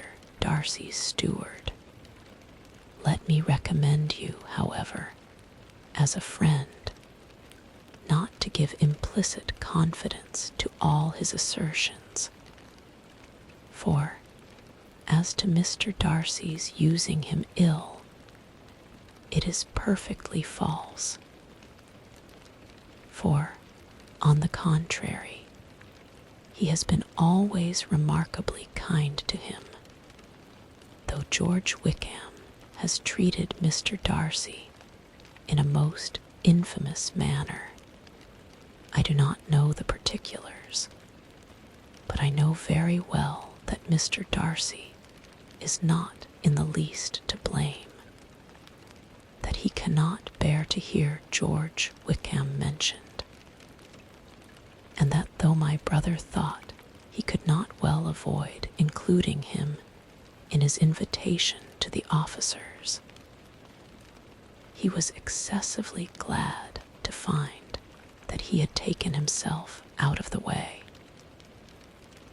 His coming into the country at all is a most insolent thing indeed, and I wonder how he could presume to do it. I pity you, Miss Eliza, for this discovery of your favorite's guilt, but really, considering his descent, one could not expect much better. His guilt and his descent appear by your account to be the same, said Elizabeth angrily, for I have heard you accuse him of nothing worse than of being the son of Mr. Darcy's steward, and of that, I can assure you, he informed me himself. I beg your pardon, replied Miss Bingley, turning away with a sneer. Excuse my interference. It was kindly meant. Insolent girl, said Elizabeth to herself. You are much mistaken if you expect to influence me by such a paltry attack as this. I see nothing in it but your own willful ignorance and the malice of Mr. Darcy. She then sought her eldest sister, who had undertaken to make inquiries on the same subject of Bingley. Jane met her with a smile of such sweet complacency, a glow of such happy expression, as sufficiently marked how well she was satisfied with the occurrences of the evening. Elizabeth instantly read her feelings, and at that moment, solicitude for Wickham, resentment against his enemies, and everything else gave way before the hope of Jane's being in the fairest way for happiness. I want to know, said she, with a countenance no less smiling than her sister S., what you have learnt about Mr. Wickham. But perhaps you have been too pleasantly engaged to think of any third person, in which case you may be sure of my pardon. No, replied Jane, I have not forgotten him, but I have nothing satisfactory to tell you. Mr. Bingley does not know the whole of his history, and is quite ignorant of the circumstances which have principally offended Mr. Darcy. But he will vouch for the good conduct, the probity and honor of his friend, and is perfectly convinced that Mr. Wickham has deserved much less attention from Mr. Darcy than he has received. And I am sorry to say that by his account, as well as his sister S., Mr. Wickham is by no means a respectable young man. I am afraid he has been very imprudent, and has deserved to lose Mr. Darcy's regard. Mr. Bingley does not know Mr. Wickham himself. No, he never saw him till till the other morning at Meryton. This account, then, is what he has received from Mr. Darcy. I am perfectly satisfied. But what does he say of the living? He does not exactly recollect the circumstances, though he has heard them from Mr. Darcy more than once. But he believes that it was left to him conditionally only. I have not a doubt of Mr. Bingley's sincerity, said Elizabeth warmly. But you must excuse my not being convinced by assurances only. Mr. Bingley's defense of his friend was a very able one, I dare say.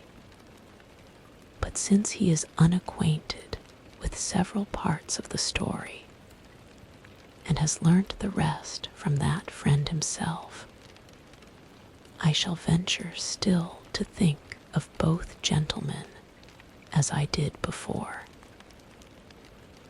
She then changed the discourse to one more gratifying to each, and on which there could be no difference of sentiment.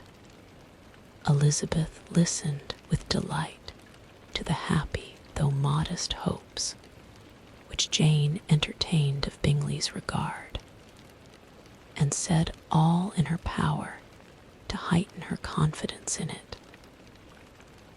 On their being joined by Mr. Bingley himself, Elizabeth withdrew to Miss Lucas, to whose inquiry, after the pleasantness of her last partner, she had scarcely replied before Mr. Collins came up to them, and told her with great exultation that he had just been so fortunate as to make a most important discovery. I have found out, said he, by a singular accident, that there is now in the room a near relation to my patroness. I happened to overhear the gentleman himself mentioning to the young lady, who does the honors of this house, the names of his cousin Miss de Bourgh, and of her mother, Lady Catherine. How wonderfully these sort of things occur! Who would have thought of my meeting with, perhaps, a nephew of Lady Catherine de Bourgh in this assembly? I am most thankful that the discovery is made in time for me to pay my respects to him, which I am now going to do, and trust he will excuse my not having done it before. My total ignorance of the connection must plead my apology. You are not going to introduce yourself to Mr. Darcy. Indeed, I am. I shall entreat his pardon for not having done it earlier. I believe him to be Lady Catherine's nephew. It will be in my power to assure him that her ladyship was quite well yesterday se'nnight. Elizabeth tried hard to dissuade him from such a scheme, assuring him that Mr. Darcy would consider his addressing him without introduction as an impertinent freedom, rather than a compliment to his aunt, that it was not in the least necessary there should be any notice on either side, and that if it were, it must belong to Mr. Darcy, the superior in consequence, to begin the acquaintance. Mr. Collins listened to her with the determined air of following his own inclination, and when she ceased speaking, replied thus: My dear Miss Elizabeth, I have the highest opinion in the world of your excellent judgment in all matters within the scope of your understanding. But permit me to say that there must be a wide difference between the established forms of ceremony amongst the laity and those which regulate the clergy.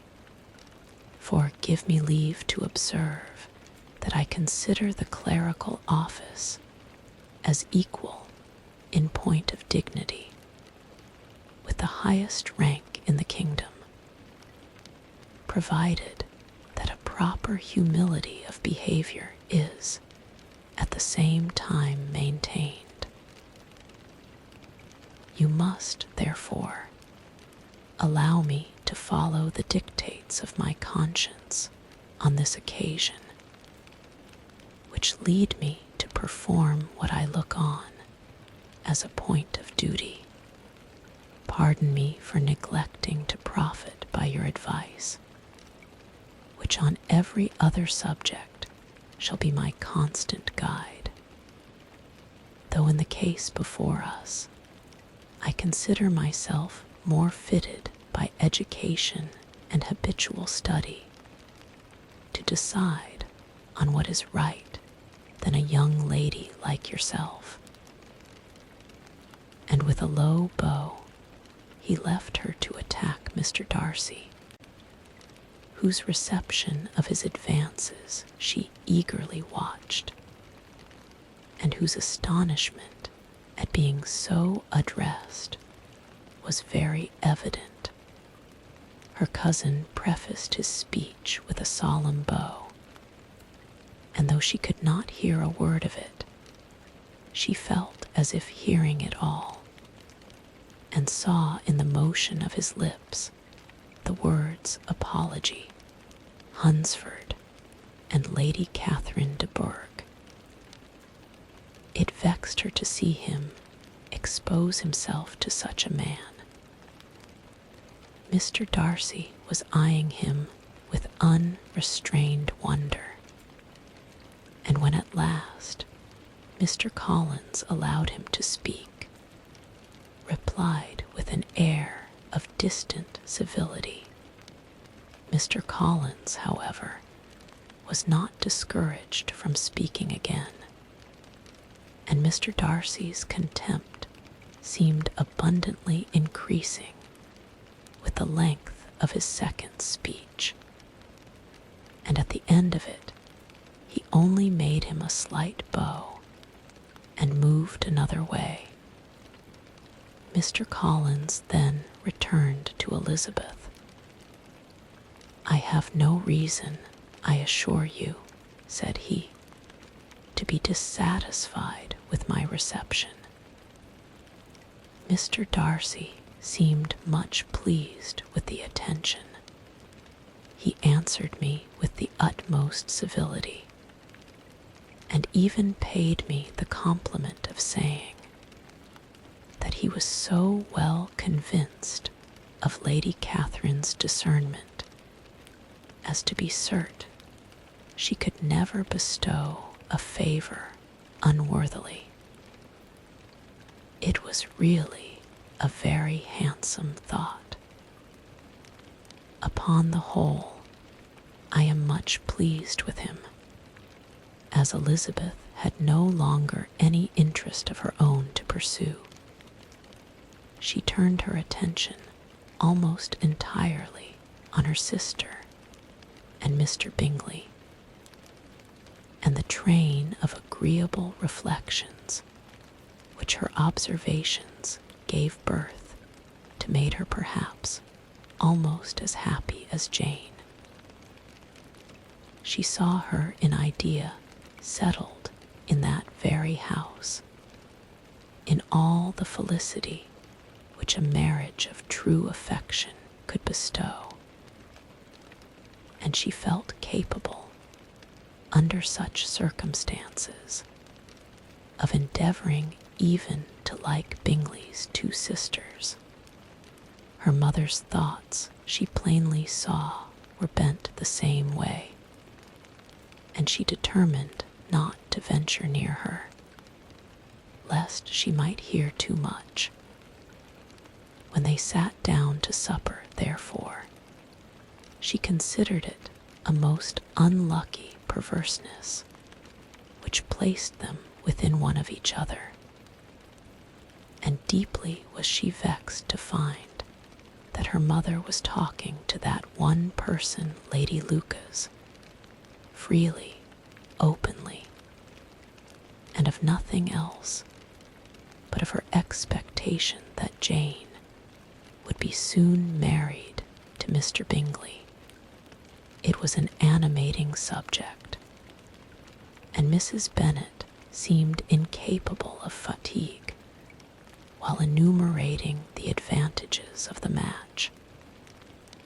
His being such a charming young man, and so rich, and living but 3 miles from them, were the first points of self-gratulation. And then it was such a comfort to think how fond the 2 sisters were of Jane, and to be certain that they must desire the connection as much as she could do. It was, moreover, such a promising thing for her younger daughters, as Jane's marrying so greatly must throw them in the way of other rich men.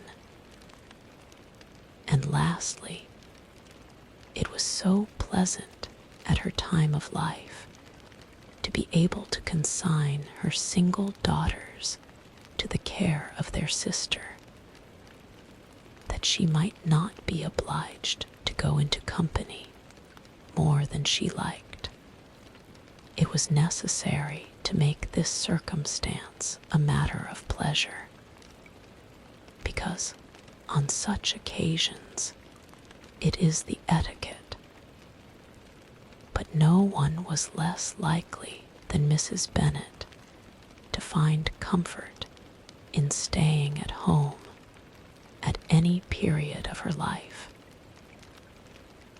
She concluded with many good wishes that Lady Lucas might soon be equally fortunate, though evidently and triumphantly believing there was no chance of it.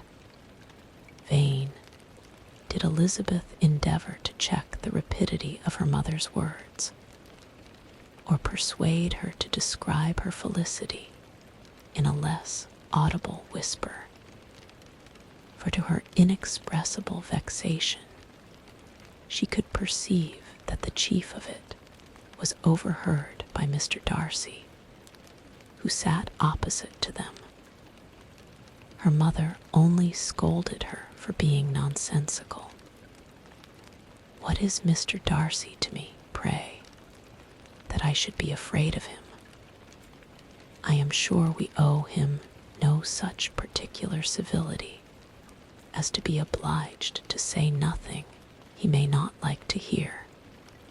For heaven's sake, madam, speak lower. What advantage can it be to you to offend Mr. Darcy? You will never recommend yourself to his friend by so doing." Nothing that she could say, however, had any influence. Her mother would talk of her views in the same intelligible tone. Elizabeth blushed and blushed again, with shame and vexation. She could not help frequently glancing her eye at Mr. Darcy, though every glance convinced her of what she dreaded. For though he was not always looking at her mother, she was convinced that his attention was invariably fixed by her. The expression of his face changed gradually from indignant contempt to a composed and steady gravity.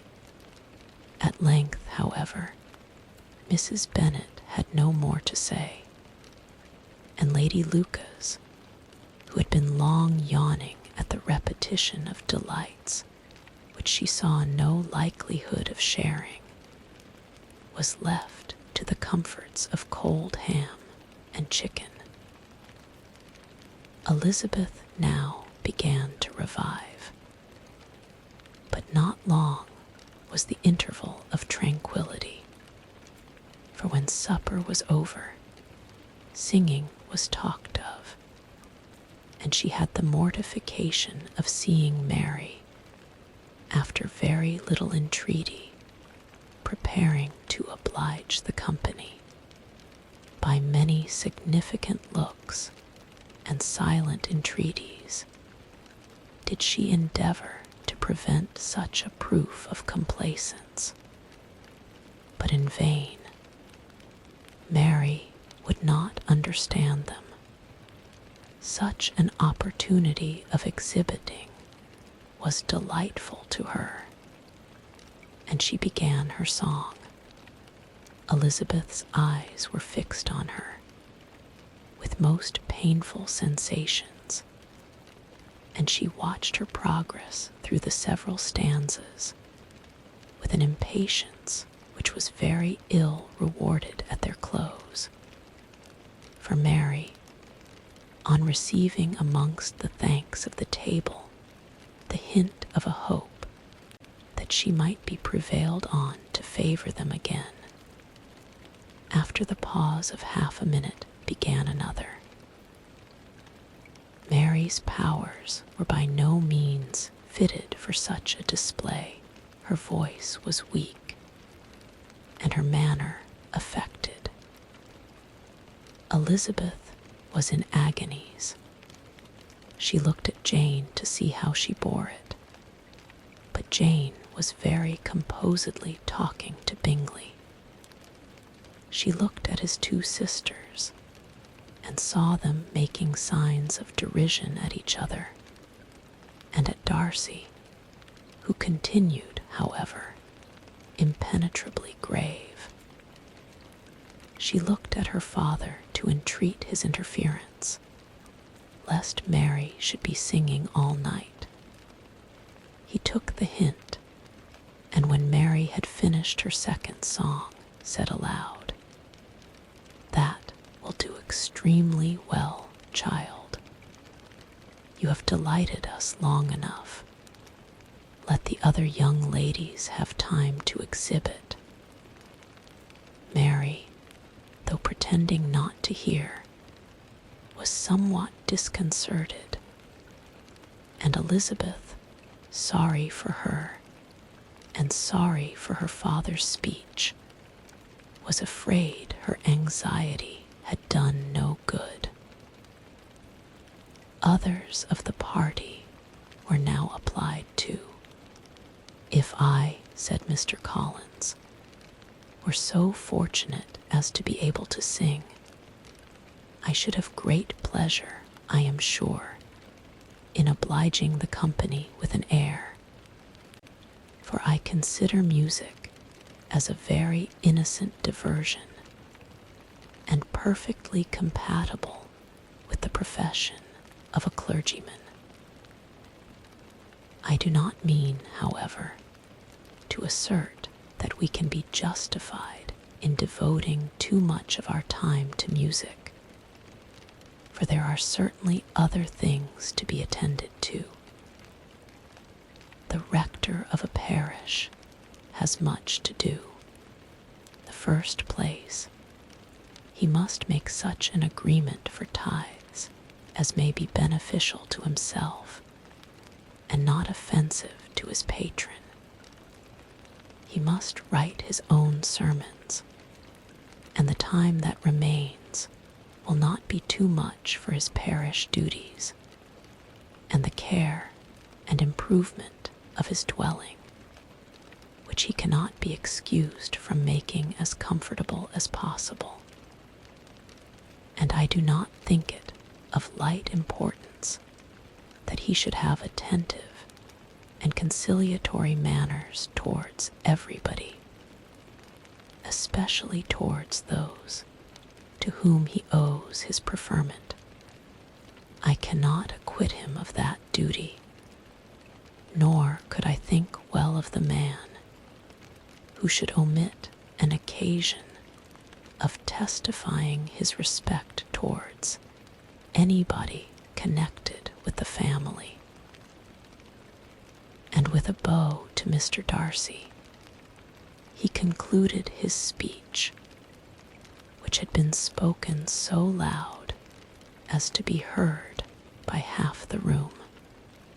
Many stared, many smiled, but no one looked more amused than Mr. Bennet himself, while his wife seriously commended Mr. Collins for having spoken so sensibly, and observed in a half-whisper to Lady Lucas that he was a remarkably clever, good kind of young man.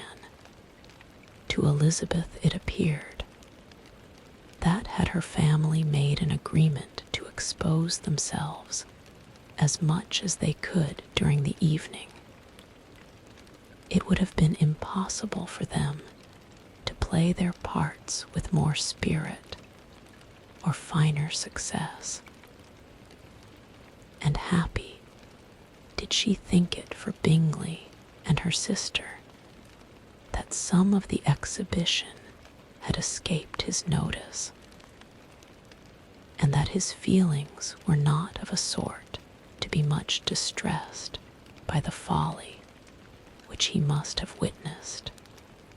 That his two sisters and Mr. Darcy, however, should have such an opportunity of ridiculing her relations was bad enough, and she could not determine whether the silent contempt of the gentlemen or the insolent smiles of the ladies were more intolerable.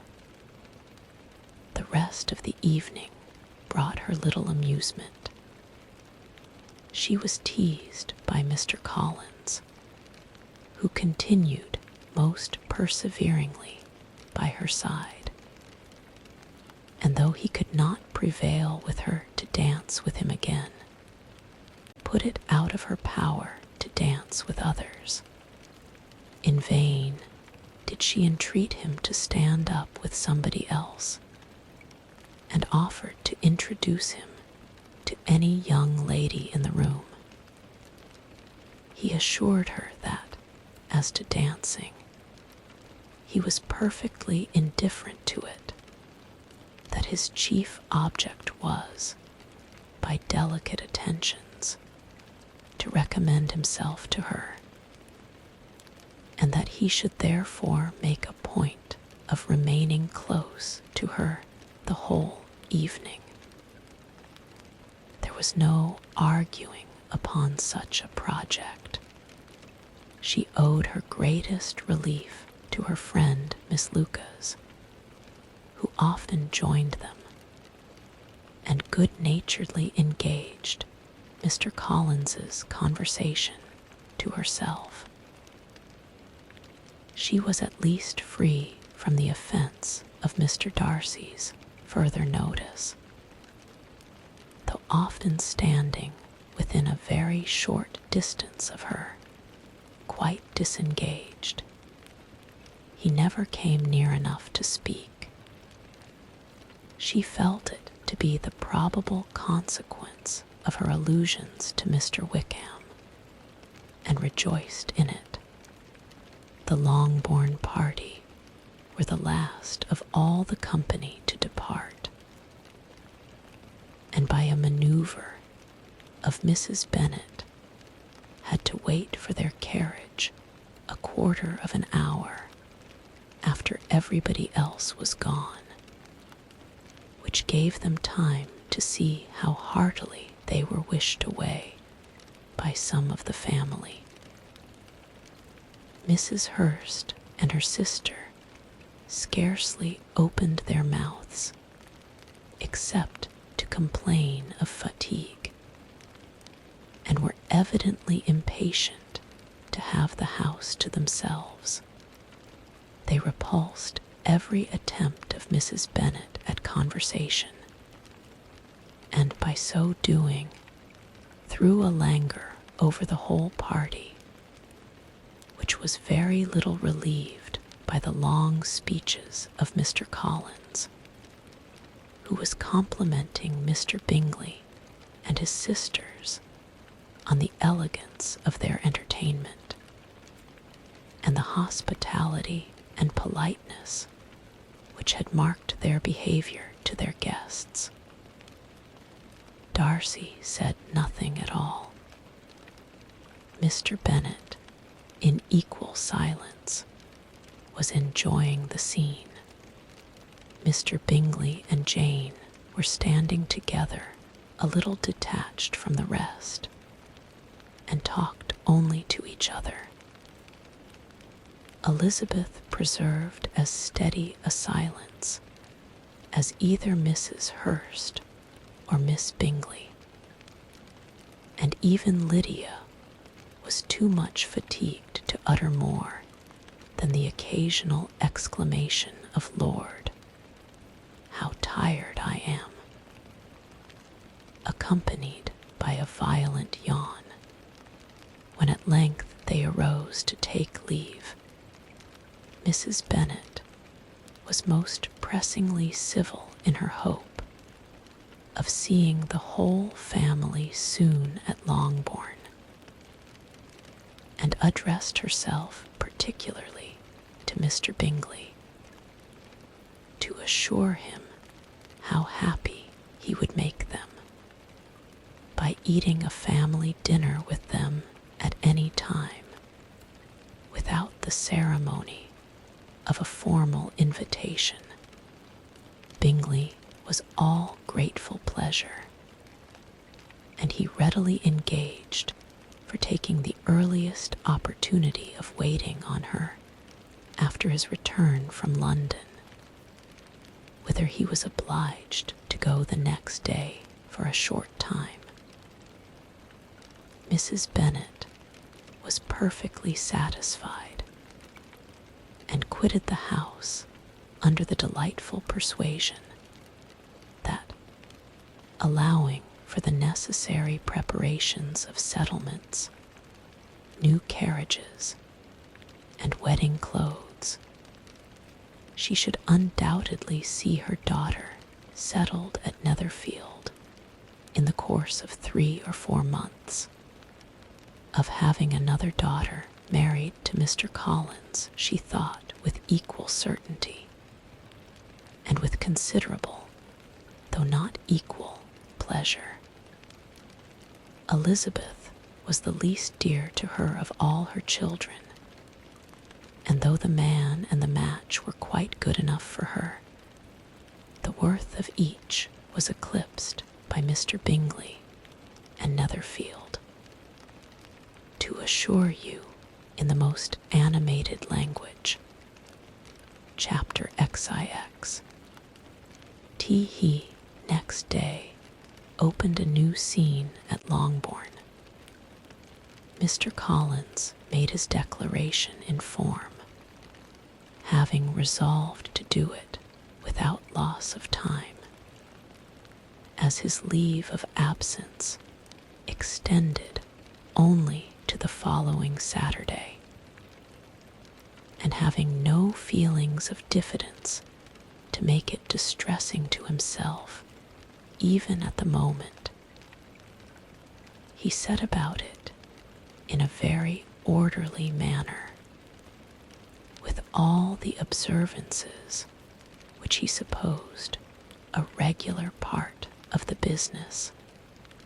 On finding Mrs. Bennet, Elizabeth, and one of the younger girls together soon after breakfast, he addressed the mother in these words: "May I hope, madam, for your interest with your fair daughter Elizabeth, when I solicit for the honor of a private audience with her in the course of this morning, before Elizabeth had time for anything but a blush of surprise, Mrs. Bennet instantly answered, "Oh dear, yes, certainly. I am sure Lizzie will be very happy. I am sure she can have no objection. Come, Kitty, I want you upstairs." And gathering her work together, she was hastening away when Elizabeth called out, "Dear ma'am, do not go. I beg you will not go. Mr. Collins must excuse me. He can have nothing to say to me that anybody need not hear. I am going away myself." "No, no, nonsense, Lizzie. I desire you will stay where you are." And upon Elizabeth seeming really, with vexed and embarrassed looks, about to escape, she added, "Lizzie, I insist upon your staying and hearing Mr. Collins." Elizabeth would not oppose such an injunction, and a moment's consideration making her also sensible that it would be wisest to get it over as soon and as quietly as possible, she sat down again and tried to conceal, by incessant employment, the feelings which were divided between distress and diversion. Mrs. Bennet and Kitty walked off, and as soon as they were gone, Mr. Collins began, "Believe me, my dear Miss Elizabeth, that your modesty, so far from doing you any disservice, rather adds to your other perfections. You would have been less amiable in my eyes had there not been this little unwillingness. But allow me to assure you that I have your respected mother's permission for this address. You can hardly doubt the purport of my discourse, however your natural delicacy may lead you to dissemble. My attentions have been too marked to be mistaken. Almost as soon as I entered the house, I singled you out as the companion of my future life. But before I am run away with by my feelings on this subject, perhaps it will be advisable for me to state my reasons for marrying, and moreover, for coming into Hertfordshire with the design of selecting a wife, as I certainly did. The idea of Mr. Collins, with all his solemn composure, being run away with by his feelings, made Elizabeth so near laughing that she could not use the short pause he allowed in any attempt to stop him farther. And he continued, "My reasons for marrying are, first, that I think it a right thing for every clergyman in easy circumstances, like myself, to set the example of matrimony in his parish. Secondly, that I am convinced it will add very greatly to my happiness. And thirdly, which perhaps I ought to have mentioned earlier, that it is the particular advice and recommendation of the very noble lady whom I have the honor of calling patroness. Twice has she condescended to give me her opinion, unasked too, on this subject, and it was but the very Saturday night before I left Hunsford, between our pools at Quadrille, while Mrs. Jenkinson was arranging Miss de Bourgh's footstool, that she said, "Mr. Collins, you must marry. A clergyman like you must marry. Choose properly. Choose a gentlewoman for my sake, and for your own. Let her be an active, useful sort of person, not brought up high, but able to make a small income go a good way. This is my advice. Find such a woman as soon as you can. Bring her to Hunsford, and I will visit her.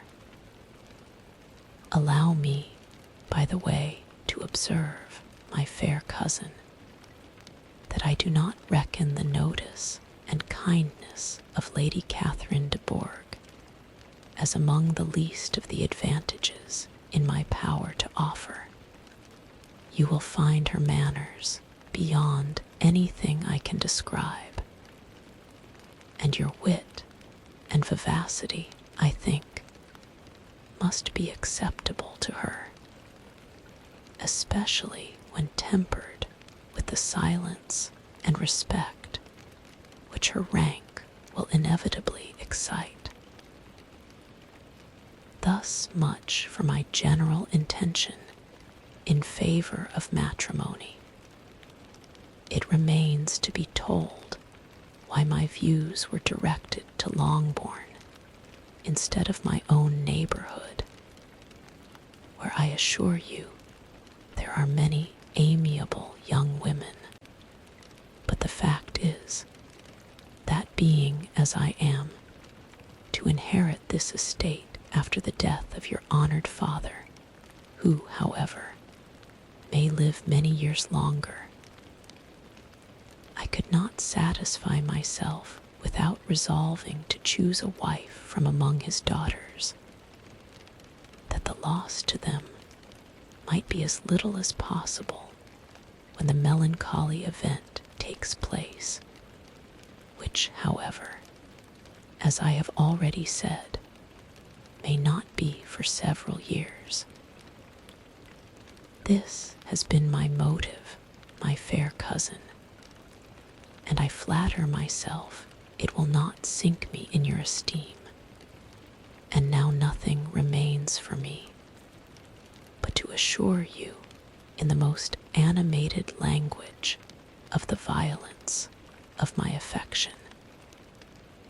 To fortune I am perfectly indifferent, and shall make no demand of that nature on your father, since I am well aware that it could not be complied with, and that £1,000 in the 4%, which will not be yours till after your mother's decease, is all that you may ever be entitled to.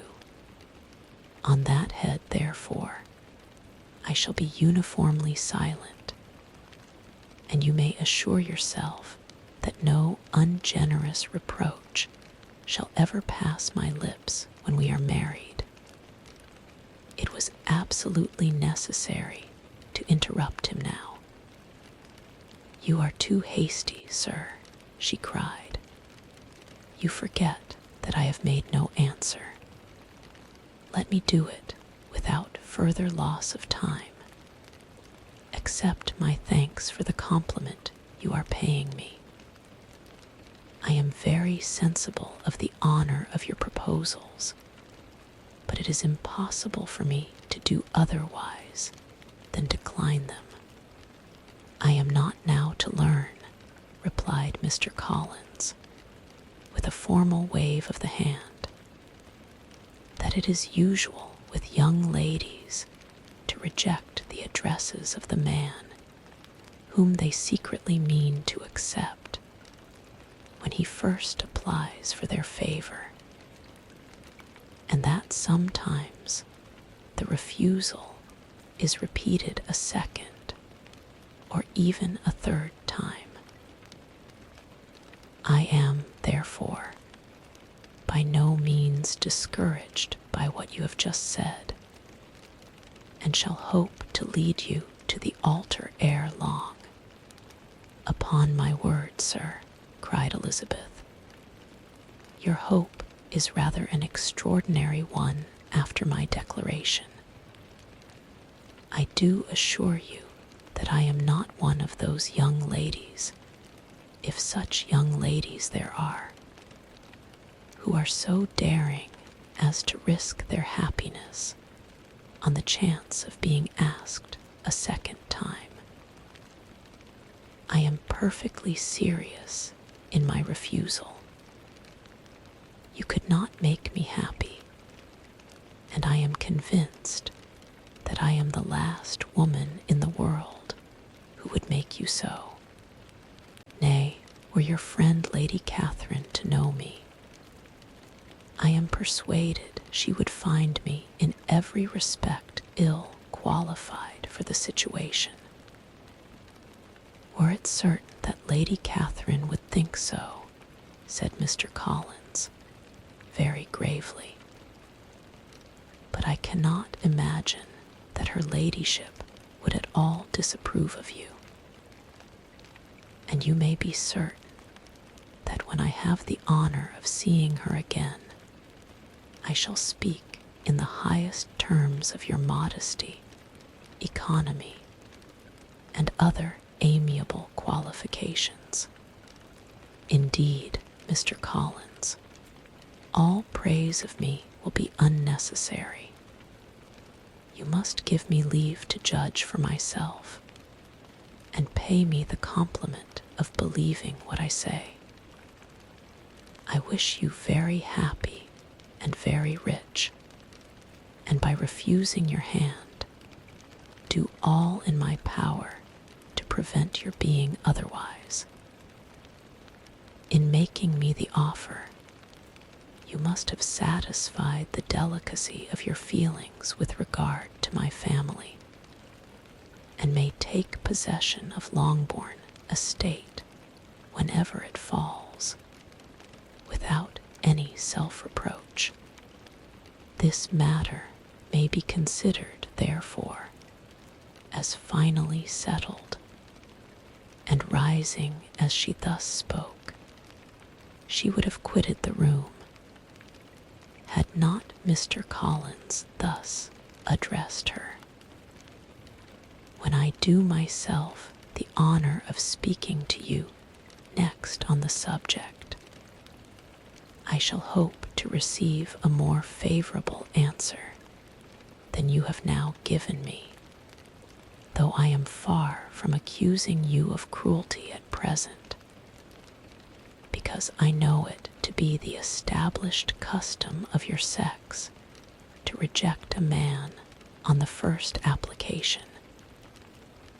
And perhaps you have even now said as much to encourage my suit as would be consistent with the true delicacy of the female character. Really, Mr. Collins, cried Elizabeth, with some warmth, you puzzle me exceedingly. If what I have hitherto said can appear to you in the form of encouragement, I know not how to express my refusal in such a way as may convince you of its being one. You must give me leave to flatter myself, my dear cousin, that your refusal of my addresses are merely words of course. My reasons for believing it are briefly these. It does not appear to me that my hand is unworthy of your acceptance, or that the establishment I can offer would be any other than highly desirable.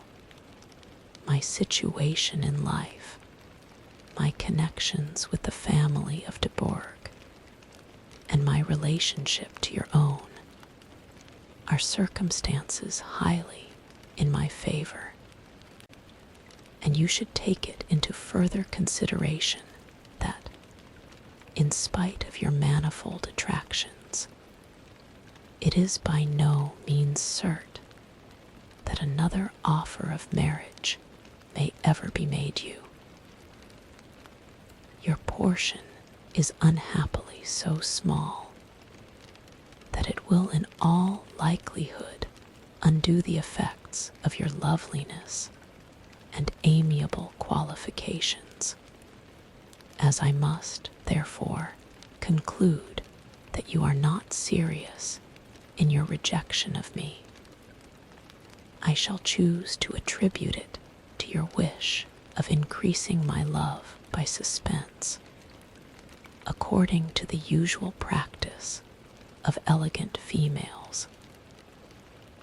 I do assure you, sir, that I have no pretensions whatever to that kind of elegance which consists in tormenting a respectable man. I would rather be paid the compliment of being believed sincere. I thank you again and again for the honor you have done me in your proposals, but to accept them is absolutely impossible. My feelings in every respect forbid it. Can I speak plainer? Do not consider me now as an elegant female intending to plague you, but as a rational creature speaking the truth from her heart. You are uniformly charming, cried he with an air of awkward gallantry, and I am persuaded that, when sanctioned by the express authority of both your excellent parents, my proposals will not fail of being acceptable to such perseverance in wilful self-deception.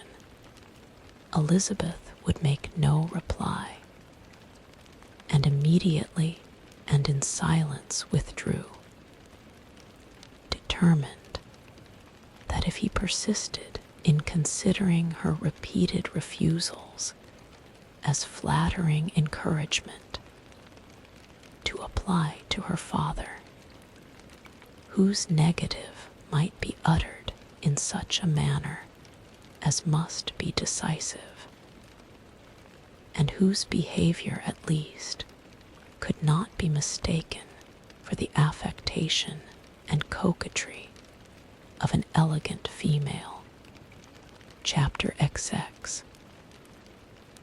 M.R. Collins was not left long to the silent contemplation of his successful love, for Mrs. Bennet, having dawdled about in the vestibule to watch for the end of the conference, no sooner saw Elizabeth open the door, and with quick step pass her towards the staircase, than she entered the breakfast-room, and congratulated both him and herself in warm terms on the happy prospect of their nearer connection. Mr. Collins received and returned these felicitations with equal pleasure, and then proceeded to relate the particulars of their interview, with the result of which he trusted he had every reason to be satisfied, since the refusal which his cousin had steadfastly given him would naturally flow from her bashful modesty and the genuine delicacy of her character. This information, however, startled Mrs. Bennet. She would have been glad to be equally satisfied that her daughter had meant to encourage him by protesting against his proposals, but she dared not believe it, and could not help saying so. But depend upon it, Mr. Collins, she added, that Lizzie shall be brought to reason. I will speak to her about it myself directly. She is a very headstrong, foolish girl, and does not know her own interest, but I will make her know it. Pardon me for interrupting you, madam, cried Mr. Collins.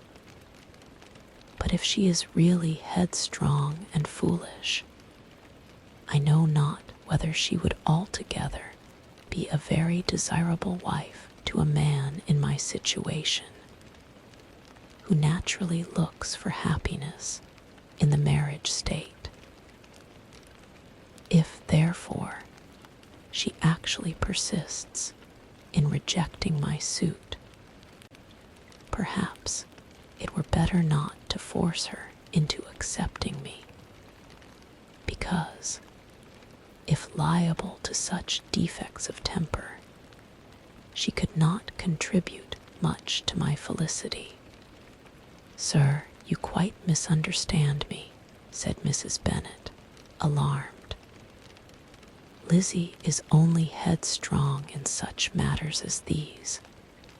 In everything else, she is as good-natured a girl as ever lived.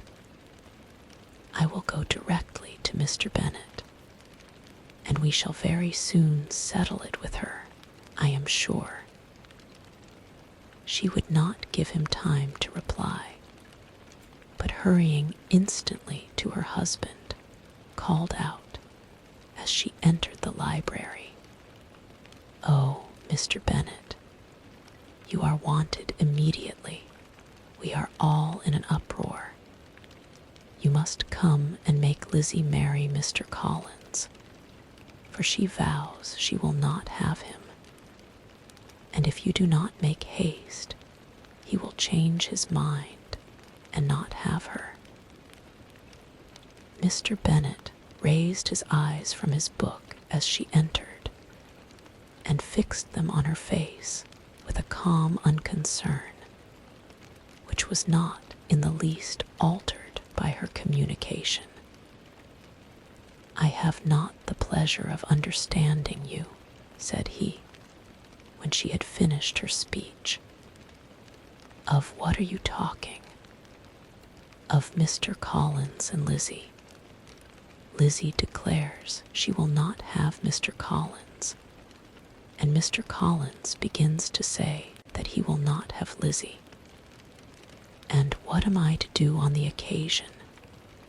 It seems a hopeless business. Speak to Lizzie about it yourself.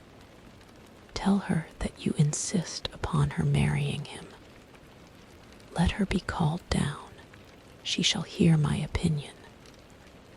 Mrs. Bennet rang the bell, and Miss Elizabeth was summoned to the library. "Come here, child," cried her father as she appeared. "I have sent for you on an affair of importance. I understand that Mr. Collins has made you an offer of marriage. Is it true?" Elizabeth replied that it was.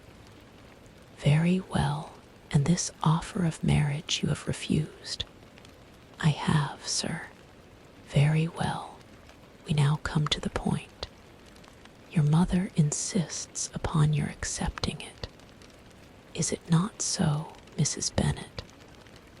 "Yes, or I will never see her again. An unhappy alternative is before you, Elizabeth. From this day, you must be a stranger to one of your parents. Your mother will never see you again if you do not marry Mr. Collins, and I will never see you again if you do." Elizabeth could not but smile at such a conclusion of such a beginning, but Mrs. Bennet, who had persuaded herself that her husband regarded the affair as she wished, was excessively disappointed. "What do you mean, Mr. Bennet, by talking in this way? You promised me to insist upon her marrying him." "My dear," replied her husband, "I have two small favors to request. First, that you will allow me the free use of my understanding on the present occasion, and secondly, of my room. I shall be glad to have the library to myself as soon as may be. Not yet, however, in spite of her disappointment in her husband, did Mrs. Bennet give up the point. She talked to Elizabeth again and again, coaxed and threatened her by turns. She endeavored to secure Jane in her interest, but Jane, with all possible mildness, declined interfering, and Elizabeth, sometimes with real earnestness and sometimes with playful gaiety, replied to her attacks.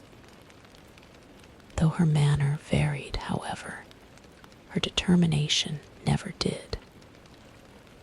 Mr. Collins, meanwhile, was meditating in solitude on what had passed. He thought too well of himself to comprehend on what motive his cousin could refuse him, and though his pride was hurt, he suffered in no other way. His regard for her was quite imaginary, and the possibility of her deserving her mother's reproach prevented his feeling any regret. While the family were in this confusion, Charlotte Lucas came to spend the day with them. She was met in the vestibule by Lydia, who, flying to her, cried in a half-whisper, "I am glad you are come, for there is such fun here. What do you think has happened this morning? Mr. Collins has made an offer to Lizzie, and she will not have him." They entered the breakfast room. Charlotte had hardly time to answer before they were joined by Kitty, who came to tell the same news. And no sooner had they entered the breakfast room, where Mrs. Bennet was alone, than she likewise began on the subject, calling on Miss Lucas for her compassion, and entreating her to persuade her friend Lizzie to comply with the wishes of her family.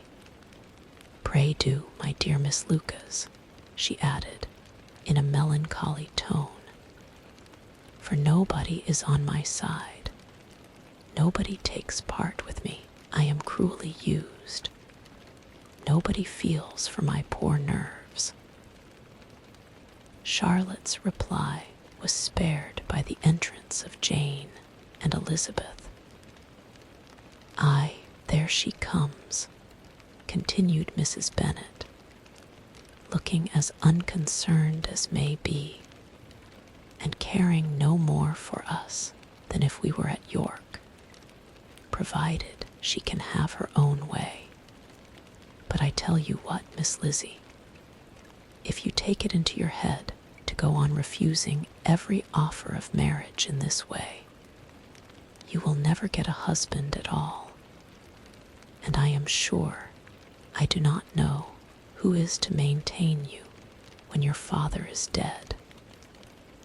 I shall not be able to keep you, and so I warn you. I have done with you from this very day. I told you in the library, you know, that I should never speak to you again, and you will find me as good as my word. I have no pleasure in talking to undutiful children, not that I have much pleasure, indeed, in talking to anybody. People who suffer, as I do, from nervous complaints, can have no great inclination for talking. Nobody can tell what I suffer, but it is always so. Those who do not complain are never pitied.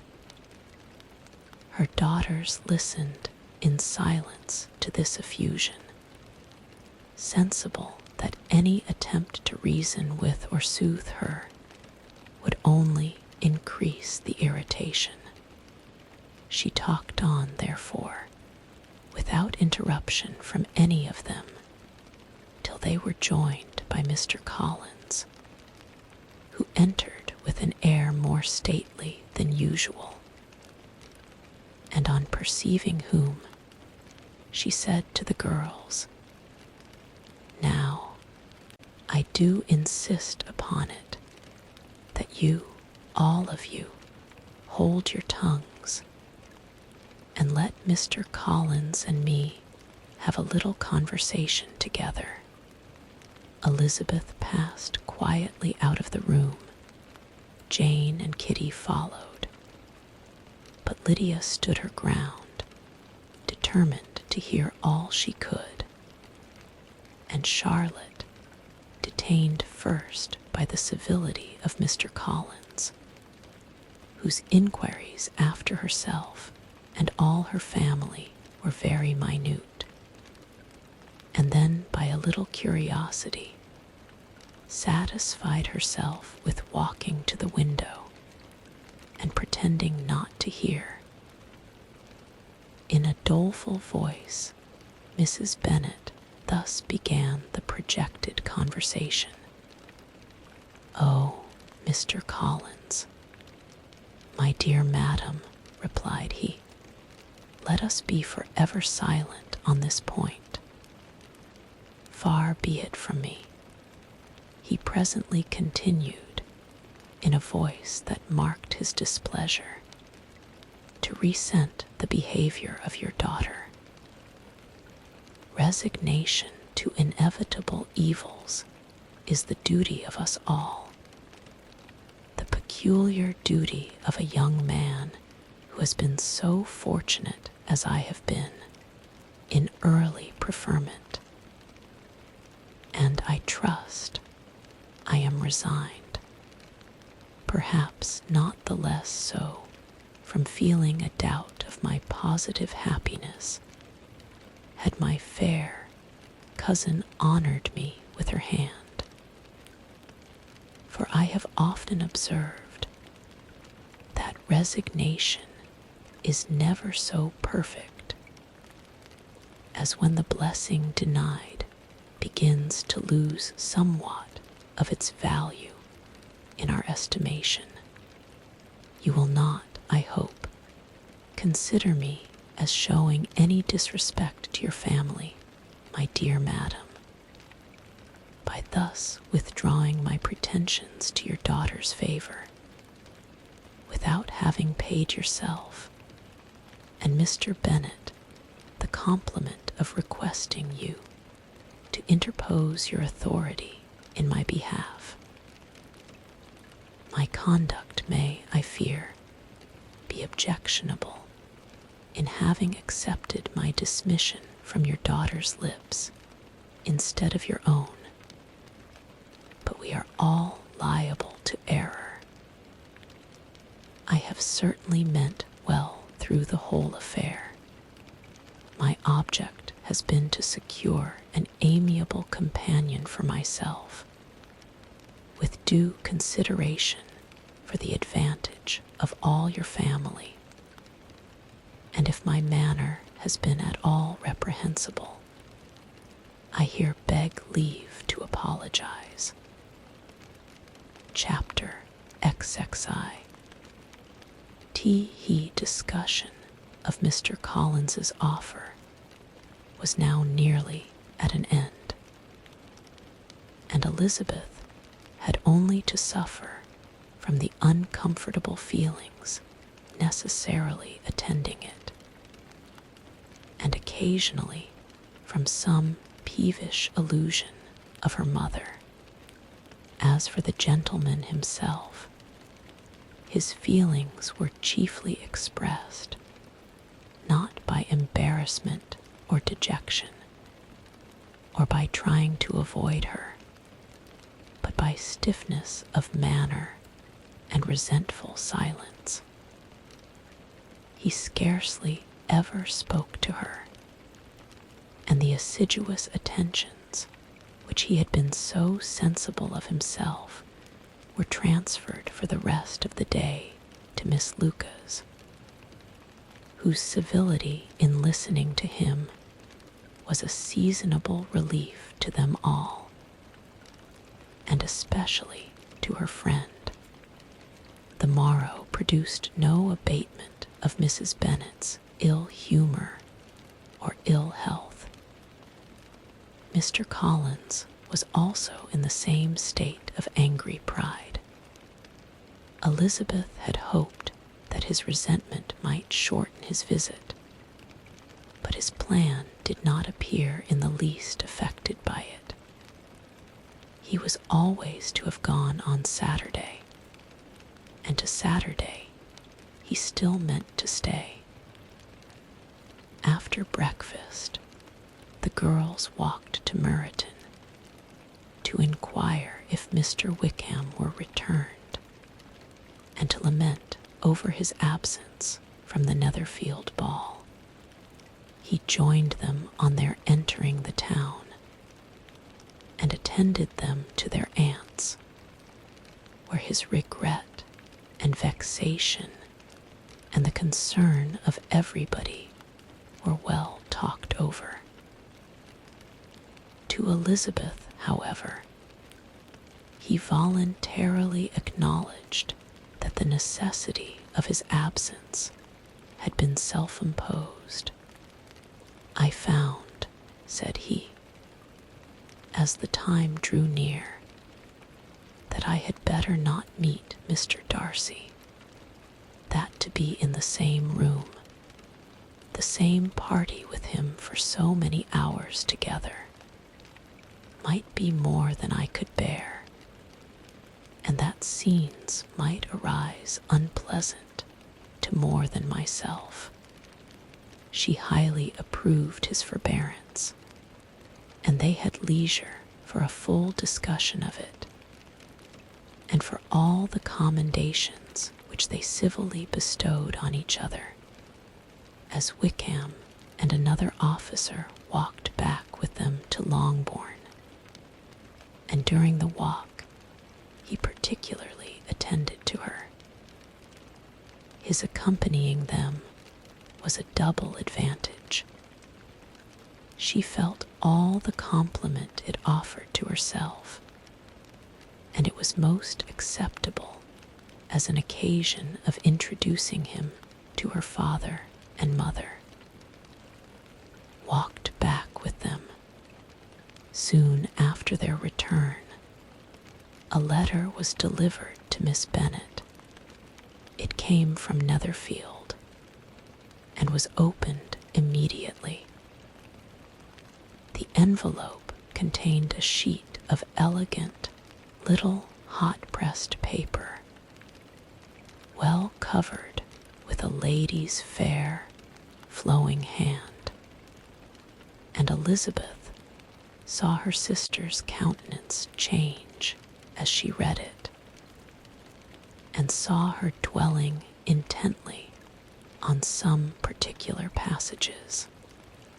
Jane recollected herself soon, and putting the letter away, tried to join, with her usual cheerfulness, in the general conversation. But Elizabeth felt an anxiety on the subject which drew off her attention even from Wickham, and no sooner had he and his companion taken leave than a glance from Jane invited her to follow her upstairs.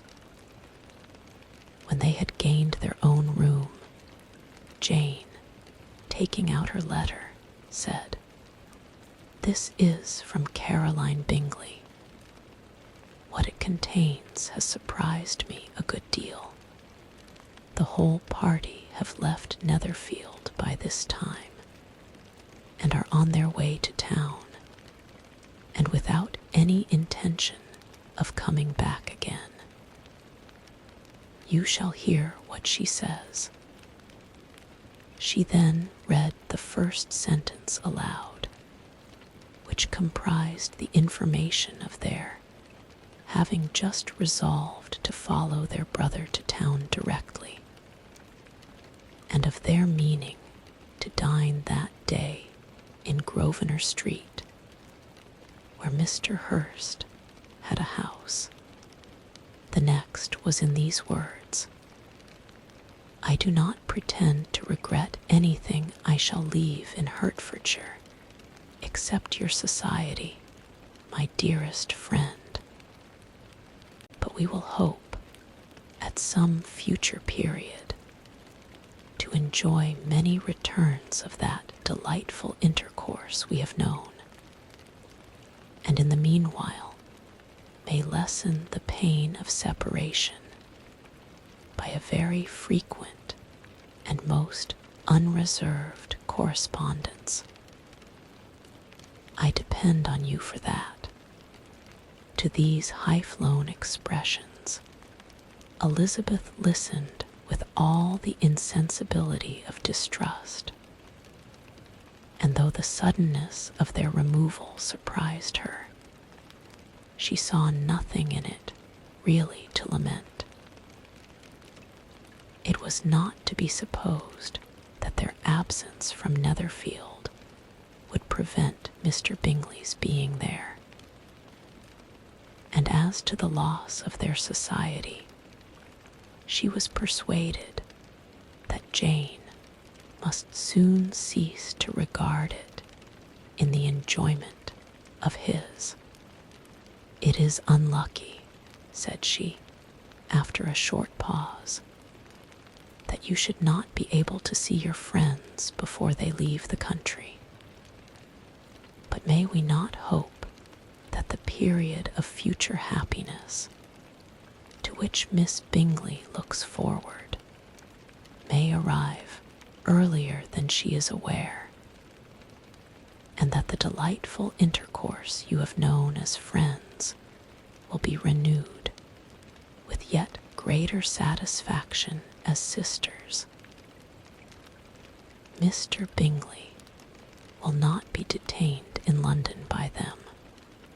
Caroline decidedly says that none of the party will return into Hertfordshire this winter. I will read it to you.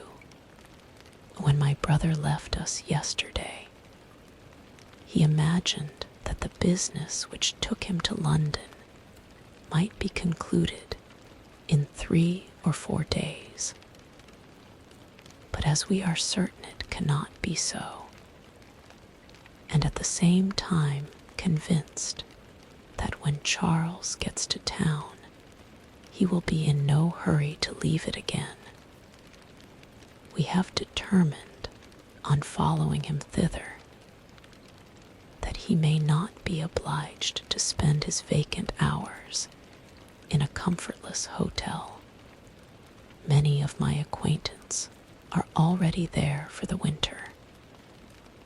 I wish I could hear that you, my dearest friend, had any intention of making one in the crowd, but of that I despair. I sincerely hope your Christmas in Hertfordshire may abound in the gaieties which that season generally brings, and that your beaux will be so numerous as to prevent your feeling the loss of the 3 of whom we shall deprive you. It is evident by this, added Jane, that he comes back no more this winter. It is only evident that Miss Bingley does not mean he should. Why will you think so? It must be his own doing. He is his own master. But you do not know all. I will read you the passage which particularly hurts me. I will have no reserves from you. Mr. Darcy is impatient to see his sister, and to confess the truth, we are scarcely less eager to meet her again.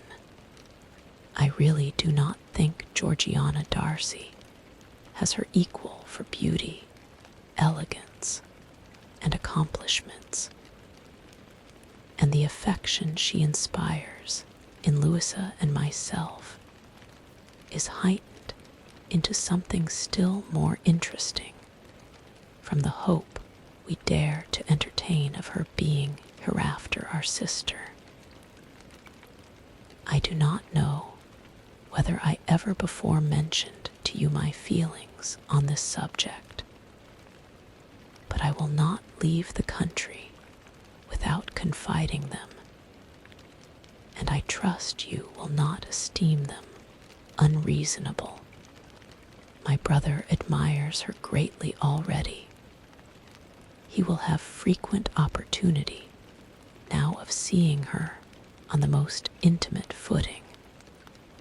Her relations all wish the connection as much as his own, and a sister's partiality is not misleading me, I think, when I call Charles most capable of engaging any woman's heart.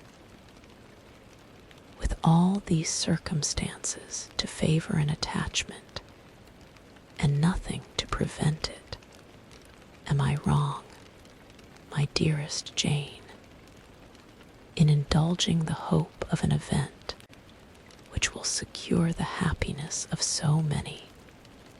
What think you of this sentence, my dear Lizzie? Said Jane, as she finished it. Is it not clear enough? Does it not expressly declare that Caroline neither expects nor wishes me to be her sister, that she is perfectly convinced of her brother's indifference, and that if she suspects the nature of my feelings for him, she means most kindly to put me on my guard? Can there be any other opinion on the subject? Yes, there can, for mine is totally different. Will you hear it? Most willingly. You shall have it in a few words. Miss Bingley sees that her brother is in love with you, and wants him to marry Miss Darcy. She follows him to town in the hope of keeping him there, and tries to persuade you that he does not care about you. Jane shook her head. Indeed, Jane, you ought to believe me.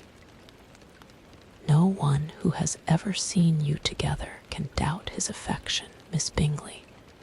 I am sure, cannot. She is not such a simpleton. Could she have seen half as much love in Mr. Darcy for herself, she would have ordered her wedding clothes. But the case is this: we are not rich enough or grand enough for them, and she is the more anxious to get Miss Darcy for her brother, from the notion that when there has been one intermarriage, she may have less trouble in achieving a second, in which there is certainly some ingenuity, and I dare say it would succeed if Miss de Bourgh were out of the way.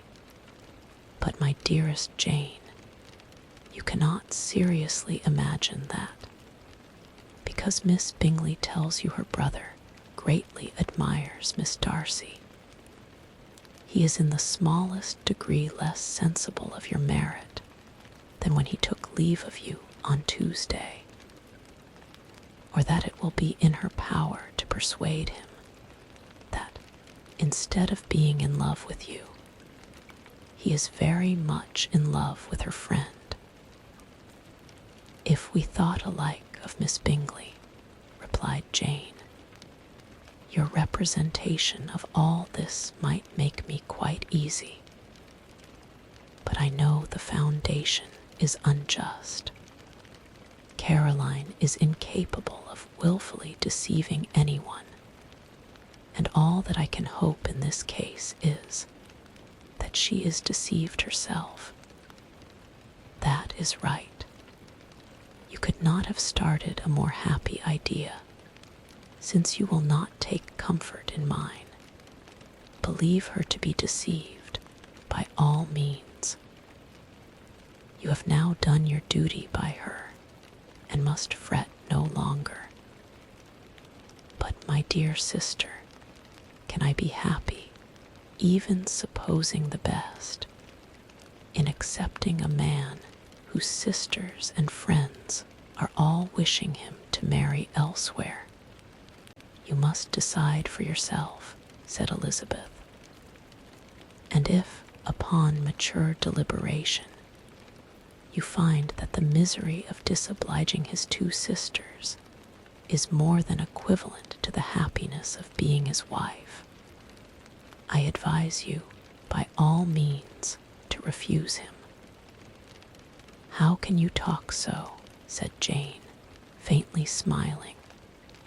You must know that, though I should be exceedingly grieved at their disapprobation, I could not hesitate. I did not think you would, and that being the case, I cannot consider your situation with much compassion. But if he returns no more this winter, my choice will never be required. 1,000 things may arise in 6 months. The idea of his returning no more Elizabeth treated with the utmost contempt.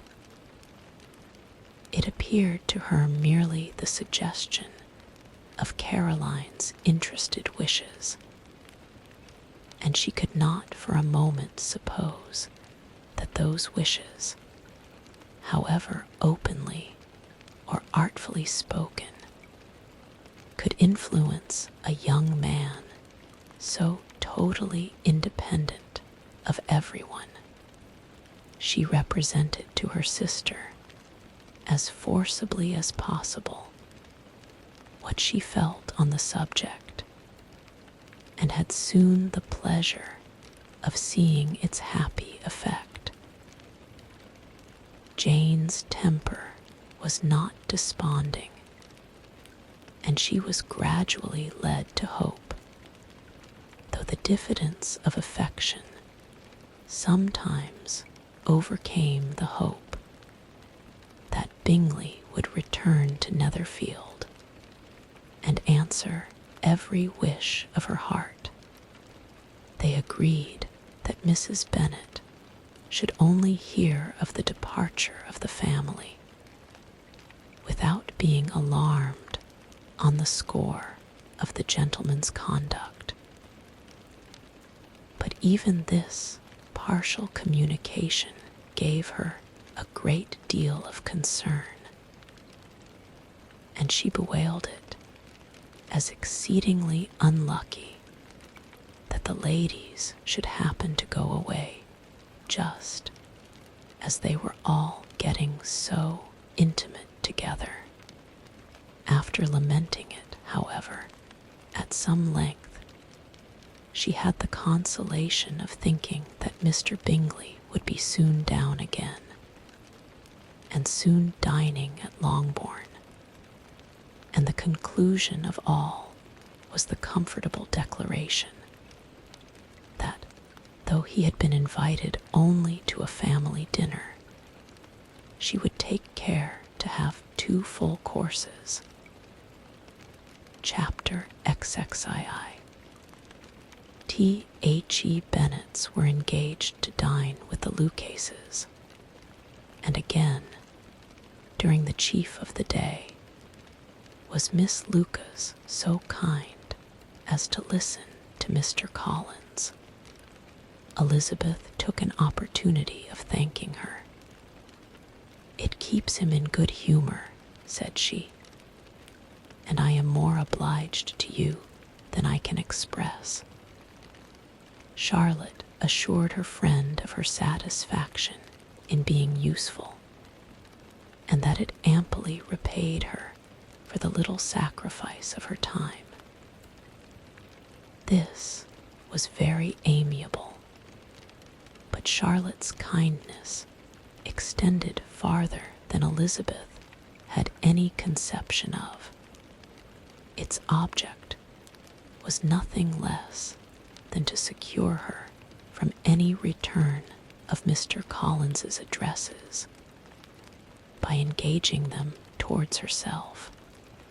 Such was Miss Lucas's scheme, and appearances were so favorable that when they parted at night, she would have felt almost sure of success if he had not been to leave Hertfordshire so very soon. But here she did injustice to the fire and independence of his character, for it led him to escape out of Longbourn House the next morning with admirable slyness, and hasten to Luca's lodge to throw himself at her feet.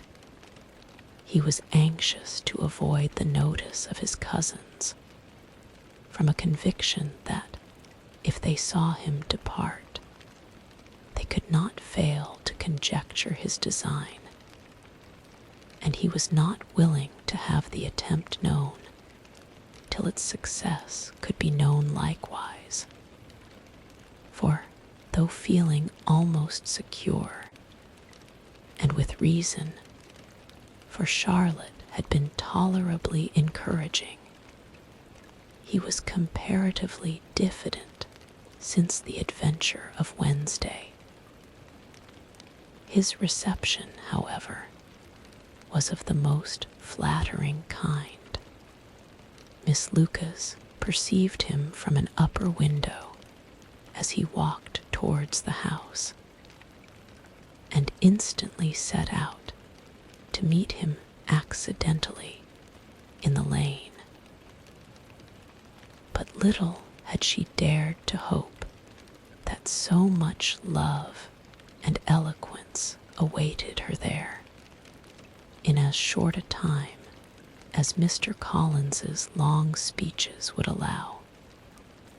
Everything was settled between them to the satisfaction of both,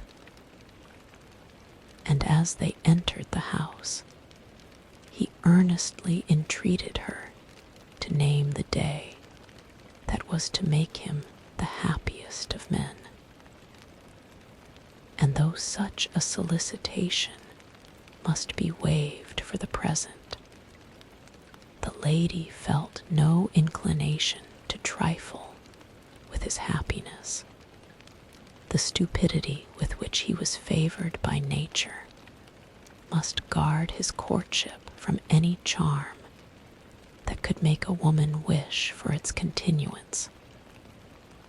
And Miss Lucas, who accepted him solely from the pure and disinterested desire of an establishment, cared not how soon that establishment were gained. Sir William and Lady Lucas were speedily applied to for their consent, and it was bestowed with a most joyful alacrity.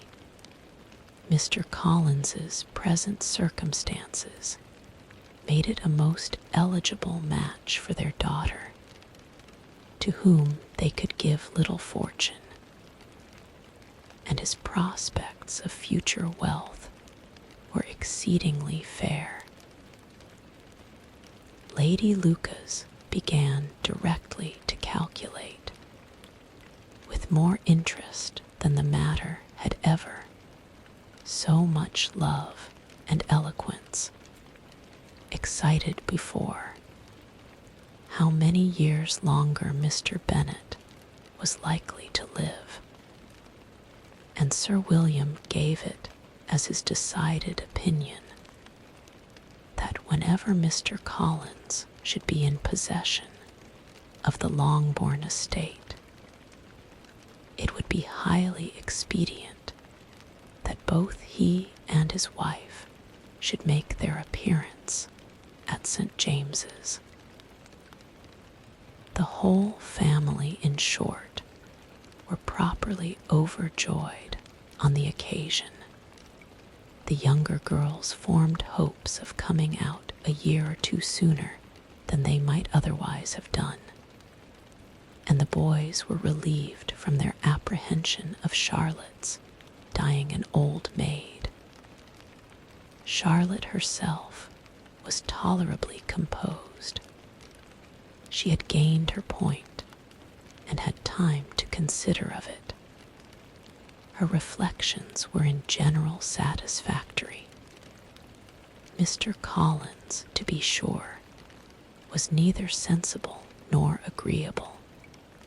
His society was irksome, and his attachment to her must be imaginary. But still he would be her husband.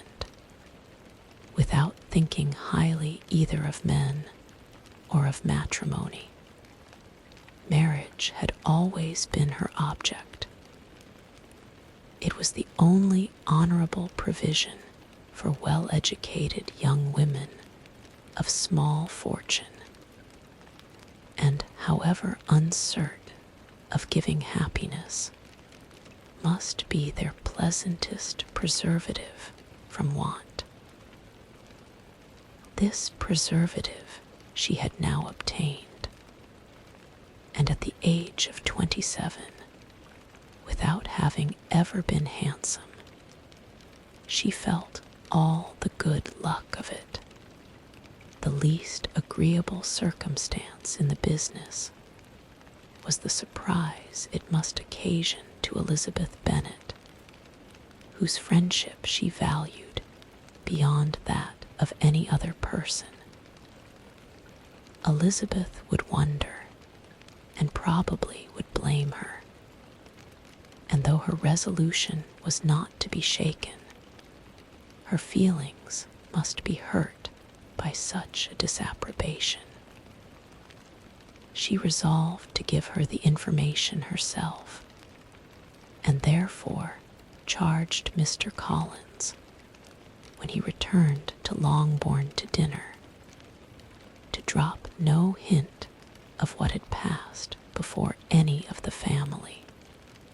A promise of secrecy was, of course, very dutifully given, but it could not be kept without difficulty, for the curiosity excited by his long absence burst forth in such very direct questions on his return as required some ingenuity to evade, and he was at the same time exercising great self-denial, for he was longing to publish his prosperous love, as he was to begin his journey too early on the morrow to see any of the family.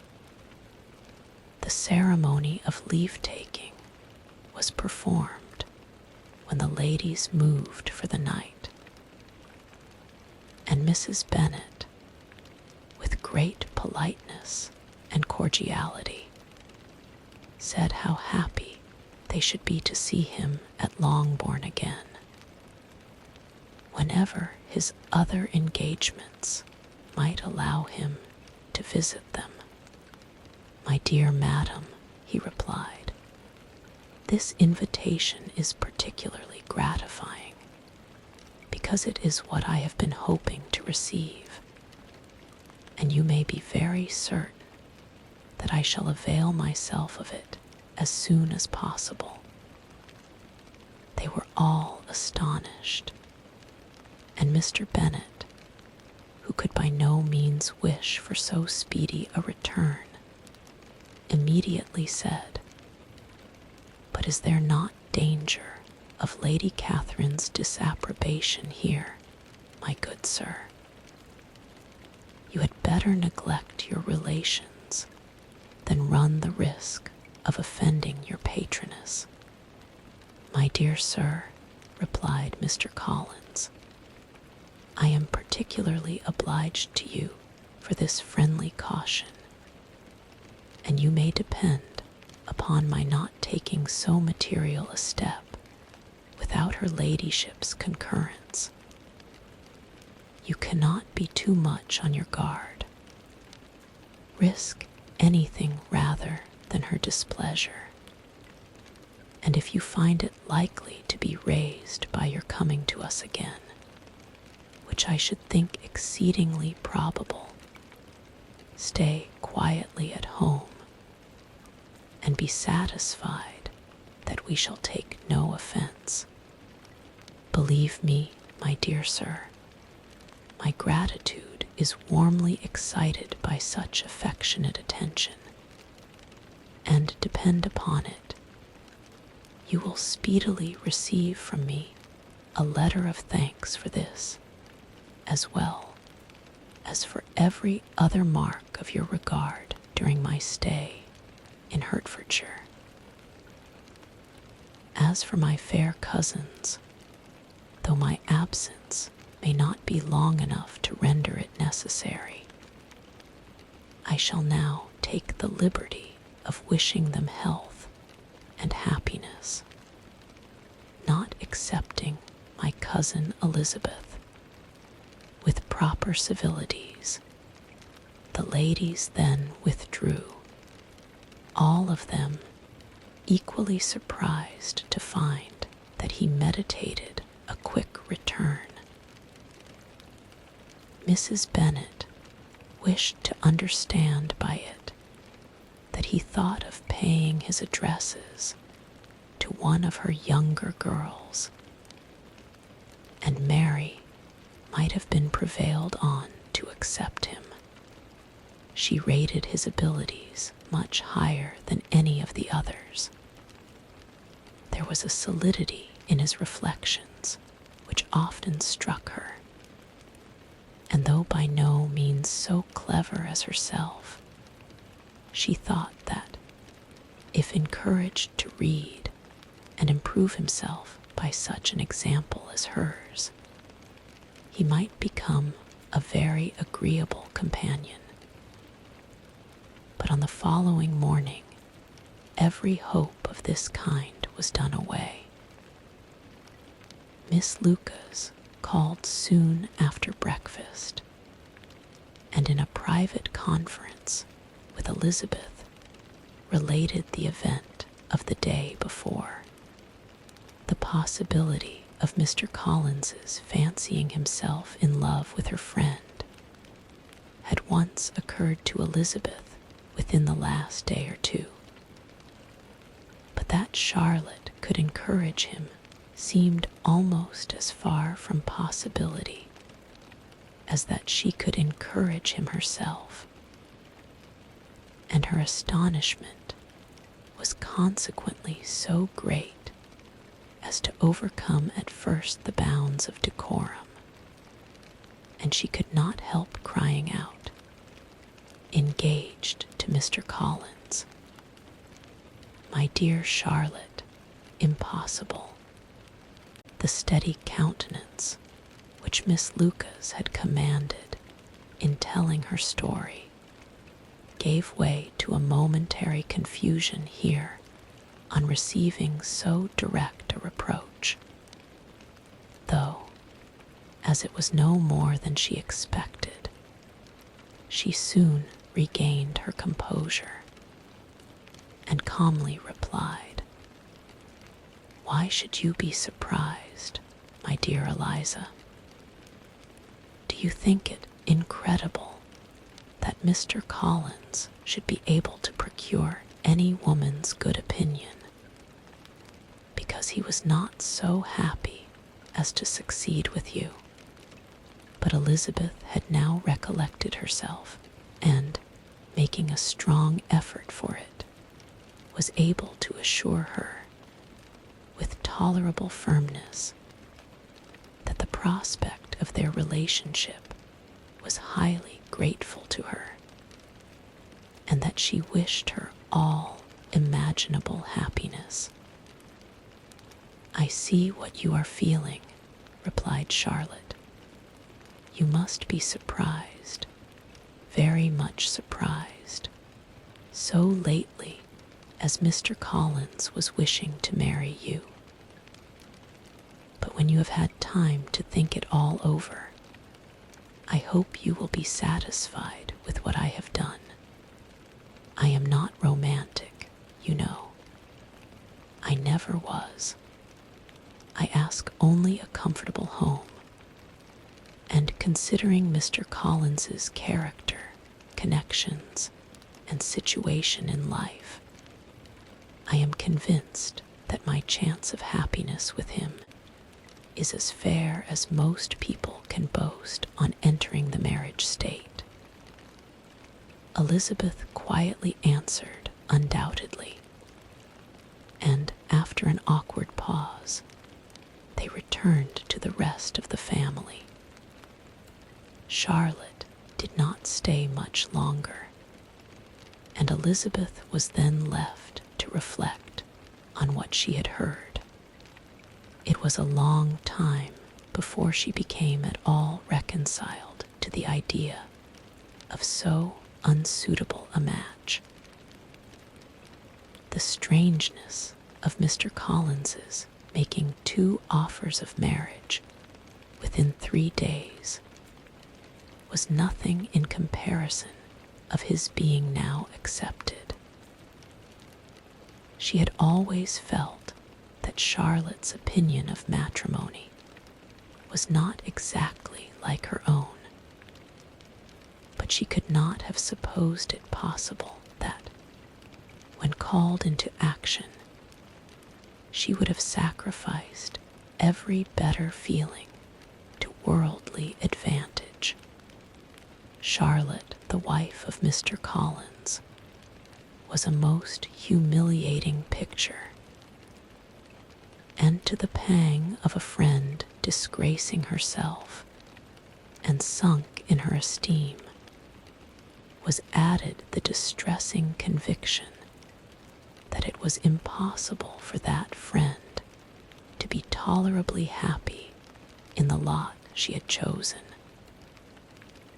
Protested he must be entirely mistaken. Chapter XXIII.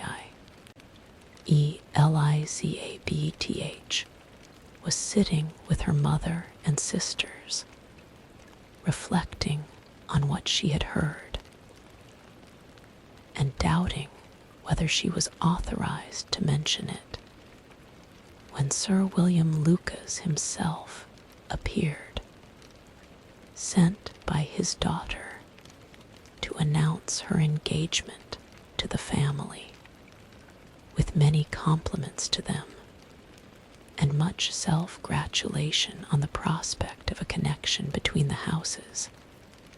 He unfolded the matter to an audience not merely wondering, but incredulous, for Mrs. Bennet, with more perseverance than politeness, protested he must be entirely mistaken, and Lydia, always unguarded and often uncivil, boisterously exclaimed, "Good Lord, Sir William, how can you tell such a story? Do not you know that Mr. Collins wants to marry Lizzie? Nothing less than the complaisance of a courtier could have borne without anger such treatment. But Sir William's good breeding carried him through it all, and though he begged leave to be positive as to the truth of his information, he listened to all their impertinence with the most forbearing courtesy, Elizabeth feeling it incumbent on her to relieve him from so unpleasant a situation.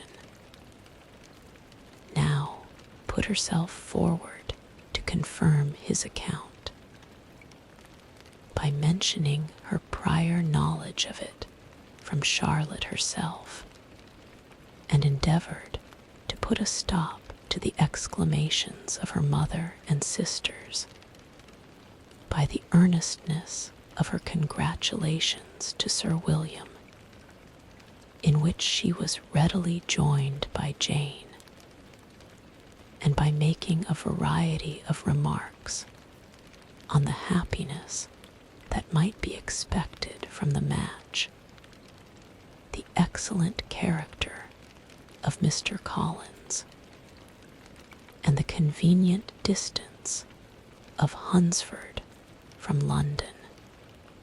Mrs. Bennet was, in fact, too much overpowered to say a great deal while Sir William remained.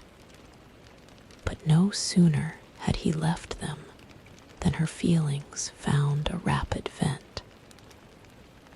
In the first place, she persisted in disbelieving the whole of the matter.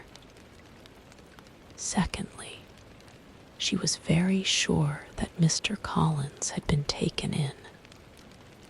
Thirdly, she trusted that they would never be happy together. And fourthly, that the match might be broken off. Two inferences, however, were plainly deduced from the whole. One, that Elizabeth was the real cause of all the mischief, and the other, that she herself had been barbarously used by them all. And on these 2 points she principally dwelt during the rest of the day. Nothing could console and nothing appease her, nor did that day wear out her resentment. A week elapsed before she could see Elizabeth without scolding her. A month passed away before she could speak to Sir William or Lady Lucas without being rude. And many months were gone before she could at all forgive their daughter. Mr. Bennet's emotions were much more tranquil on the occasion, and such as he did experience, he pronounced to be of a most agreeable sort. For it gratified him, he said, to discover that Charlotte Lucas, whom he had been used to think tolerably sensible, was as foolish as his wife, and more foolish than his daughter. Jane confessed herself a little surprised at the match, but she said less of her astonishment than of her earnest desire for their happiness. Nor could Elizabeth persuade her to consider it as improbable. Kitty and Lydia were far from envying Miss Lucas, for Mr. Collins was only a clergyman, and it affected them in no other way than as a piece of news to spread at Meryton.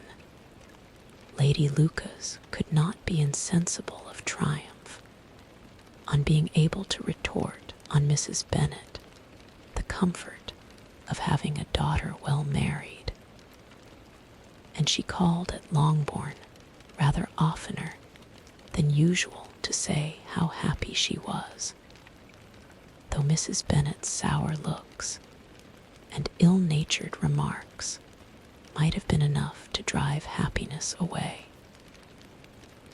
Between Elizabeth and Charlotte there was a restraint which kept them mutually silent on the subject, and Elizabeth felt persuaded that no real confidence could ever subsist between them again.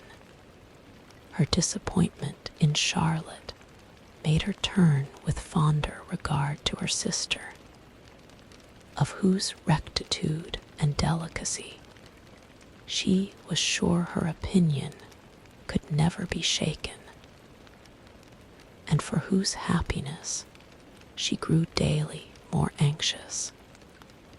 As Bingley had now been gone a week, and nothing was heard of his return. Jane had sent Caroline an early answer to her letter, and was counting the days till she might reasonably hope to hear again. The promised letter of thanks from Mr. Collins arrived on Tuesday, addressed to their father, and written with all the solemnity of gratitude which a 12 months' abode in the family might have prompted. After discharging his conscience on that head, he proceeded to inform them, with many rapturous expressions, of his happiness in having obtained the affection of their amiable neighbor, Miss Lucas,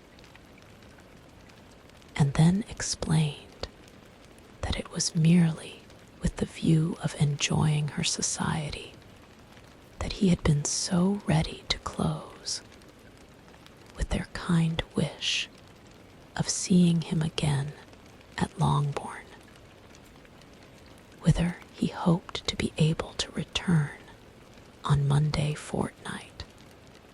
For Lady Catherine, he added, so heartily approved his marriage that she wished it to take place as soon as possible, which he trusted would be an unanswerable argument with his amiable Charlotte to name an early day for making him the happiest of men. Mr. Collins's return into Hertfordshire was no longer a matter of pleasure to Mrs. Bennet.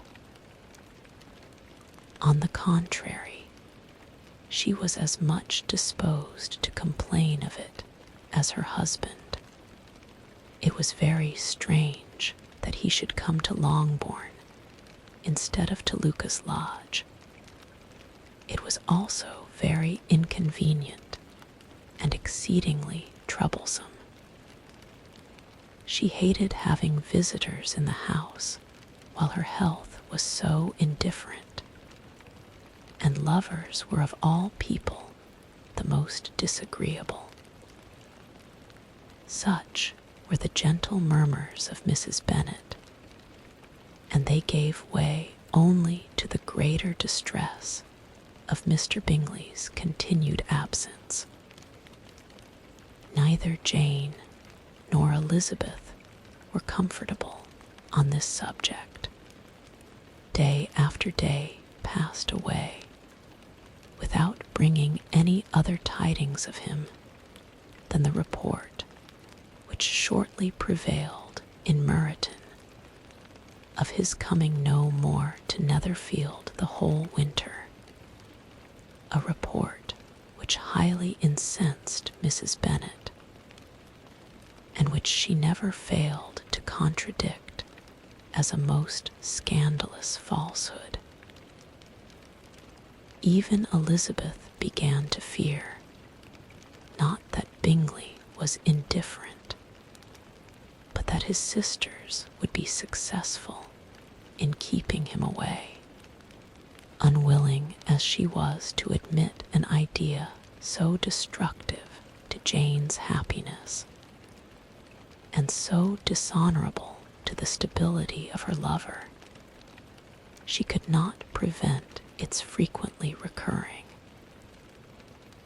The united efforts of his two unfeeling sisters and of his overpowering friend, assisted by the attractions of Miss Darcy and the amusements of London, might be too much, she feared, for the strength of his attachment. As for Jane, her anxiety under this suspense was, of course, more painful than Elizabeth's, but whatever she felt she was desirous of concealing, and between herself and Elizabeth, therefore, the subject was never alluded to. But as no such delicacy restrained her mother, an hour seldom passed in which she did not talk of Bingley, express her impatience for his arrival, or even require Jane to confess that if he did not come back, she should think herself very ill-used. It needed all Jane's steady mildness to bear these attacks with tolerable tranquillity. Mr. Collins returned most punctually on the Monday fortnight, but his reception at Longbourn was not quite so gracious as it had been on his first introduction. He was too happy, however, to need much attention, and luckily for the others, the business of love-making relieved them from a great deal of his company. The chief of every day was spent by him at Lucas Lodge, and he sometimes returned to Longbourn only in time to make an apology for his absence before the family went to bed.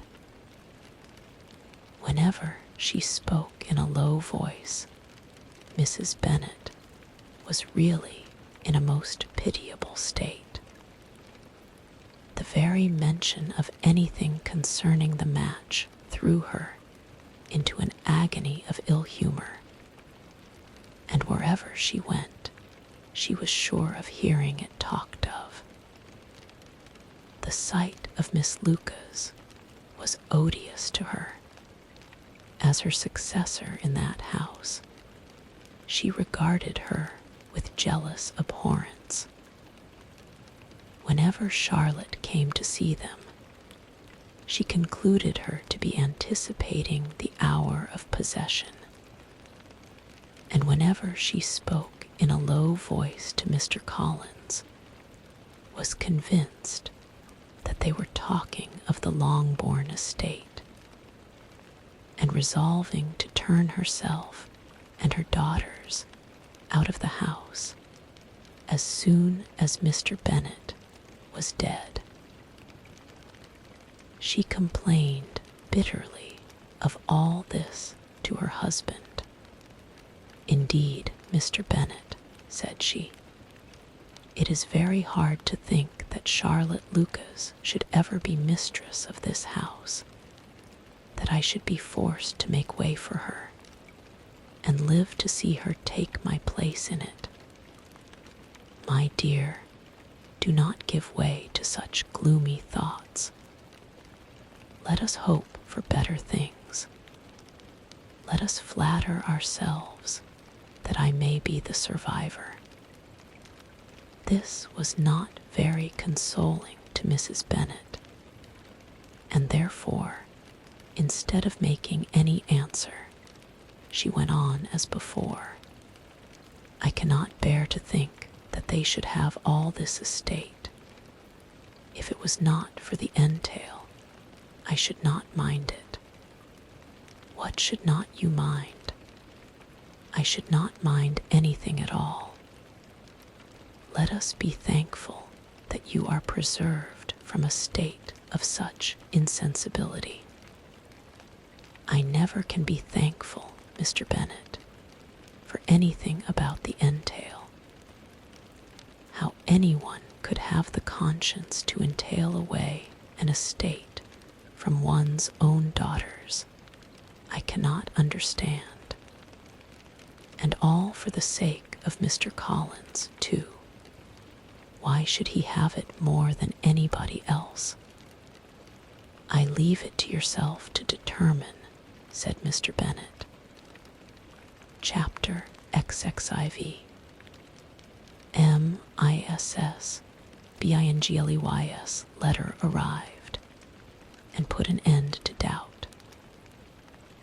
The very first sentence conveyed the assurance of their being all settled in London for the winter, and concluded with her brother's regret at not having had time to pay his respects to his friends in Hertfordshire before he left the country. Hope was over, entirely over, and when Jane could attend to the rest of the letter, she found little except the professed affection of the writer that could give her any comfort. Miss Darcy's praise occupied the chief of it. Her many attractions were again dwelt on, and Caroline boasted joyfully of their increasing intimacy, and ventured to predict the accomplishment of the wishes which had been unfolded in her former letter.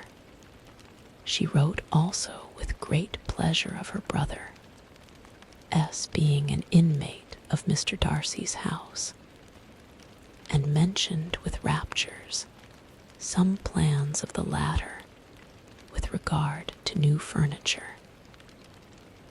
Elizabeth, to whom Jane very soon communicated the chief of all this, heard it in silent indignation. Her heart was divided between concern for her sister and resentment against all others. To Caroline's assertion of her brother, S being partial to Miss Darcy, she paid no credit.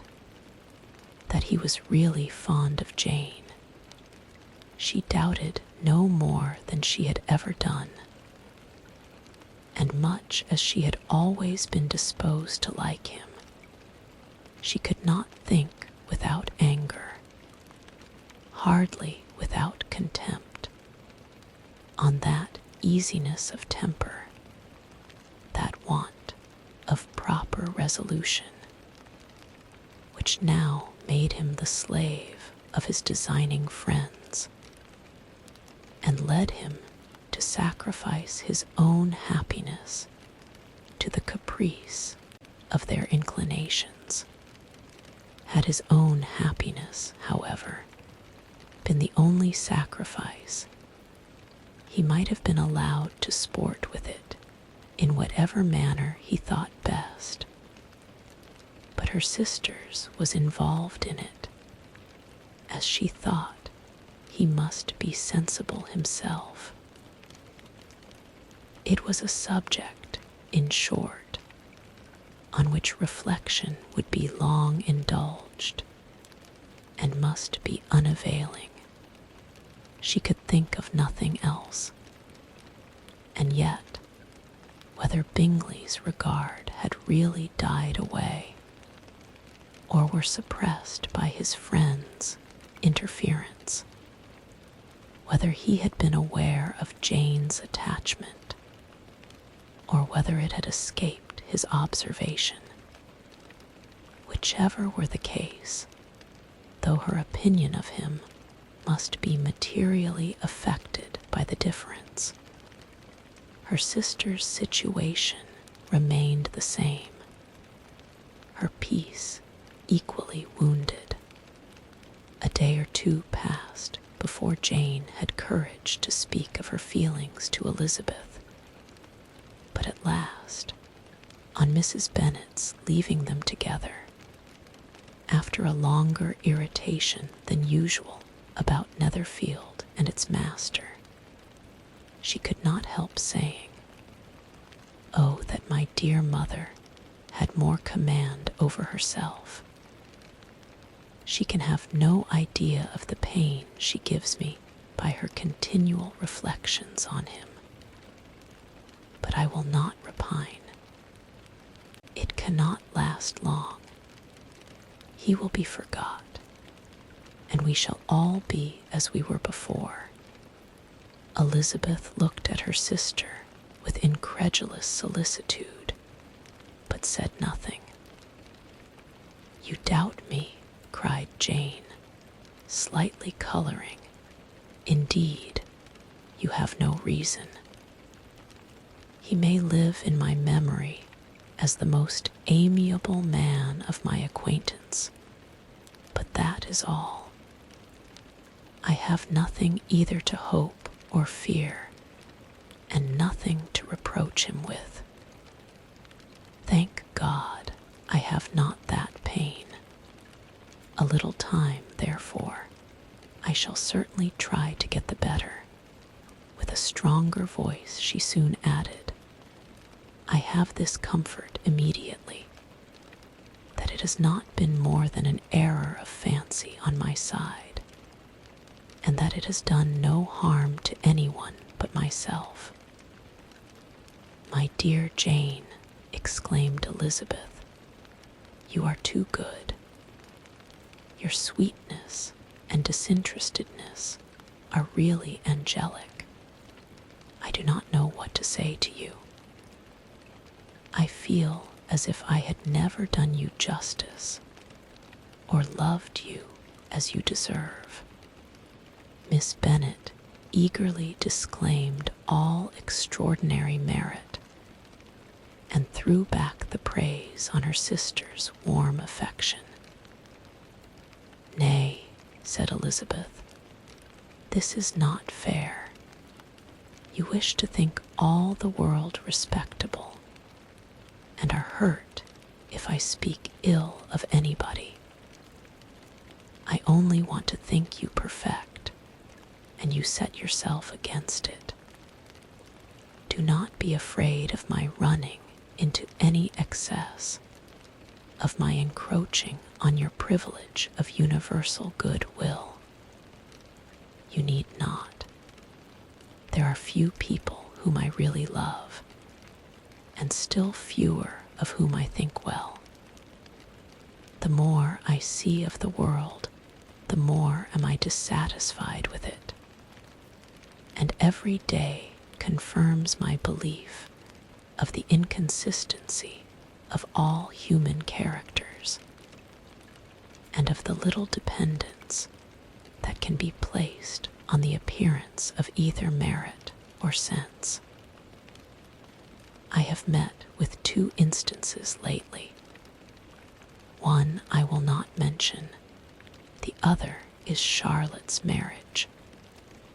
It is unaccountable. In every view it is unaccountable. My dear Lizzie, do not give way to such feelings as these. They will ruin your happiness.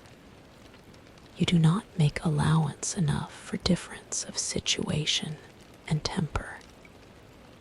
Consider Mr. Collins's respectability, and Charlotte's prudent, steady character. Remember that she is one of a large family, that as to fortune, it is a most eligible match, and be ready to believe, for everybody's sake, that she may feel something like regard and esteem for our cousin. To oblige you, I would try to believe almost anything, but no one else could be benefited by such a belief as this. For were I persuaded that Charlotte had any regard for him, I should only think worse of her understanding than I now do of her heart. My dear Jane, Mr. Collins is a conceited, pompous, narrow-minded, silly man. You know he is, as well as I do. And you must feel, as well as I do, that the woman who marries him cannot have a proper way of thinking. You shall not defend her, though it is Charlotte Lucas.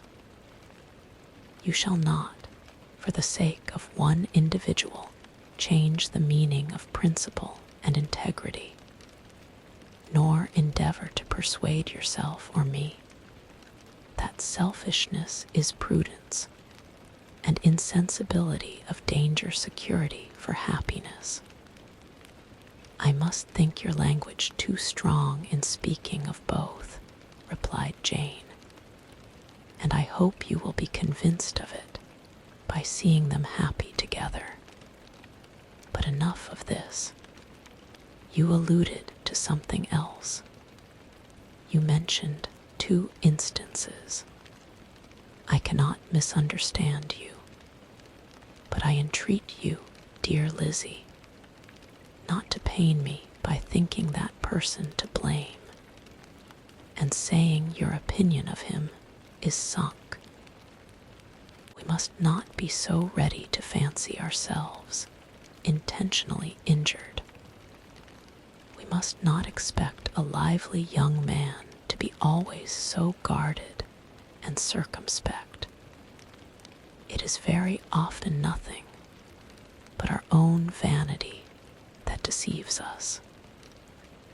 Women fancy admiration means more than it does, and men take care that they should.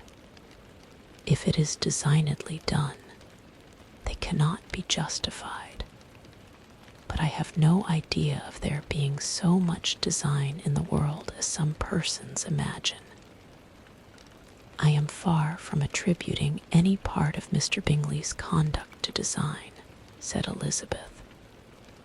But without scheming to do wrong or to make others unhappy, there may be error and there may be misery.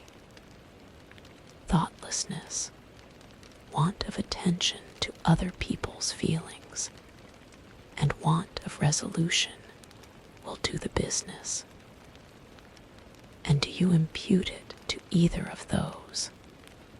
Yes, to the last.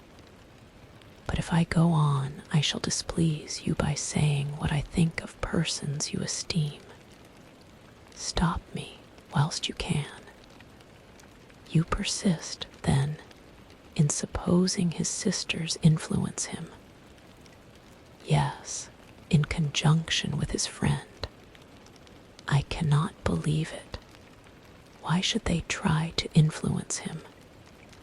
They can only wish his happiness, and if he is attached to me, no other woman can secure it. Your first position is false.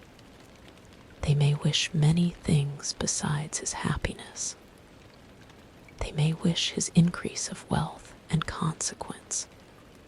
They may wish him to marry a girl who has all the importance of money, great connections, and pride. Beyond a doubt, they do wish him to choose Miss Darcy, replied Jane. But this may be from better feelings than you are supposing. They have known her much longer than they have known me. No wonder if they love her better. But whatever may be their own wishes, it is very unlikely they should have opposed their brothers.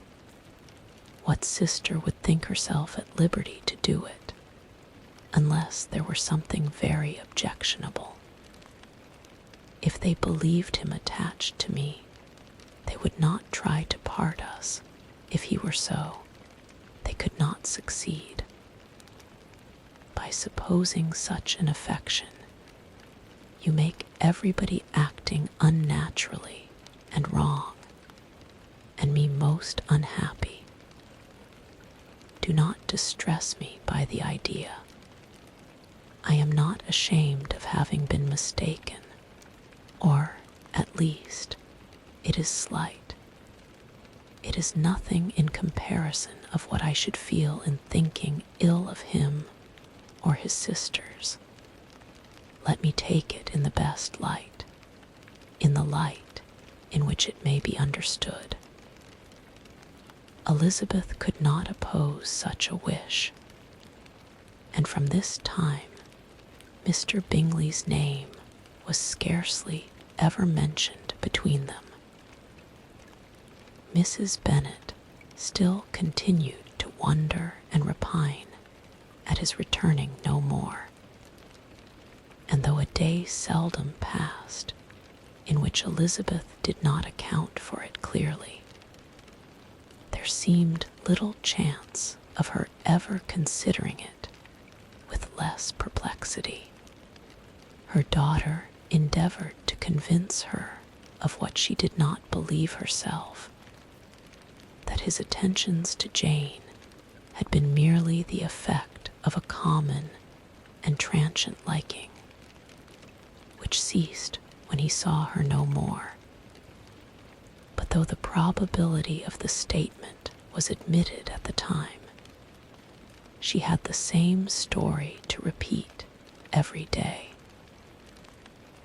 Mrs. Bennet's best comfort was that Mr. Bingley must be down again in the summer. Mr. Bennet treated the matter differently. "So, Lizzie," said he one day, "your sister is crossed in love, I find. I congratulate her. Next to being married, a girl likes to be crossed in love a little now and then. It is something to think of, and gives her a sort of distinction among her companions. When is your turn to come? You will hardly bear to be long outdone by Jane. Now is your time. Here are officers enough at Meryton to disappoint all the young ladies in the country. Let Wickham be your man. He is a pleasant fellow, and would jilt you creditably. Thank you, sir, but a less agreeable man would satisfy me. We must not all expect Jane's good fortune." "True," said Mr. Bennet, "but it is a comfort to think that, whatever of that kind may befall you, you have an affectionate mother who will always make the most of it." Mr. Wickham's society was of material service in dispelling the gloom which the late perverse occurrences had thrown on many of the Longbourn family. They saw him often, and to his other recommendations was now added that of general unreserve. The whole of what Elizabeth had already heard, his claims on Mr. Darcy, and all that he had suffered from him, was now openly acknowledged and publicly canvassed, and everybody was pleased to think how much they had always disliked Mr. Darcy before they had known anything of the matter. Miss Bennet was the only creature who could suppose there might be any extenuating circumstances in the case, unknown to the society of Hertfordshire. Her mild and steady candor always pleaded for allowances, and urged the possibility of mistakes. But by everybody else, Mr. Darcy was condemned as the worst of men. We close this first part tonight with our main players fixed in their stubborn, deep-seated convictions. Mr. Darcy's arrogance has been fully established, and Elizabeth's contempt is set in stone. The stage is now perfectly set for their complex dynamic to unravel further in the coming parts. Join me for part 2, where their painful misunderstandings escalate and the true depth of their mutual obsession begins to surface. Thank you for choosing to spend your evening with me. Sleep well, and I'll see you soon.